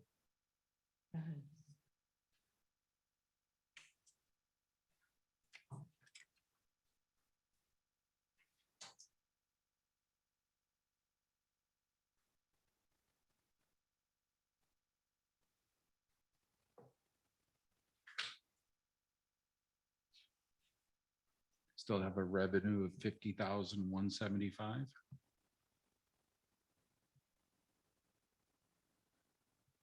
Yes.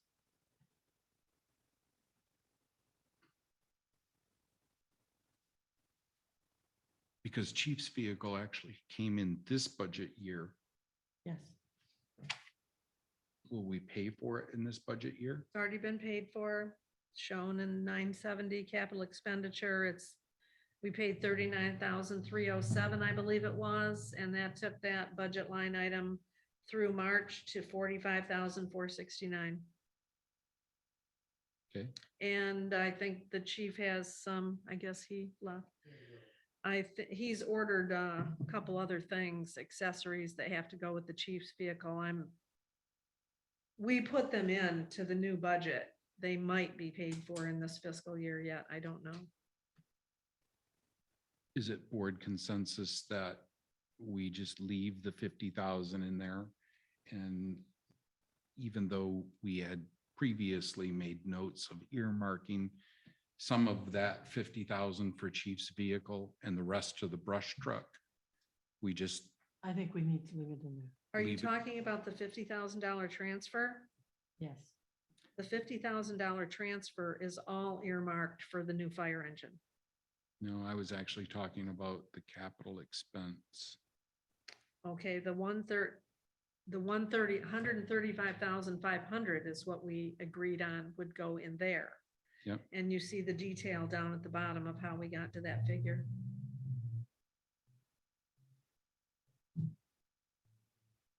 Yeah, see, we haven't gotten the snowmobiles yet. And he's still missing some accessories.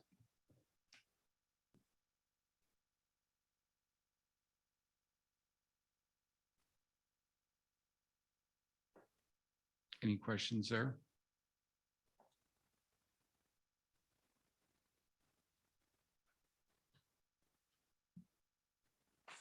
Are we good? Yep. All right. Moving on to budget amendments. None for this year. No budget amendments are necessary.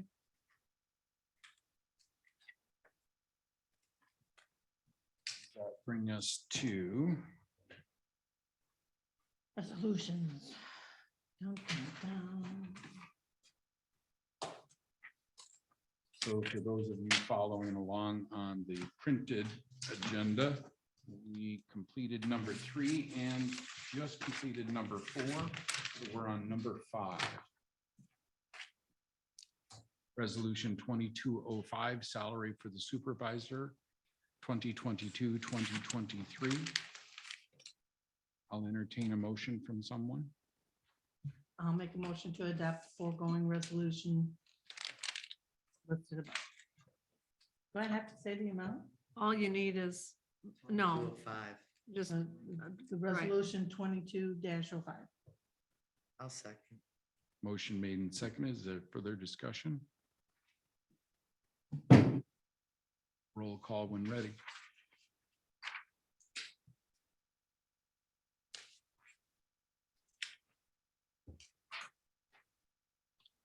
Valmir. Bennett, Yes. Pop, Yes. Goss, yes.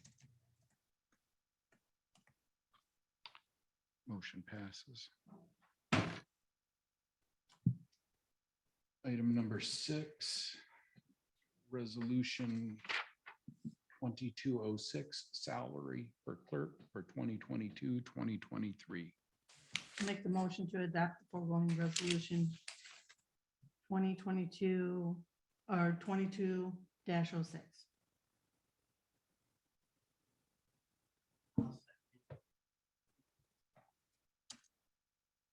And I would just indicate there's no change in the clerk's salary from the prior year.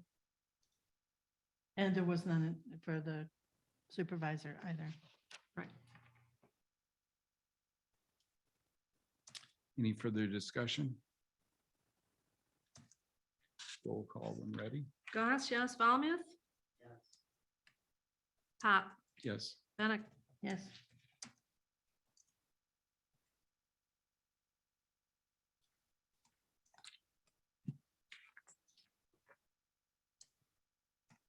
Business item number 7, resolution 2207, salary for the treasurer for 2022, 2023. motion to adopt resolution 2207, salary for treasurer, 2022, 2023. Seconded.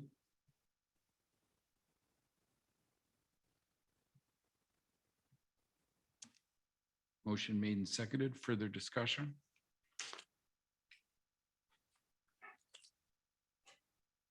Roll call when ready. Bennett, Yes. Goss, yes. Valmuth. Yes. Pop, Yes.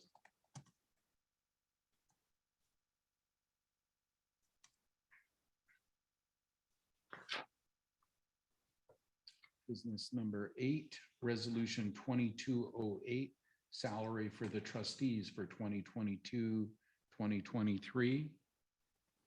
I'll make a motion to adopt resolution 22-08. Seconded. Motion made and seconded. Is there further discussion? Roll call when ready. Pop, Yes. Goss, yes. Valmuth. Yes. Bennett, Yes.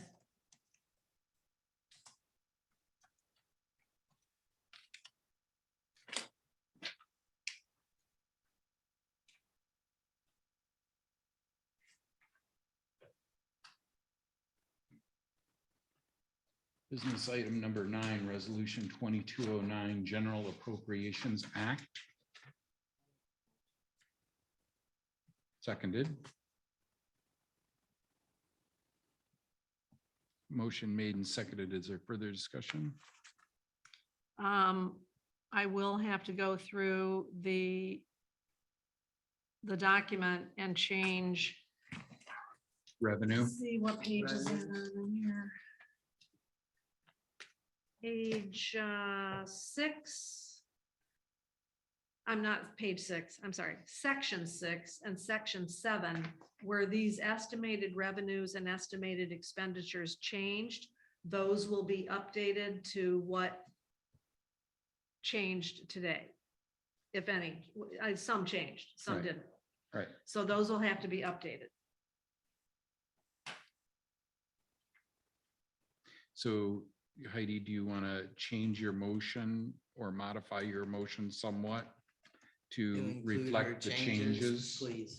And so how would you state your motion now? I'll remove my second from the motion on the I floor. move to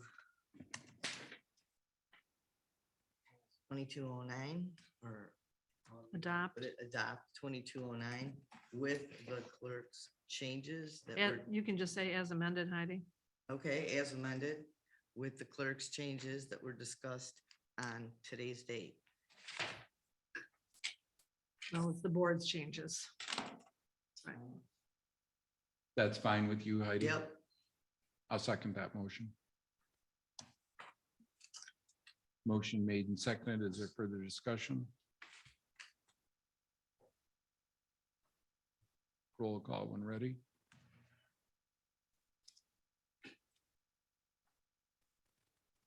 Pop, Yes. Bennett, Yes. Goss, yes, Valmuth, Yes.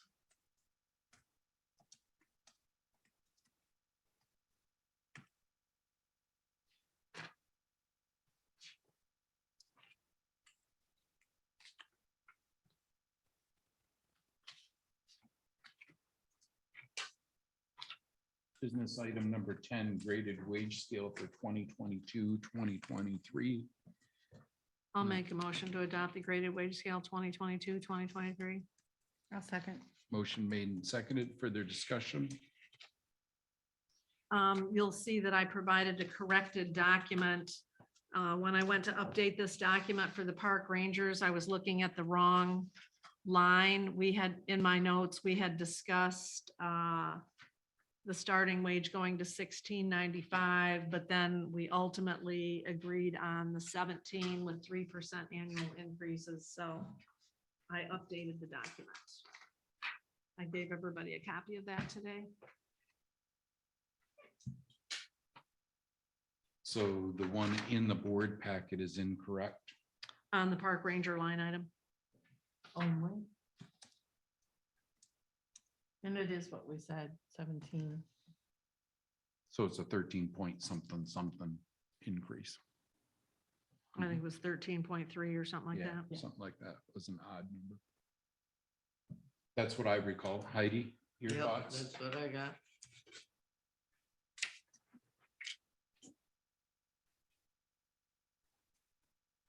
Further discussion? Roll call when ready. Bennett, Yes. Valmuth, Yes. Pop, Yes. Goss, yes.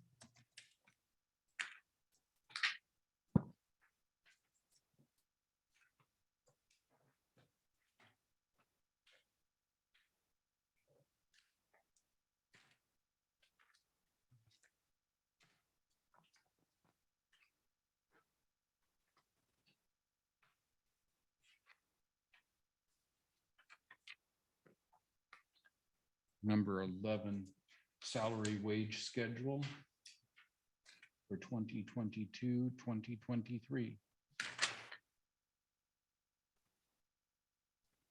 I'll make a motion to adopt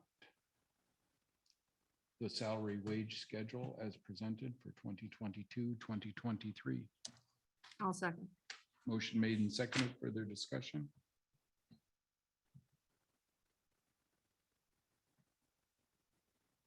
Roll call when ready.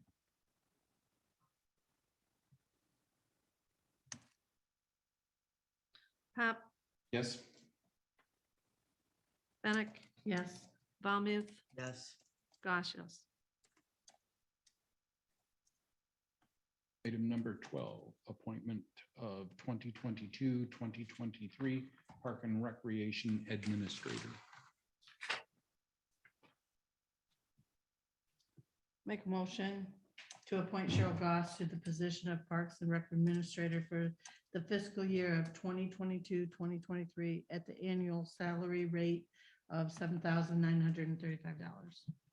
And I'll second it for discussion. I'm sorry, what was that salary? I don't have that in front of me. 7,000? $7,935.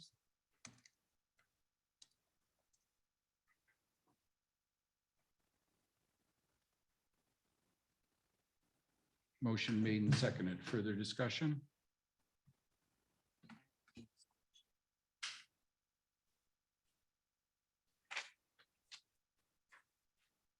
You say you have I have some discussion, yep. Okay. Unless you want to go first. No. We've heard a lot about how great the park is. We all know how great the park is. Problem is, we have some housekeeping errors. And it starts at our leadership role. I'm gonna say this again. I asked at one time not too long ago to have a special meeting to discuss it, and I didn't get to do that. So fast forward now, Cheryl, you tell me you're my employee. Okay. I I'm would an like to. employee of the board That's fine. That's fine. for that purpose. That's fine. My problem is I have a lot of issues that have happened in the last year and a half.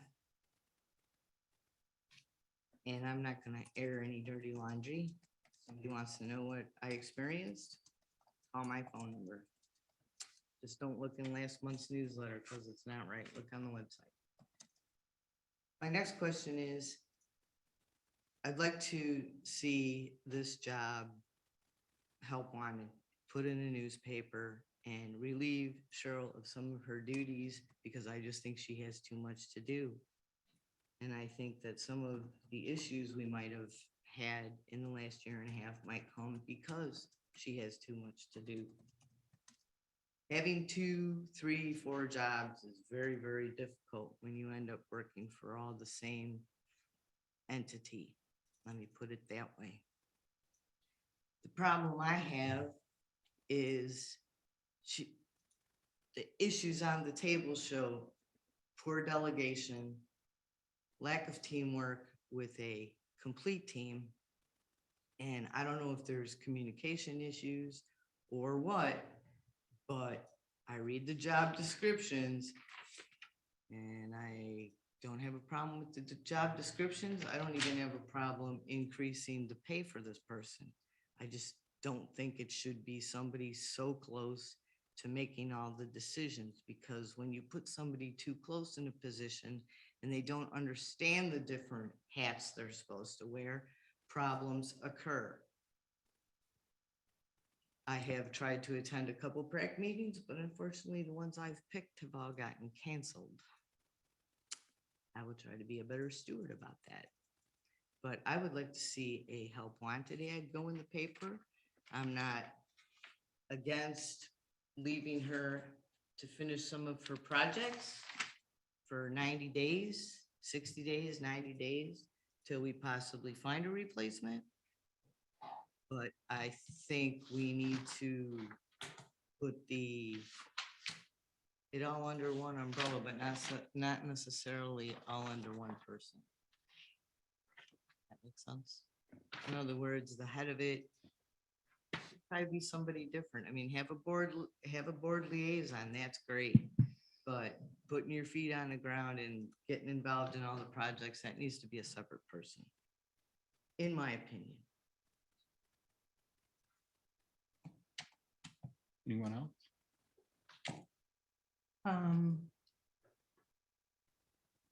Park opens April 1st. If we wanted to hire a different administrator, it should have happened at the close of the season last year. There's no time to advertise, interview, train. Again, park opens April 1st. I mean, reservations does, and there's a whole slew of issues that happen the minute that website opens. I would make the suggestion today to extend to the current employment of 7 months. That would get us through this camping season, through the closing, and then we reevaluate in November, because park closes in October, get it all closed down, do a reevaluation and see where we sit. And then if we feel like it's time to split the duties from the clerk, because she does have an enormous amount of responsibilities, then we start the advertisement and looking for the new employee and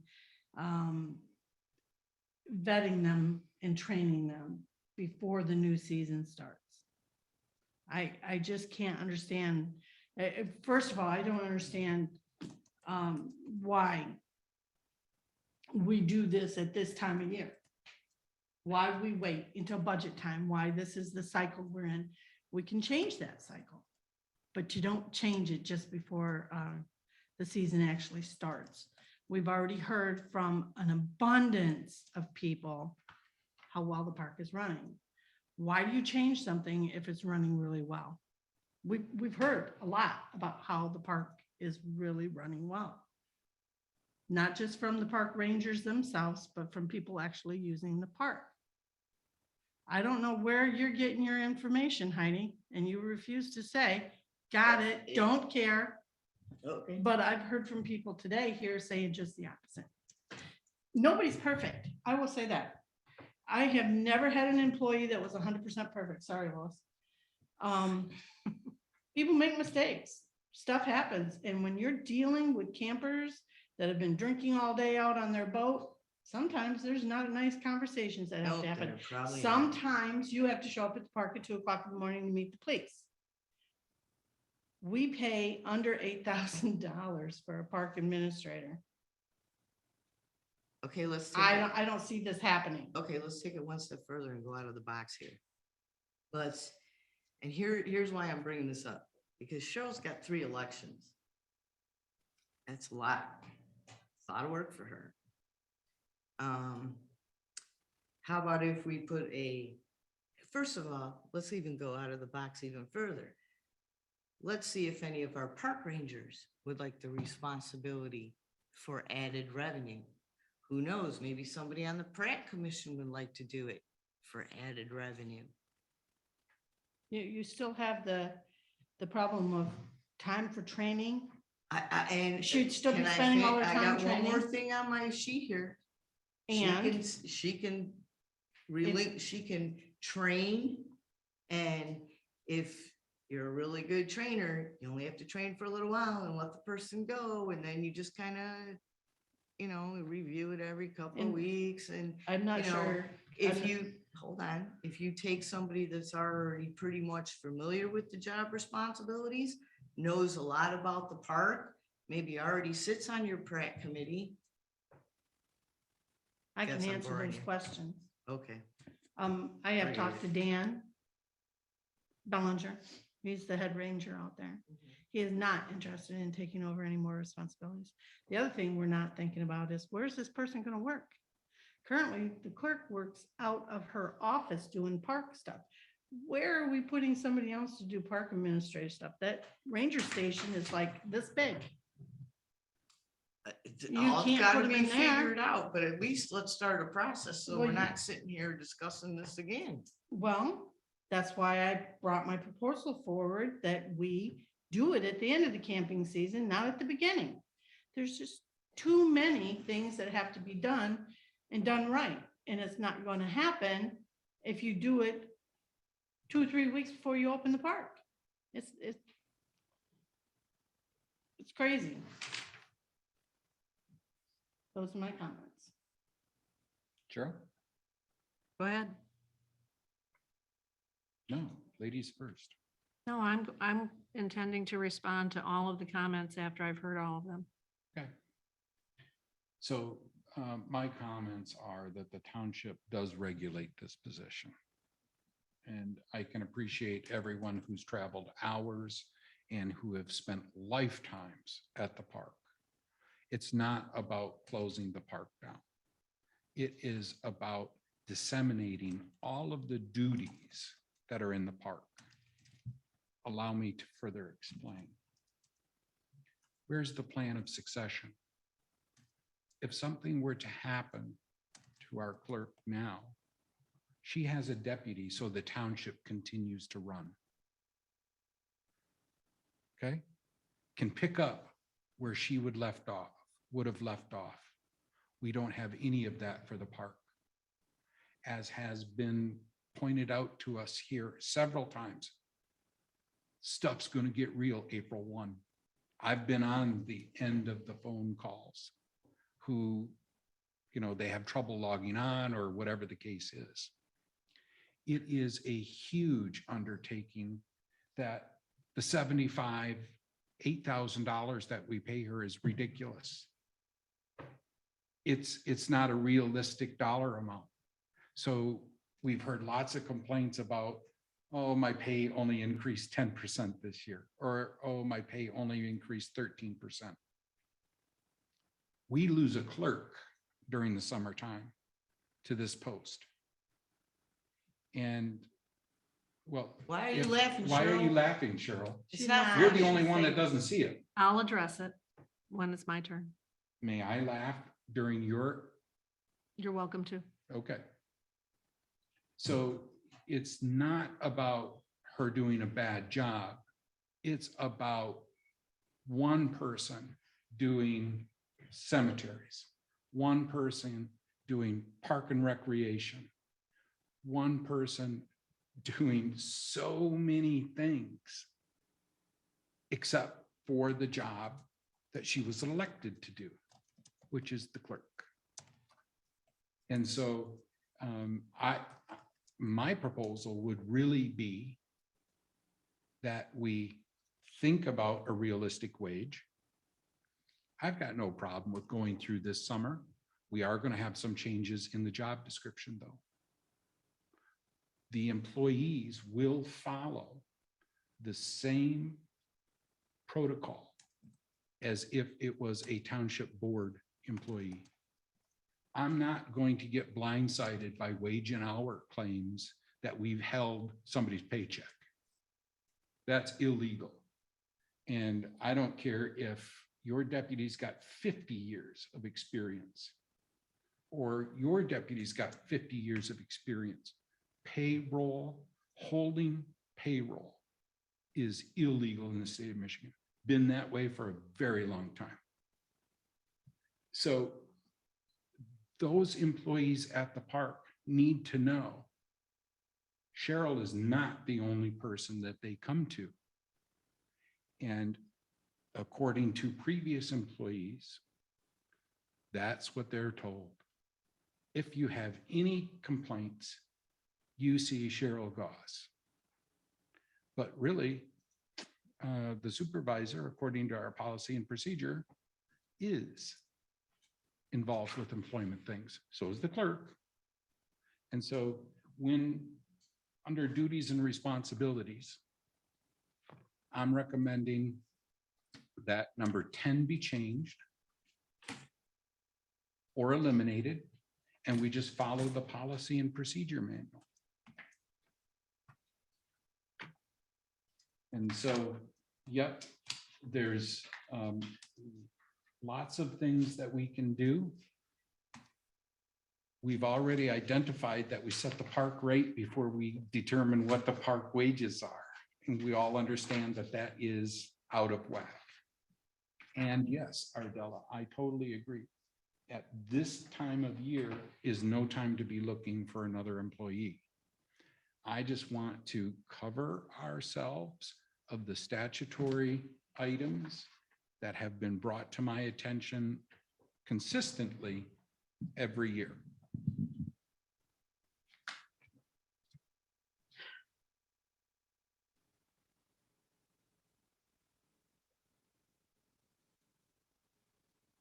Is it my turn? Sure. So addressing complaints. If there have been complaints about the Parks and Rec administrator, you need to follow the employee personnel policy. as an elected official, I'm a park employee. I'm an employee of the board when it comes to the park and rec administrator position. And so the personnel policy manual has to be followed for any employee. There's a procedure in that personnel policy manual to deal with complaints. It has not been followed. So that's the first thing I would say.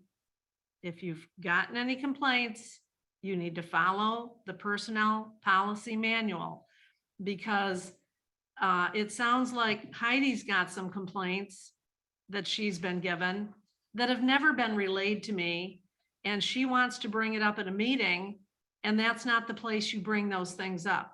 You follow the personnel policy manual about complaints. That's the first thing. Okay. I went and I pulled out all the memos I've done. I was appointed as the Parks and Rec Administrator on April 28th of 2015. I pulled out last week every memo I've done every year asking to be reappointed. And there were times that I told the board, if the board wants to hire someone else, I've brought this issue up before on my own. If the board wants to hire someone else, then they need to do it in the fall of the year and not at this time of the year.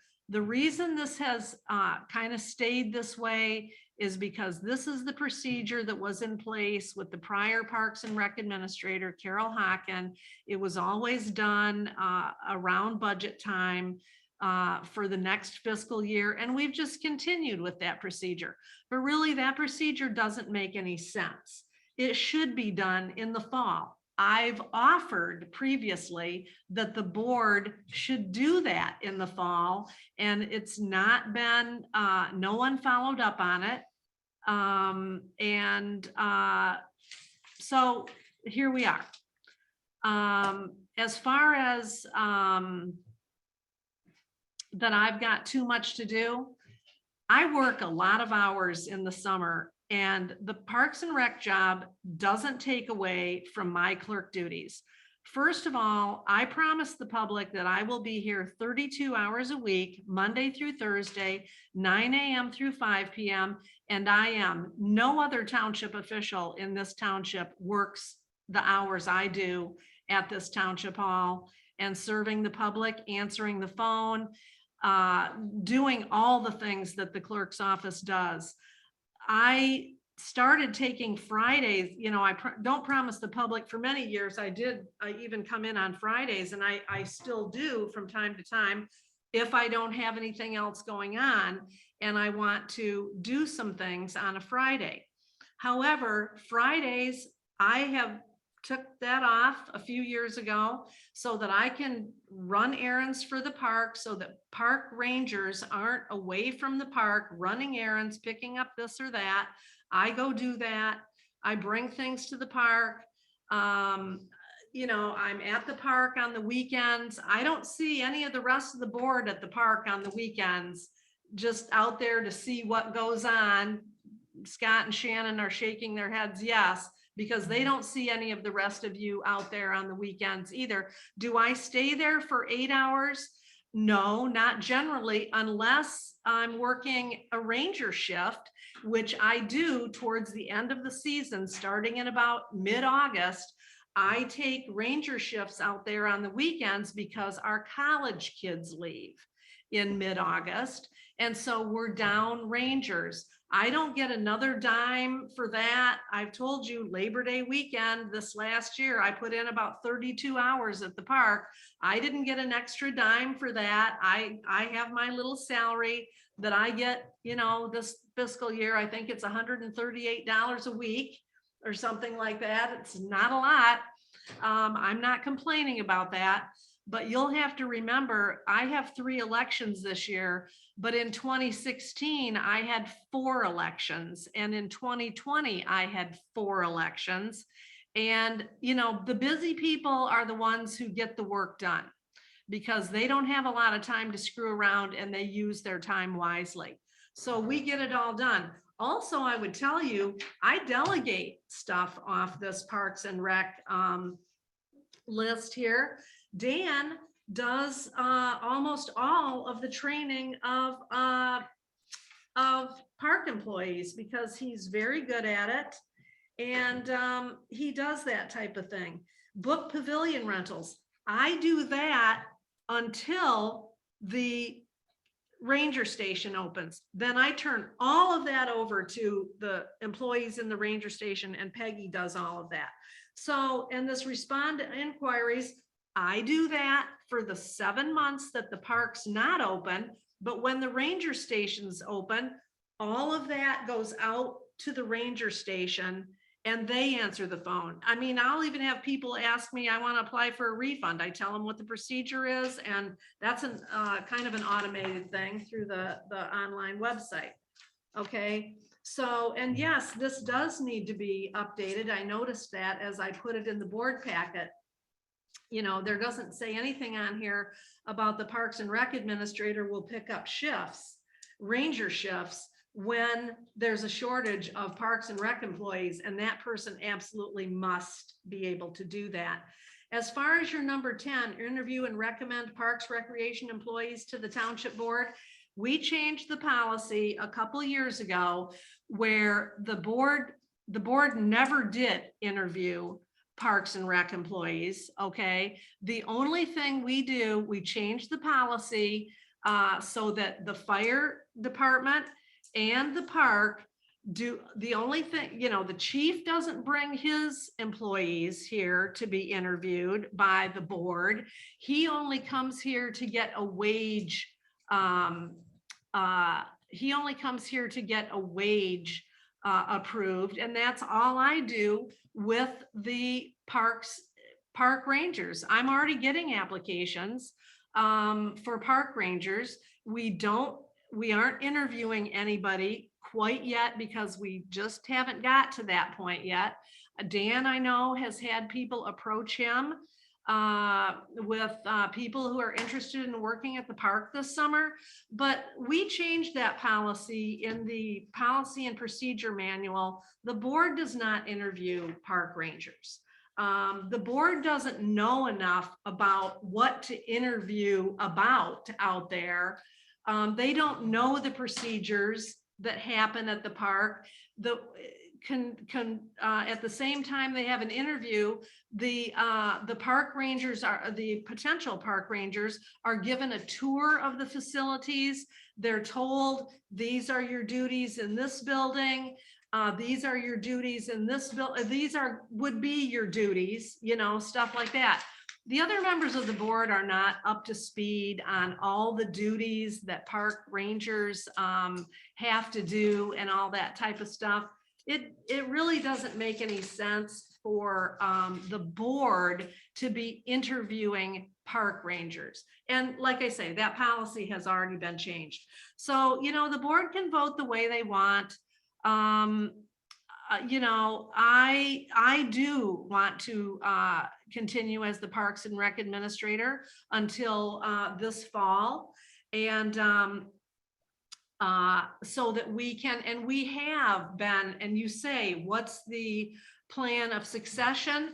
We have talked to people about possibly taking over Park and Rec administrator duties, people who are familiar with the park that wouldn't be starting right from, you know, brand new to help with the transition of the park. As I indicated at another budget meeting, Dan and Peggy aren't going to be with the park forever either. And I'm not going to be with the park forever either. So I think those things need to be taken into consideration, and this is not the time of the year to be posting a job for Parks and Rec administrator. There's just too many things coming up with the reservation system going live on the 4th. I'm always between our tech person who flips the switch on it, and I'm here to take phone calls and emails, which every year since we started the reservation system have been less and less. We just, for the first time ever, booked free camping weekend on the reservation website.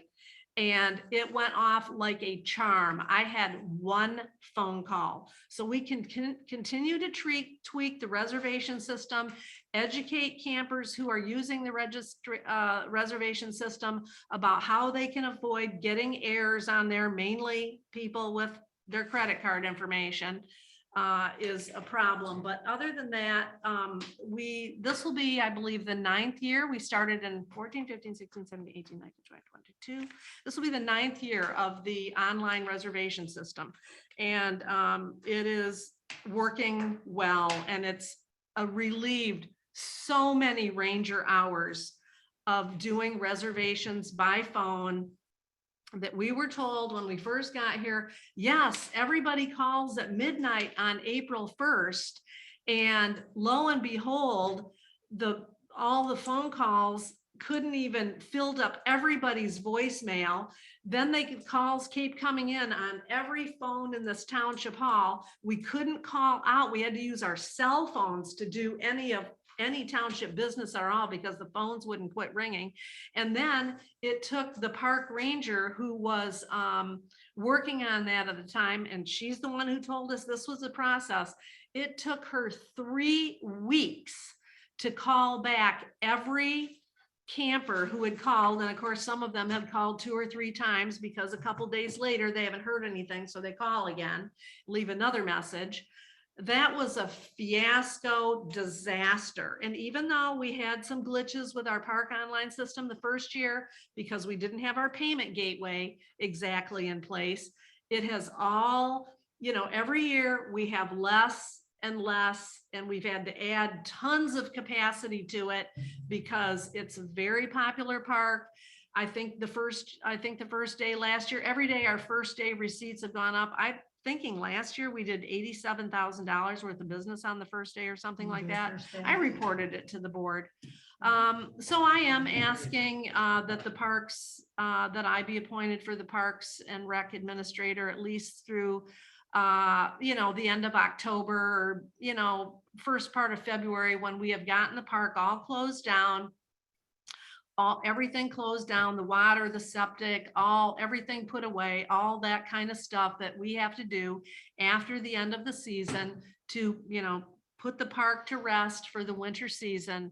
And if there's any issues, then you need to bring them to me and follow the personnel policy in bringing those issues to me. I'm fine with that. I will address each and every one of them. Thank you. So if they're about you want. me to That's what I air your mean, dirty Heidi. laundry. That's exactly what I just said. Complaints about the Parks and Rec Administrator, as an employee of the board, you need to follow the personnel policy. And I also would like to know, this is really nice, this document that was put together. Did the prac committee put this together, or did Dan put this together, or this document that? I Dan believe that read was put together by Dan. By Dan. This document by Dan. Dan and Peggy. Dan and So, Peggy. Carla. So the 2 people that weren't coming back last year now put a document together and now have no issues. Oh, okay. People do change their minds. Oh, absolutely.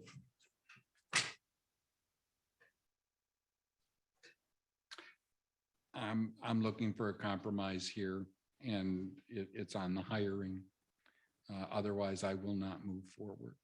I don't understand the hiring issue. Can you explain that to me a little more? Yeah, absolutely. So I am not going to air dirty laundry here, but every year we have a complaint about how an employee gets treated.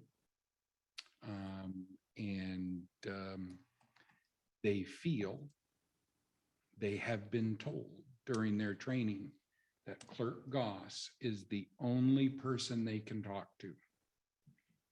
And so I can produce at least 4 people. So how, but I'm not. So- Oh, I'm sorry. All I'm asking for is that during the hiring process, we treat it like we did in the early days, where both Cheryl and I sat in on the interview, and these prospective people know that there is a chain of command to follow. Cheryl's the first one. But if things can't be resolved for whatever reason, there is another person that they can approach, and that would be the supervisor, according to our policy and procedure manual. Well, I have to wonder, I believe it's mostly Dan that does the interview process, does he not? Dan does the initial, He takes them on the tour. he takes He them talks on to the them about it. tour. Many of the people are people that Dan has recruited because he knows them. He believes they would be a good fit in the park. They're interested in working in the park. And so then Dan shows them around, because here's what we want to avoid, right? What we've had happen in the past is people didn't get the tour of the park, didn't get a full understanding of the duties. They get hired, then they find out that, you know, they got to help clean the bathhouse and pit toilets and stuff like that. And then all of a sudden they're not interested. So we don't want to go through the whole hiring process and then find out they really don't want to do these duties, right? Well, the reason I bring this up,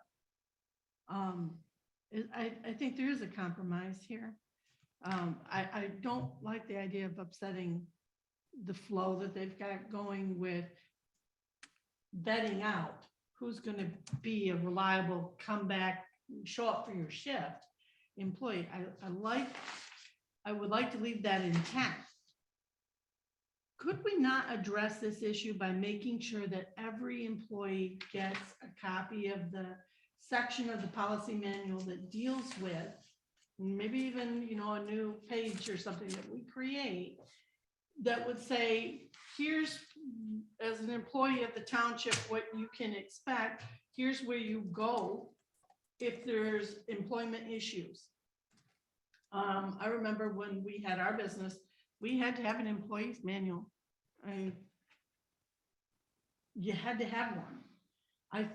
I think we could take the employee section out of our policy book, maybe add a little bit more information that is directly to the park. And it would satisfy that, them knowing where to go if they have an issue with the park administrator. For example, can you look at number 15 on the job description? Implement basic operation procedures for park procedure manual. Okay. Yeah. So has the board had a copy of the procedure manual for the park? Well, You Should even know there- where it is? I would assume it's in the clerk's office. It's at the ranger station. Thank you. I know where it is. Well, It's we under have comment. a manual. Yes, we have a manual. I have a Word copy of the manual. We've made a lot of revisions to the manual. Has it come to the board? For procedures. No, it hasn't come to the board. Precisely my point here. But what would if we're talking 'Cause we about don't a know what's in it. procedural manual, let's say for the treasurer's office, how many of you guys gonna really understand what I'm talking about? Because you're will. not using those programs. You're not, you wouldn't.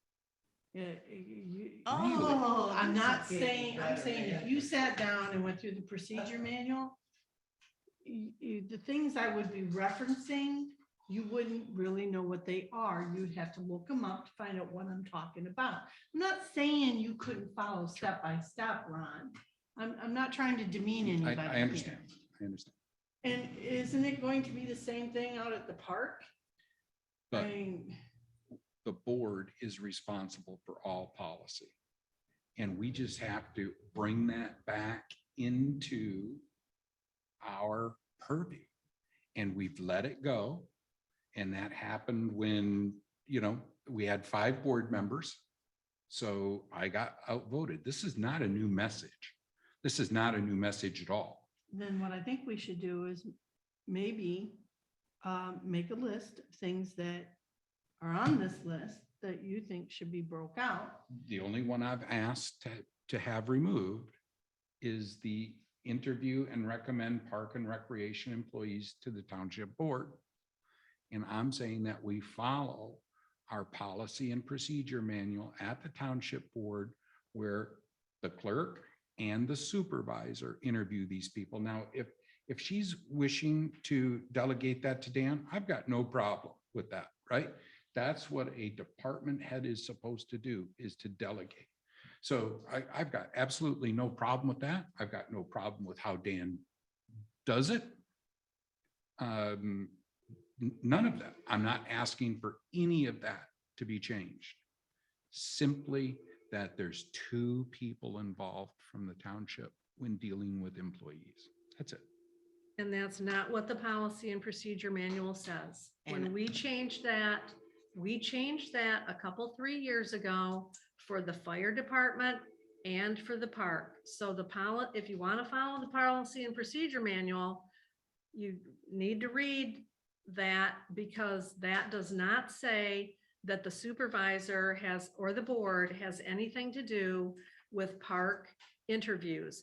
And I will tell you that, yes, I am the direct supervisor of the park employees, and they are told to come to me first with their, with concerns that they have.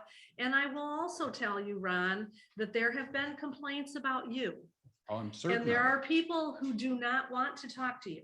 I'm Who certain work of at the it. park, okay, because they've had a bad experience with you.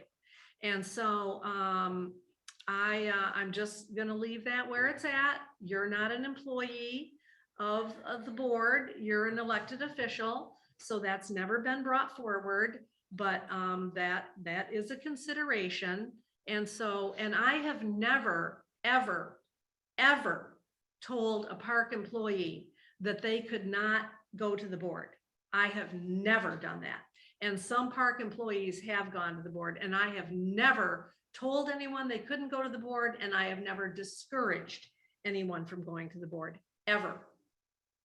I honestly believe that some of these issues that we're talking about should be addressed after we close the park. And we make those changes then.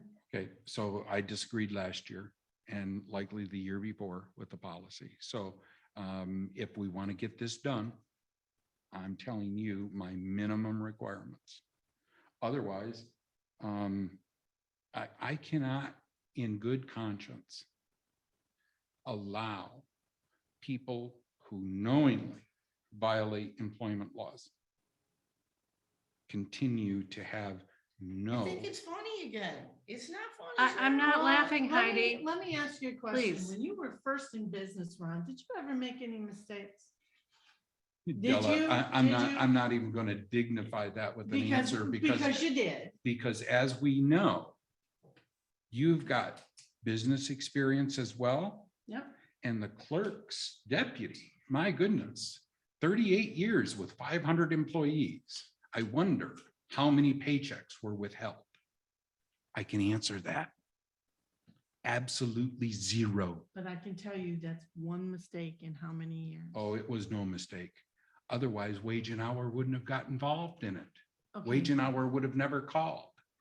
So, And again, that should have been the it was. personnel policy should have been followed for that. It was not followed for that particular instance. I will admit that one person's pay was held for a brief period of time. There are some other circumstances about that we can't go into here. Once again, the personnel policy was not followed. But once you found out, you said brief period, once you found out that you couldn't do what you were doing, you immediately released his funds. Is that correct? Yes. After I'm Wage just- and Hour called. No, So they it's not sent like us we made a something. mistake. They sent us something and we responded to it. It was corrected. Did it It come to was the attention of the corrected. board? Yes, it did. It did? Yes. When? You asked about it at the time. Oh, I asked about it. I see. Yes, yes. After the fact. So I think I know the point instance you're of talking order here, about. point of order. In what she says about following the policy, it should have happened then, Ron. You should have brought it through then. Point of order. And that is point of this order because Okay. we are talking about this exact subject. I've let you know the one item I'm looking to have changed that would make me feel comfortable moving forward. If you cannot include the supervisor's office in the hiring process, even though, yep, I understand we changed it a couple of years ago, but I probably voted no on that too, but got outvoted. Without looking back at that voting record, I will say I don't know how I voted on it. If I voted yes, I now see it as a mistake. And so I have for the last couple of years. Our Dublin Line incident was pretty similar. The employee didn't know what to do. So, okay, let's at least change it. And now you're smiling too. My The only incident reason is why I'm totally smiling- different, totally different. Yeah, I was not meant to be I hope smiling not, at you. because the I employee was in thinking- tears. I was thinking of the conversation that I had with Dan Bellinger, and he updated me on that in tears conversation. That employee has now said something completely different. She's had a chance to calm down. She's very, very loving, That very is why emotional a while person. ago I asked if there were any applications filled out for park rangers yet. So maybe have the conversation. Have you had a conversation with Dan Bellinger yet? Maybe that might help you on that one. I don't know. That's a good one because That's as a soon as really you- good one. As soon as you try and talk to Dan, Cheryl comes in and says, oh, you exactly. got to go through me. No, Oh, no. you can go ahead. No, Dan can talk to any board member anytime he wants to. Dan But he approached won't. me. And Dan knows He that. did. He approached me before I left on vacation. Well, let's see. Oh, yeah. He told me I'm just going to keep my mouth shut there. probably a good idea. Yeah. Tell you what. So we're And going to Dan have, is one of the people who has been disrespected by you on numerous occasions in the past and prefers not to talk with you because you have disrespected him. You disrespected him most recently at the February 17th meeting when we were going over the park budget. Well, he felt disrespected. Yes, he felt disrespected by you. But he doesn't have, So why would he go to somebody that he feels doesn't respect him? to fix the problem. It didn't first- get anywhere with you two, so why wouldn't you keep going? first of all, this has nothing to do with Dan. It has No everything to kidding. do with the employees. Yep, and I would just say, So-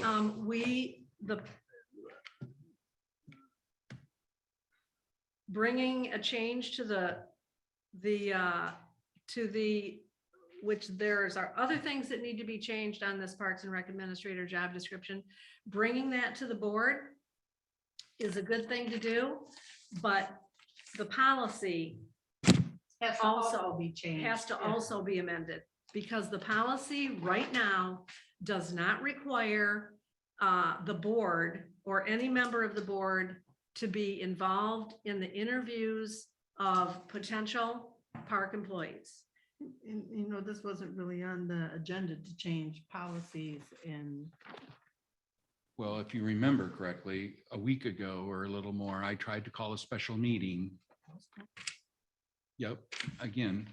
nothing if I'm not here. The But government. won't I let had me to zoom sit, in. I had to sit through a multi-minute dissertation about my vacation and how I couldn't commit to today. So, I'm I- ready to vote. I think Let's this just is vote. a reasonable change. That's what I think. And Cheryl, I took a copy, I sent you an email earlier this week for electronic copy of the PNP. And there isn't, and I will just tell you that the Administrative Policy and Procedures Manual, as it existed when I got here and as it still existed, is multiple Word documents, okay? And then there are appendices. There isn't a PDF of the admin PNP policy in Then one send me as document. many It has to pages be as it assembled. is. That's fine. It has to be assembled. So send So me each send PDF. the sections. That should be easy to do. Okay, well, when I get to it, I will. Right now, I'm just trying to get through budget so we can finalize the budget and get that done. We've been, And spent a I've been lot of waiting time for on an budget. attorney opinion for well over a month now. And we've because been in there isn't- budget for 2 months. Because there isn't time in your day. Well, So- it hasn't risen to the top of my priority level.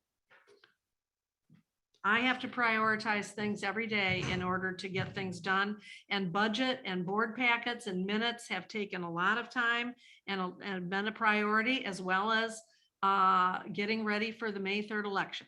So Which didn't have to happen. what by the didn't have to way. happen? What's that? Which didn't have to happen. What didn't? The May 3rd election. The May 3rd election Oh, you did just have to keep happen. looking at me and Well, smiling. I'm just telling you. Every one of those people could have put their name in. Yeah, they sure could didn't. have. That told me how much they really want. That's right. I'm just So saying. I'm not, I'm just saying. It's not rehash. Exactly. So let's focus on this one item. And I don't think it's too much to include 2 people in that interview Some process. kind of chain of command. I just don't see the hurt there. So And you so, want to take number 10 out? Is that what you said? Yeah.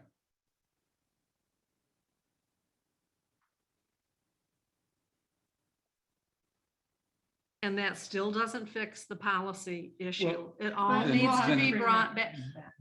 Let's Then the- just vote. Let's then just the vote. policy I'm also ready to Let's gets just vote. take changed, number right? 10 out. Let's just vote. Cheryl, let's just delete number 10. We can always revisit it when we come back to the policy that would need to also be changed, because you can't leave the policy in place the way it is if you're removing this. So are you saying we will change the policy? If you It's a are board removing decision. this, you have to make the changes in the policy book. So delete number 10 and change policy. No, a policy change has got to come back with the exact language.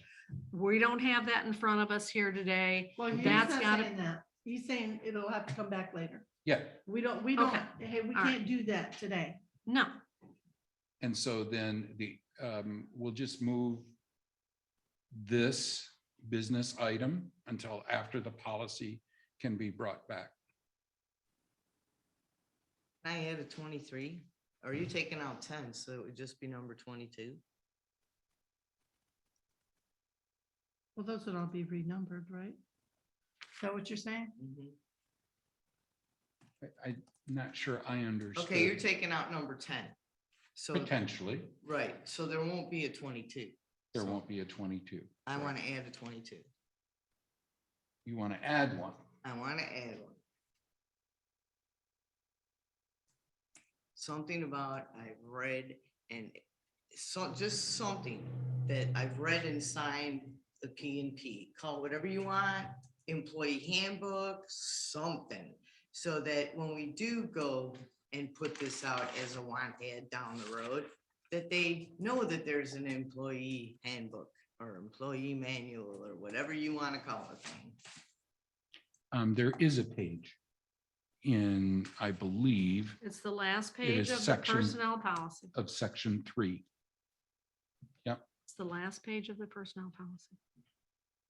So like, can we put that in there just to solve some of these issues? And what I'm saying, Heidi, is that we would follow this policy in the park, just as we follow it if we were going to hire another employee. Exactly. Now, I understand the fire department is treated differently. And, I've never worked anywhere in my life where I haven't signed an agreement, some kind of agreement. I read the personnel manual. I read what time I'm supposed to come to work.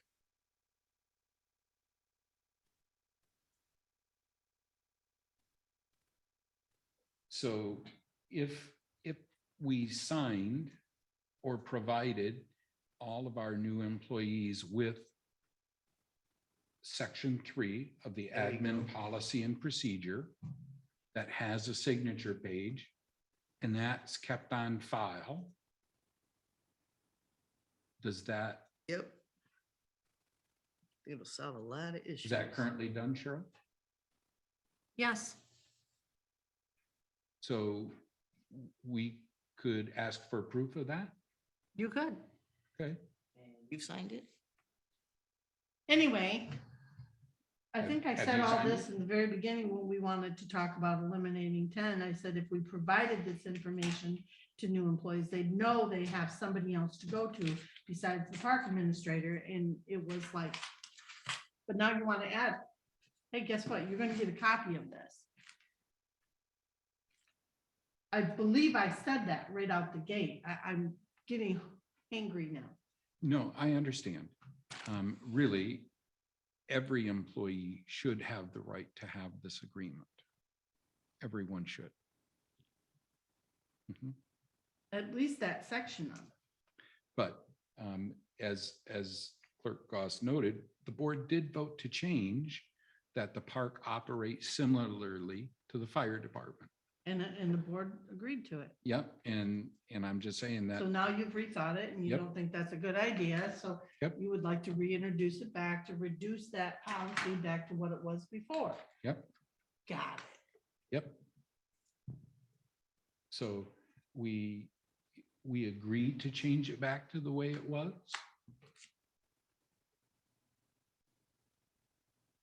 What? We agreed to change it What have back. we been talking about here? No, I just want to make sure, because it sounded like we were going to move forward with the approval of appointment and then delete number 10 and then bring policy back to be voted on by the board at a later date. When you're gonna bring that back? And I'm just saying that we agree to make those changes before I vote to approve. Okay, you want me to say, yes, I'm gonna vote for the changes. Could we make this compromise that we wait until we have a full board to discuss further changes to the policy manual No, and adjustments to this list? no, Because as we've already stated, there's things that need to be added to this list as well. Correct? We did say that. Heidi is the only one that said she wanted to No, add Cheryl something. said that there was stuff there's something that has to be added to this list also. And I'm not going to Oh, the agree. weekend. I'll just tell you, I am not going to agree today to changes to this Parks and Rec Administrator job description or township policy on the fly without seeing those changes in writing. We've never done that before. I see no reason to do it today, and let's just vote. I'm ready to vote. I will remind everybody that a week ago, I tried to call a special meeting to handle this. And it didn't work out for anybody. And she It- said she was all meetinged out and And- Cardella was in Florida. And it didn't work out, and that's fine. And I'm ready to vote and- too. And you wouldn't have had policy changes on that day either. No, but I So- could have brought them here for this meeting. Okay, all right. Any further discussion? Are we compromising our Ardella or are we not? I don't know what to tell you. I mean, I think this is just, it's gotten down to a pissing match about something so petty that it is not doing a service to the people of our township, our employees of the park, our employees here in this building, or the people that use our park. It's gotten to the point where it's ridiculous. You're holding firm on something that has been working since she took office in, what was it? 2012. Well, I took office in 2012, but I wasn't Yeah. appointed the Parks and Rec Administrator until April of 2015, but I had a lot to do with the park in 2013 and 14, and I didn't get any, that was all Any volunteer. compensation for It that. was I all get it. volunteer for me too. So I'm just, Don't forget, we did change the policy away from the way it was. but there's nothing wrong with what's happening with it. What's happening. There is. There isn't, Ron. Your complaint or your reasoning is that you feel like the employees don't know they have someplace else they can go. The solution to that is to make sure they get their copy of the policy that says they do. Do you That's even the know if that's solution. in there? I mean, I haven't read the personnel It policy is, lately. it's in there. Okay, It's just like if you've got a complaint against an employee and you want to talk about it, they have a right to go into closed session to talk about it because it's their personal stuff. And that's never happened with Court Cross, never. And that's really not fair to her. If you really want to talk to a person about a complaint you've gotten against them, then it's only fair to that individual that they actually get to hear the complaint and tell you their side of it. And that's not happened here. And how is that fair? The complaints have been brought forward. So, are we going to compromise? I don't know what you mean by compromise now. Are we going to delete 10? I'm not. I agree that this job description needs to be overhauled, but I want to see it in writing. I'm ready to vote. Let's just vote. The chips will fall where they may. I'm ready. I think this has been beat to death. The poor public sitting out here, we've been in this meeting for 5.5 hours. Let's just vote. Let's just vote. Why can't the compromise be that we bring this back when we get a full board? That way everybody's got their chances and we don't run into this stalemate thing. So, And I can accept whatever comes out of that because that is fair. so how do we protect this year's employees? Let's take a look at that, okay? Yeah. So theoretically, the election is on May 3rd. Yep. Is there any time, are you preoccupied with something there? No, I'm just looking at something. I'm listening. Okay. I don't know if there's a delay between the election and the time somebody takes office. We've never been here before. I can answer that question. Anybody who's elected can be sworn in as soon as the Board of Canvassers have finished their certification of the election. I was just at a clerk's meeting on Thursday, and the Board of Canvassers will be meeting on May 4th. They only have the Kingsley schools, and which is about 4 townships, and these results to canvass. And so I expect possibly on May 4th, but shouldn't be any later than May 5th, we're going to have a certification of the election, and the duly elected trustee can be sworn in at that time. So I'm expecting that the duly elected trustee will participate in the May meeting. I think that's because the May meeting isn't until the following week. So it's like a normal election then, not until the canvassers certify. Right, but the canvassers aren't going to take 3 days like they do with a big election. They're going to only have a day maybe. So between now and May 5, we'll say, or 6, what is the policy that we follow? I say we give them a copy of the policies procedure book that covers employees, Okay, that shows them right in there that you are what, the personnel policy supervisor, not just me, but that there's No, but 2 you guys have different titles. thank you. When I it comes can't to, even- yeah, when it comes to employee Right. things, we have And different just- titles. It just needs to, cover letter that says. I am the here's your personnel director. section. Ron's the personnel director. Clerk Ross is this. Cheryl and- is the personnel administrator. Right, so, they have it, they know. That's all. I'm sorry, Until we you get to a said meeting. give copy of personnel policy book that shows. Just the section of the policy Section 3. book that shows in, Section 3 and the signature page Joe, you got a signature. copy, you got a hard copy here? We can just open it up to section 3. I have one on my kitchen table. Basically, that says what it section that says, It says, Well, so well, there's well, no aren't we gonna hard give them, copy anywhere aren't we here? gonna give them the whole personnel policy? well, do they need the whole personnel policy section of our P and P? That's what I'm talking about. It's not that many pages. Yeah, we don't give employees the entire administrative policy and procedures we manual. just need We to- give them the personnel policy, Right.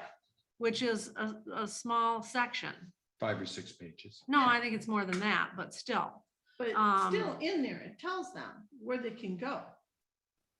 If they are not happy, or if they need to lodge a complaint, if they need to call on sick, it says that right in there. I think that would cover us until we can get to the point where we're gonna revamp this, if we need to, and revamp the policy manual. I mean, with a full board, and anything that comes out of that full board, I can live with.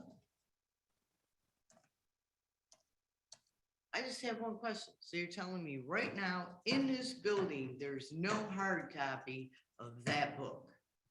I didn't say that. There's a hard copy of the personnel policy. No, there is not a hard copy of the entire administrative policy and procedures manual. No, there Thank you, isn't. Thank you, thank you. Okay, So but make there sure doesn't I have to get be. 900 She didn't have it PDFs. And you've already gotten a complete hard copy of the personnel policy of the Mhm. admin P and P. And it's a year and a half old. Okay, well, not much has changed. Are we ready to vote? Can we compromise on that? Put it on, set it right now on our agenda for May. Well, we've got other things to deal with before. We've got planning commission things that we really need to meet on. Really, really, really. So we hit those in April.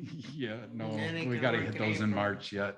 We're already a week out and, you know, if your phone hasn't begun to ring about Get ready. why aren't you dealing with it?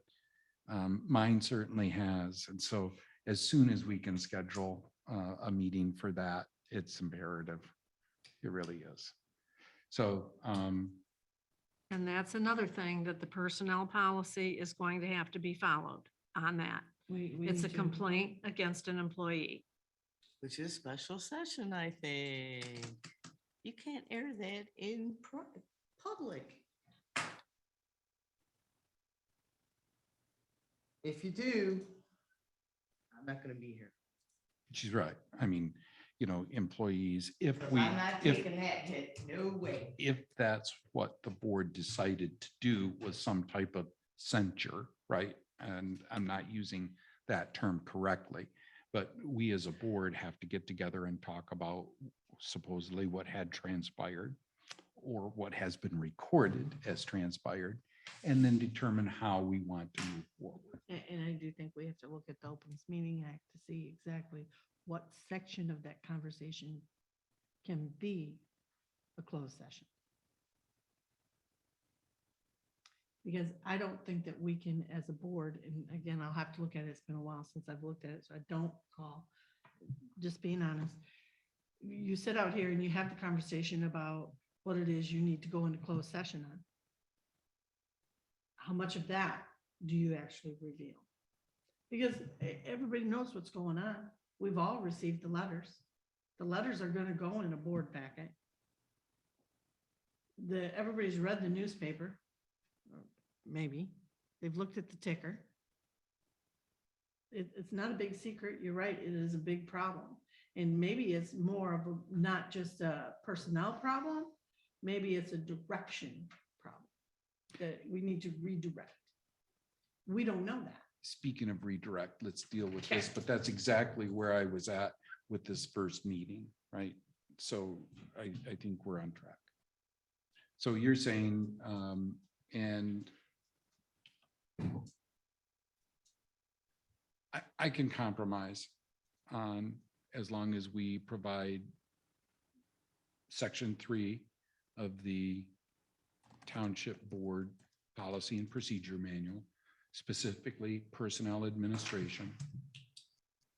And so that the new employees coming on board until May 5. Yep. And so the other requirement is that we have a current copy distributed and made part of these minutes. Just Current that copy section of the what? employee, Yeah, of section the 3. Section 3. Of the administrative, hold on, we gotta say it right. Okay. It's the administrative policy and procedure. Other requirement, have current copy distributed To board members. And to board members of the AP&P Section 3. Okay, and you want to give employees Section 3? Yep, that's right, Ardella. Did I Yes, understand? I thought you wanted to give employees the personnel policy. Isn't that Manual. in Section 3? That is section 3. No, personnel policy is an appendix to the admin P&P, to the AP&P. Personnel policy is an appendix to the AP&P. Section 3 is personnel administration, but that's not what you would normally give to employees. But that's the section of our policy that details the hierarchy that an employee could take. So If we they could chose- create an employee handbook that has those sections in it. Well, I understand what Cheryl's saying Right. is that there's a section called an employee, what is it? Is it handbook or manual? I believe it says, I'm not sure. It's personnel policy handbook or manual.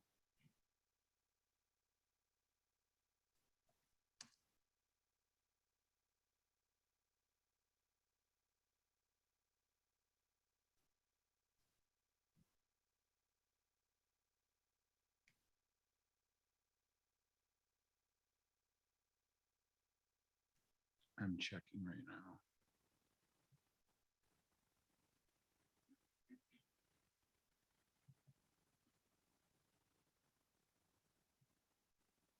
So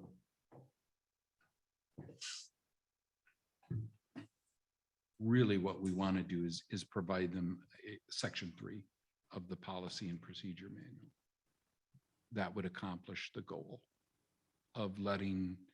And the human- personnel policy manual. Well, we have to do that by law.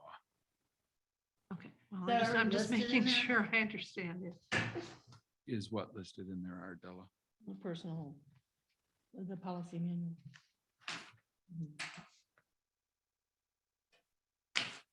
It's a little heavy, I don't carry it around.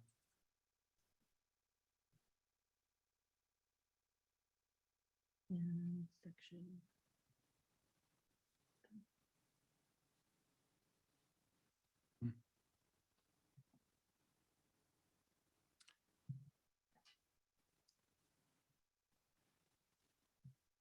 I'm good with that.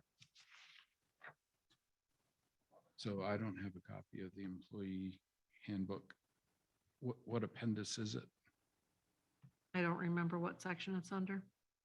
We have appendixes A through something, and it's under one of them.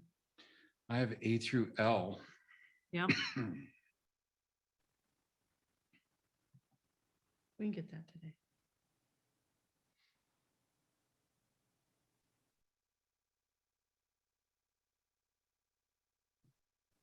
According to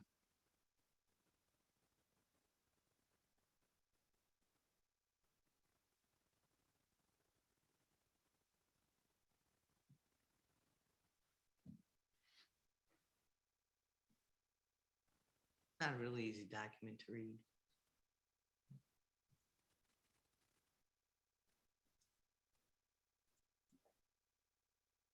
I don't see it listed in the table of contents.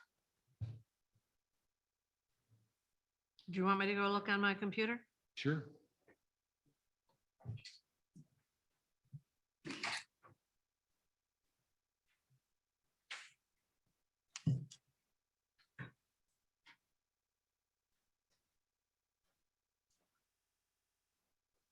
I might have a copy in here.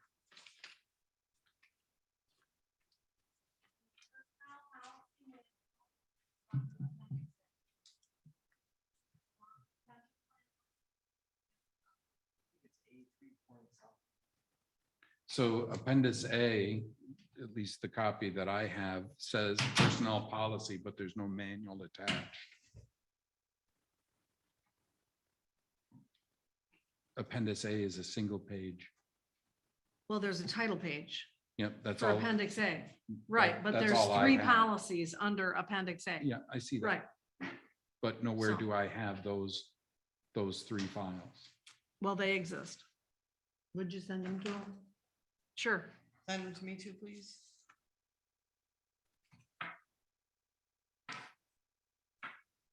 You want what again? The personnel policy manual? Everything contained in Appendix A.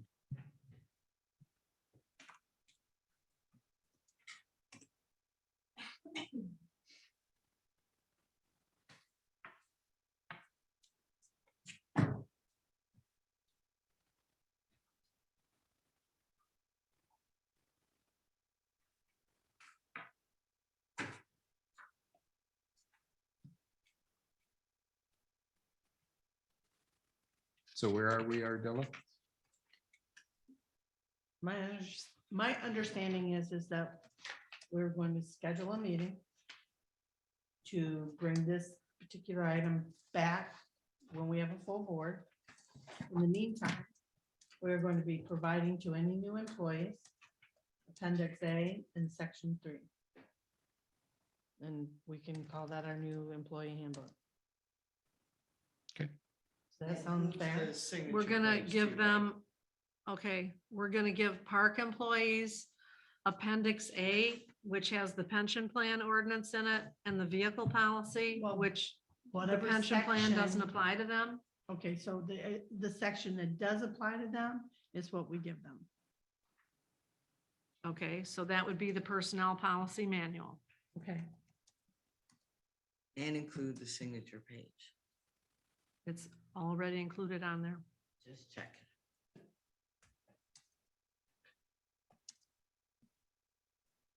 And Section 3 of the admin P and P, I have that. right?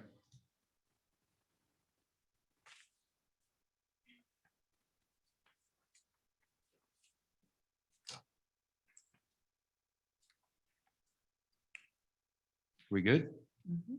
Any further discussion? Heidi, Nope. Cheryl, No, Roll call when ready. Valmuth?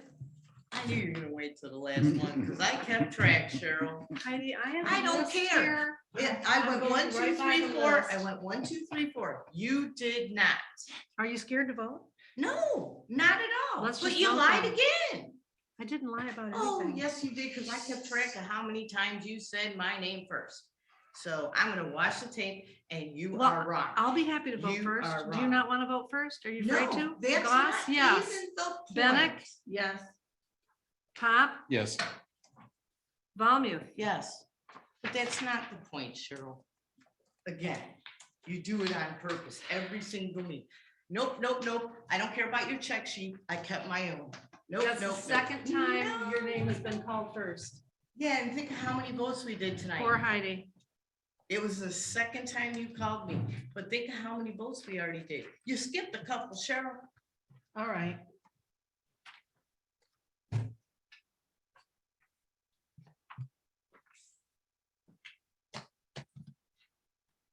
Well, that concludes the business items, board comments and discussion.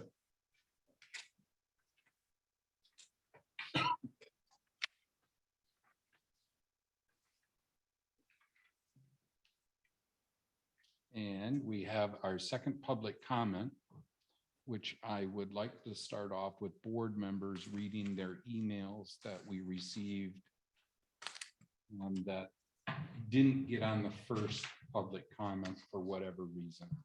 I have two. And it looks like I have two as well. I have one from Jan F. and one from Jeff Miller. Are either one repeats? I have one from Miller. If you want to read that, that's fine. You have Jan F. No, I don't. I have Dale Paulette. So I don't know who Jan F is. we'll just make this an email. This come from Jan F, which is Jan and Denny Fox.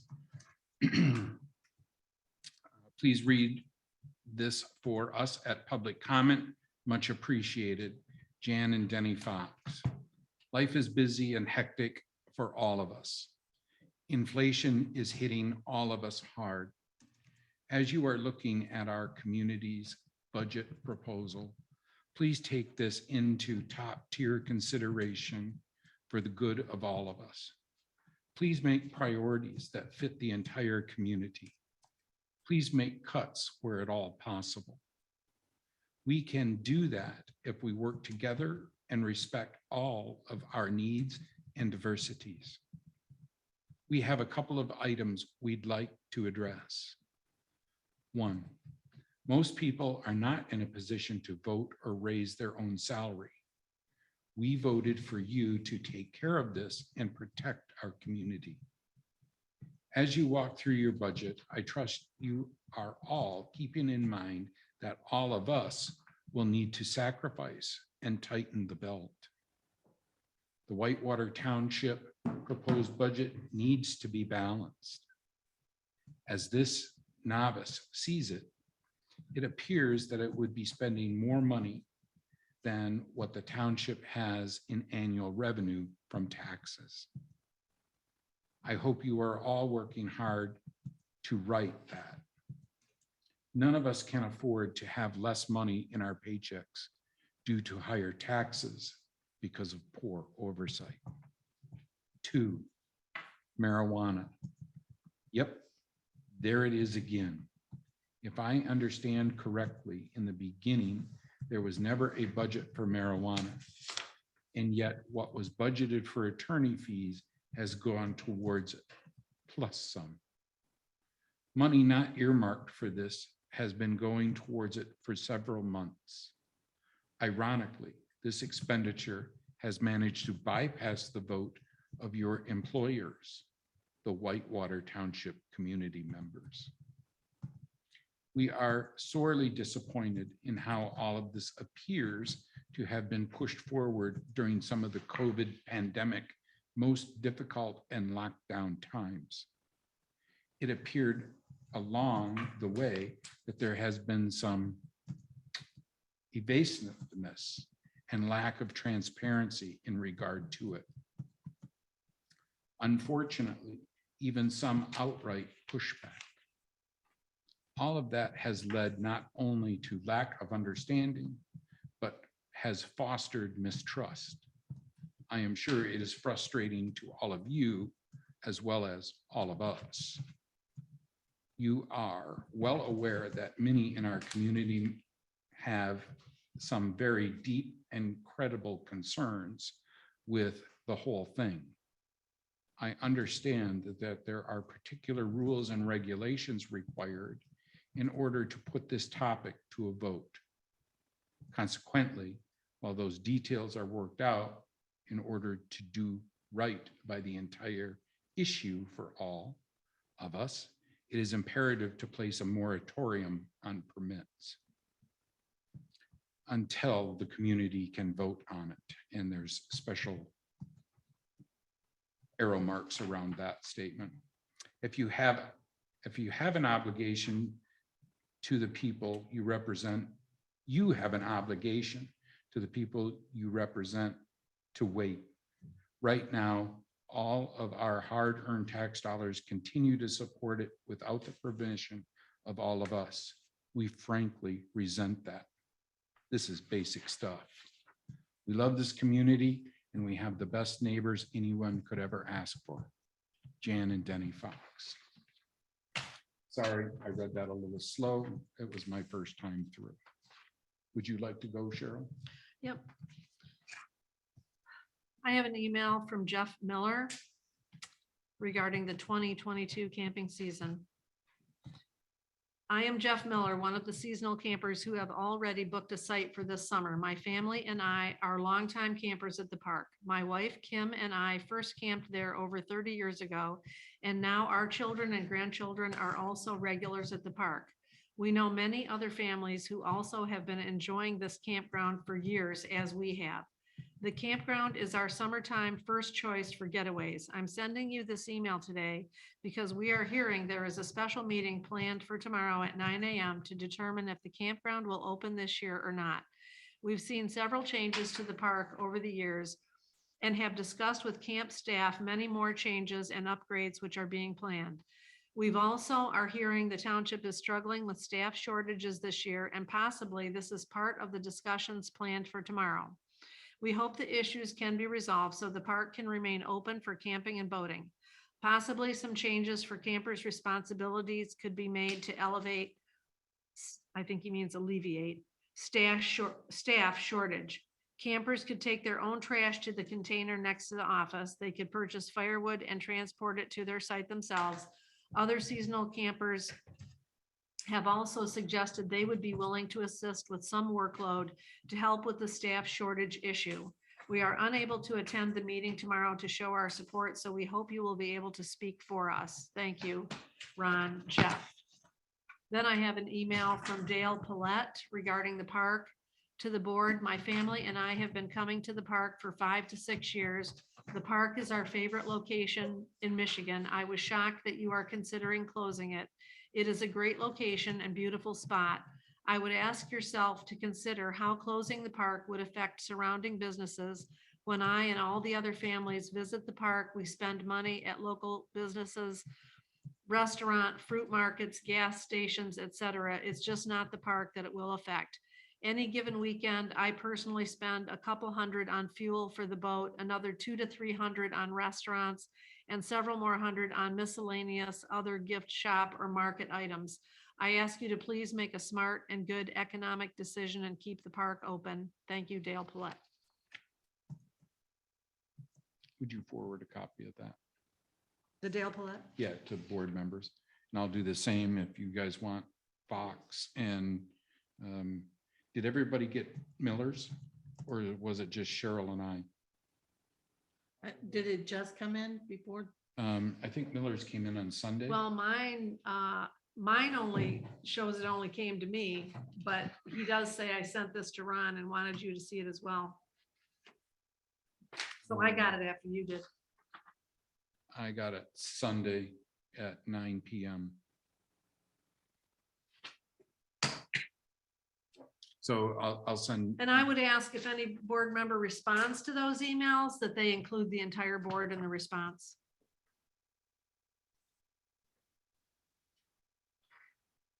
Well, I've already responded to one, so I'll include that gladly.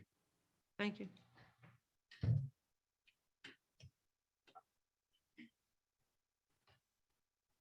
So public comment.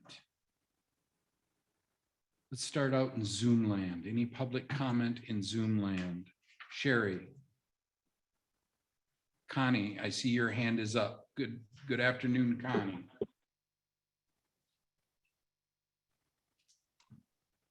Hi, I think Sherry, well, whoever Sherry is there had their hand up, so you called on them. Do you want them to go first? No, you're already online. Okay, Go. all right. Thanks for the opportunity again to speak. We have property on Baggs Road. Really quick, just to hit on that, someone at the beginning in public comment said something about the way condos are looked at, and I'm looking at the ordinances, and the controversy that I'm confused about is Article 28, Section 11, Paragraph D, where it talks about condo developments. It says the procedural provisions of this section shall not apply to condominium developments, which are reviewed and approved through the special use permit planned unit development procedure, Article 31 of the ordinance. So I'm going to have to get some clarification on why that's not true, because it's written there. So anyway, it's hard to watch sometimes, sitting at home on Zoom and probably even in the township hall, the dissension that's within the board and planning commission meetings that's viewed by the public. It's uncomfortable to watch. It happened in the planning commission meeting in a huge way, which I'm sure all of you know about, on March 11th. I understand it was in the ticker last week and yesterday in the Record Eagle. The disagreements within the walls, either on the board or in the planning commission, it makes it hard for us to know who to approach in the township. Because when we see the arguing going on between you guys, who do I call? Who am I supposed to trust? So anyway, after attending that planning commission meeting on the 11th on Zoom, I was shocked by the behavior of the members. Taxpayer money was wasted on hiring someone to assist with the master plan, because after all his hard work, Mr. Grobel from Global Environmental and Planning Associates, he resigned and walked out in frustration. A statement was made by a planning commission member that they just have to hire someone else, like it was funny. Like, so more taxpayer money, more money from the budget. Later in the meeting, an esteemed member of the planning commission resigned when he stated he couldn't work with some of the commission members. What action is the board going to take after this public implosion? Please don't let this reflect negatively on the board by not taking action. The master plan is important. We need leadership that is qualified to revise it. And I heard this discussion that you guys might have a special meeting for this. So I'm happy to hear that you're going to possibly be bringing this up in the near future. So I appreciate that. I think it's real important. Thanks again for your opportunity that you've given me to speak. Have a good day. Thank you. Okay, Sherry, I promise to be more patient. Okay, I'm Jim, the wife of Sherry, but again, I'm from Ada, Michigan. I didn't catch his name, Jim. We love your park. I just want to make sure. Jim, what is your last name, please? It is Simons, S-Y-M-O-N-S. S-Y-M-O-N-S. He spoke earlier too. All right. Yeah, I just want to say thanks again for this opportunity and to clarify the vote that you did keep Cheryl in as the park administrator. Is that Yes. correct? Yes. Okay, the park will be open. Yes. Yes. If we find employees. Okay. Okay, this was an eye opener for me. I listened to the whole meeting and I did enjoy it. It was a little frustrating, but I did enjoy it. And I am going to listen in on future meetings because I'm intrigued with the township and how it's moving along. And thanks again. Thank you, Jim. Hello, KG.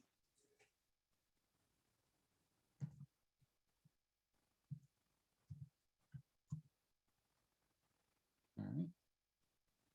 Apparently no response. How about here in Township Board? Township Hall, I'm sorry. I'll be quick, I promise. Did you know that 80% of arguments start because someone's hungry? I can believe that. Okay, so first of all, in regards to the comments that were made throughout the meeting on the site plan for the campground, I just wanted to set that straight. There was the accurate zones dimensioned in that site plan. The future slide is an unknown size. So depending on how tall it is, that could change the scope of where that gets put. So it was a place marker. Simply, it's not even been approved by the board to purchase a slide, nor has it been through our committee to recommend a slide per se. So that was simply just a place marker, simply as, or same thing as the tables, you know, it was just to say as a future potential. But the other playground equipment that is there currently, that is going to be moved all those dimensions on there did have the minimum safe zone requirements. A lot of the report that had been taken, as I started to dissect it, a lot of those comments were referring to ADA compliance. And there's a distinction between ADA compliance and the compliance of the Health and Safety Commission that makes guidelines, essentially. Our parks are not ADA compliant. So things like a sand, I think was one of them, is not necessarily, yes, he made that comment in the report. If we were to move forward with a project that was supposed to be ADA compliant in that regards, we should be looking at those types of things. But anyway, I digress. So the removal of the dugouts, I'm not even gonna, you guys hashed over that. I'm not gonna go through those discussions. What I would like to know is there was some comments in regards to construction management. Is it the expectation that the board expects either the Parks and Rec Committee and or Cheryl to be a true construction manager?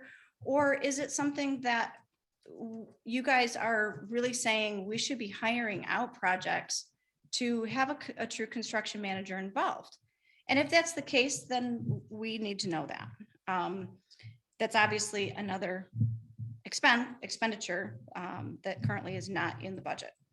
The budget that you guys approved of, but basically the bottom line was only $19,000 was for capital projects. Which is basically what was approved 2 years ago, which was the dugouts, which are going to be finalized this year.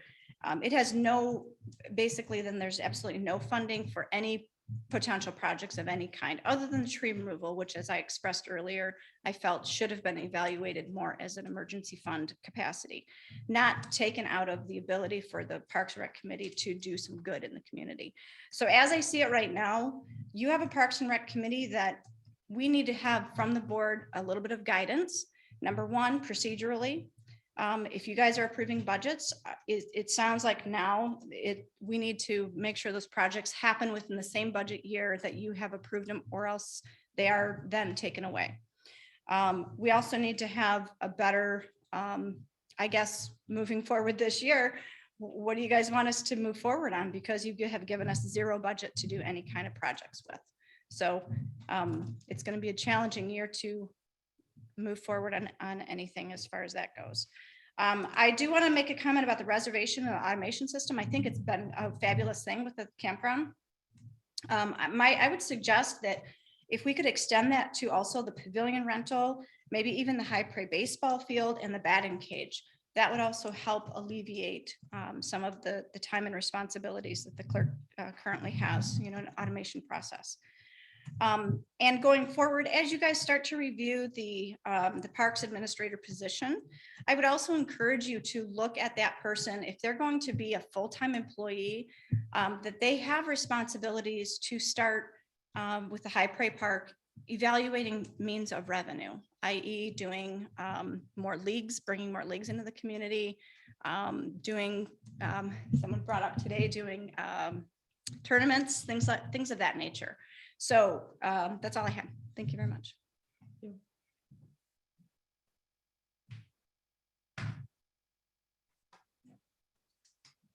Anyone else here in the Township Hall?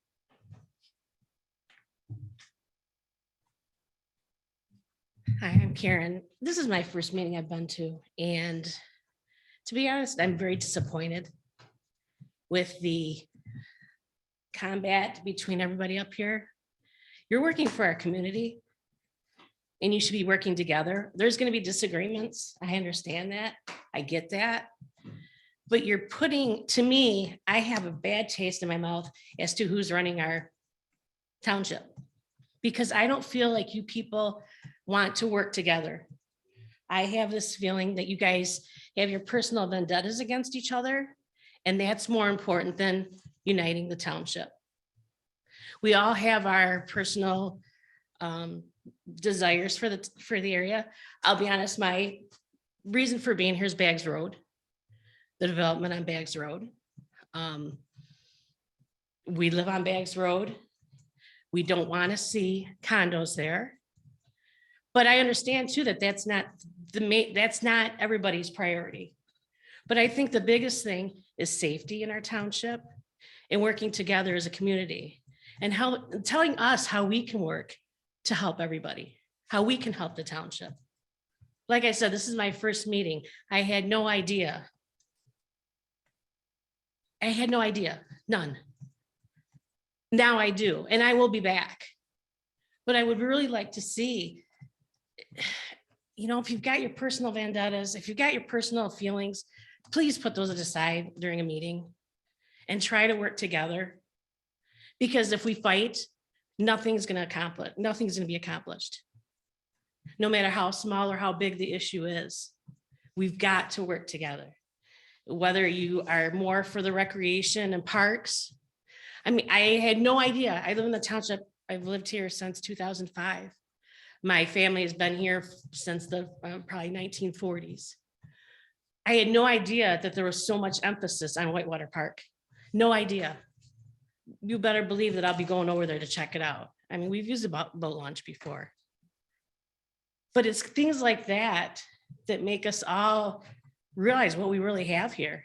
And we really need to work together to bring it together and not push each other apart. So I will be back, and I hope we can unite on all this. I had no idea that there were so many trails that we walked around here. I had no idea. That's awesome. And I understand they need to be cleaned, but $60,000, I mean, if we could get a group together to help do that. I understand some of that can't be done by individuals, but let's focus our money on safety as far as our fire department. If our fire department needs money, then why aren't we focusing on that? Why aren't we focusing on the things that are more important than the dugout? And I'm not trying to discount anybody. Recreation for kids is awesome. I would much rather see kids out in a field than behind a keyboard. But we really have to prioritize what's important for the whole community. We're all going into hard times. We all know that, with gas prices, with everything that's going on. And we really need to focus on being one. We really need to focus on that. And I'm very grateful for all that you do. I had no idea. But please try to put your differences aside and work together. Even if it's fake for us in a meeting, I think it would go a lot farther. I think it's a real turnoff to hear the bickering among each other. And like I said, unity goes a lot farther than division. So, thank you. Anyone else in the township hall? So I see a few more people popped on to Zoom. Vicky, do you have any public comment, second public comment? Well, of course, I do, Ron. All right. I'm sorry, I had to leave. The meeting obviously went long and I'm still trying to work. So I did not catch all of it, but I felt I did want to make a couple of comments. And I want to agree with what the comment that Karen just made. And I've said this before in the comments that I've made in almost every meeting. Put your personal differences aside. We need to be working together more so now than ever before. And a lot of these meetings are very painful for me to sit through. I'm amazed when I've stood up there today at the platform and the microphone. Only a couple of you looked at me in the face when I was making a comment. That speaks volumes to me about how you respect the people that live in this community. So again, I feel it's time for us to start working together. And I also find it amazing some of the comments that are made by people in Whitewater Township on Facebook and things like that. I think it just stirs the pot even more. And I, like Connie Highmore, every opportunity that I have, I'm going to express my opposition to the Baggs Road development. When Kim came on today, she mentioned that it was preliminary. Yet when Bob went through the process, and sent it back. It didn't spell anything out about green space. All his recommendation was to ask for escrow deposit. So I think that, again, as I keep saying, we need to take a pause. It's this whole area is going to be out of control if we don't put something in place. And I agree. I want to see kids out playing baseball. I want to be able to walk on the trails. You know, some of them I wasn't aware we had, but at the same time, listening to the fact that we're providing some of this for residents of Kalkaska County for them to come, and yet we don't have our house in order. I think that might be something we need to address. And I guess I just haven't understood why the Parks and Rec is such a big topic for this overall board when there are so many things going on. I'm not understanding. So as I've said before, I thank you all for your service. I know that there's a lot of time that you put into this, but I just beg of each and every one of you that you are there as representatives. As I mentioned, stewards, you are the fiduciaries of our township. Please put your personal differences aside. You are supposed to be there representing us. Thank you. Thank you. And, that is Sherry anyway. Okay, that's all I see. Motion to adjourn. I'll make the motion to adjourn. I'll second it. Motion made and seconded. Further discussion?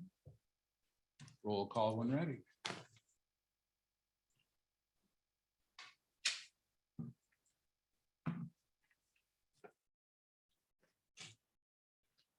Goss, yes, Beck, Yes. Pop, Yes. Bauman. Yes. Adjourned at 3:09 PM. Thank you all. Can I get a copy? Yep. Thank you.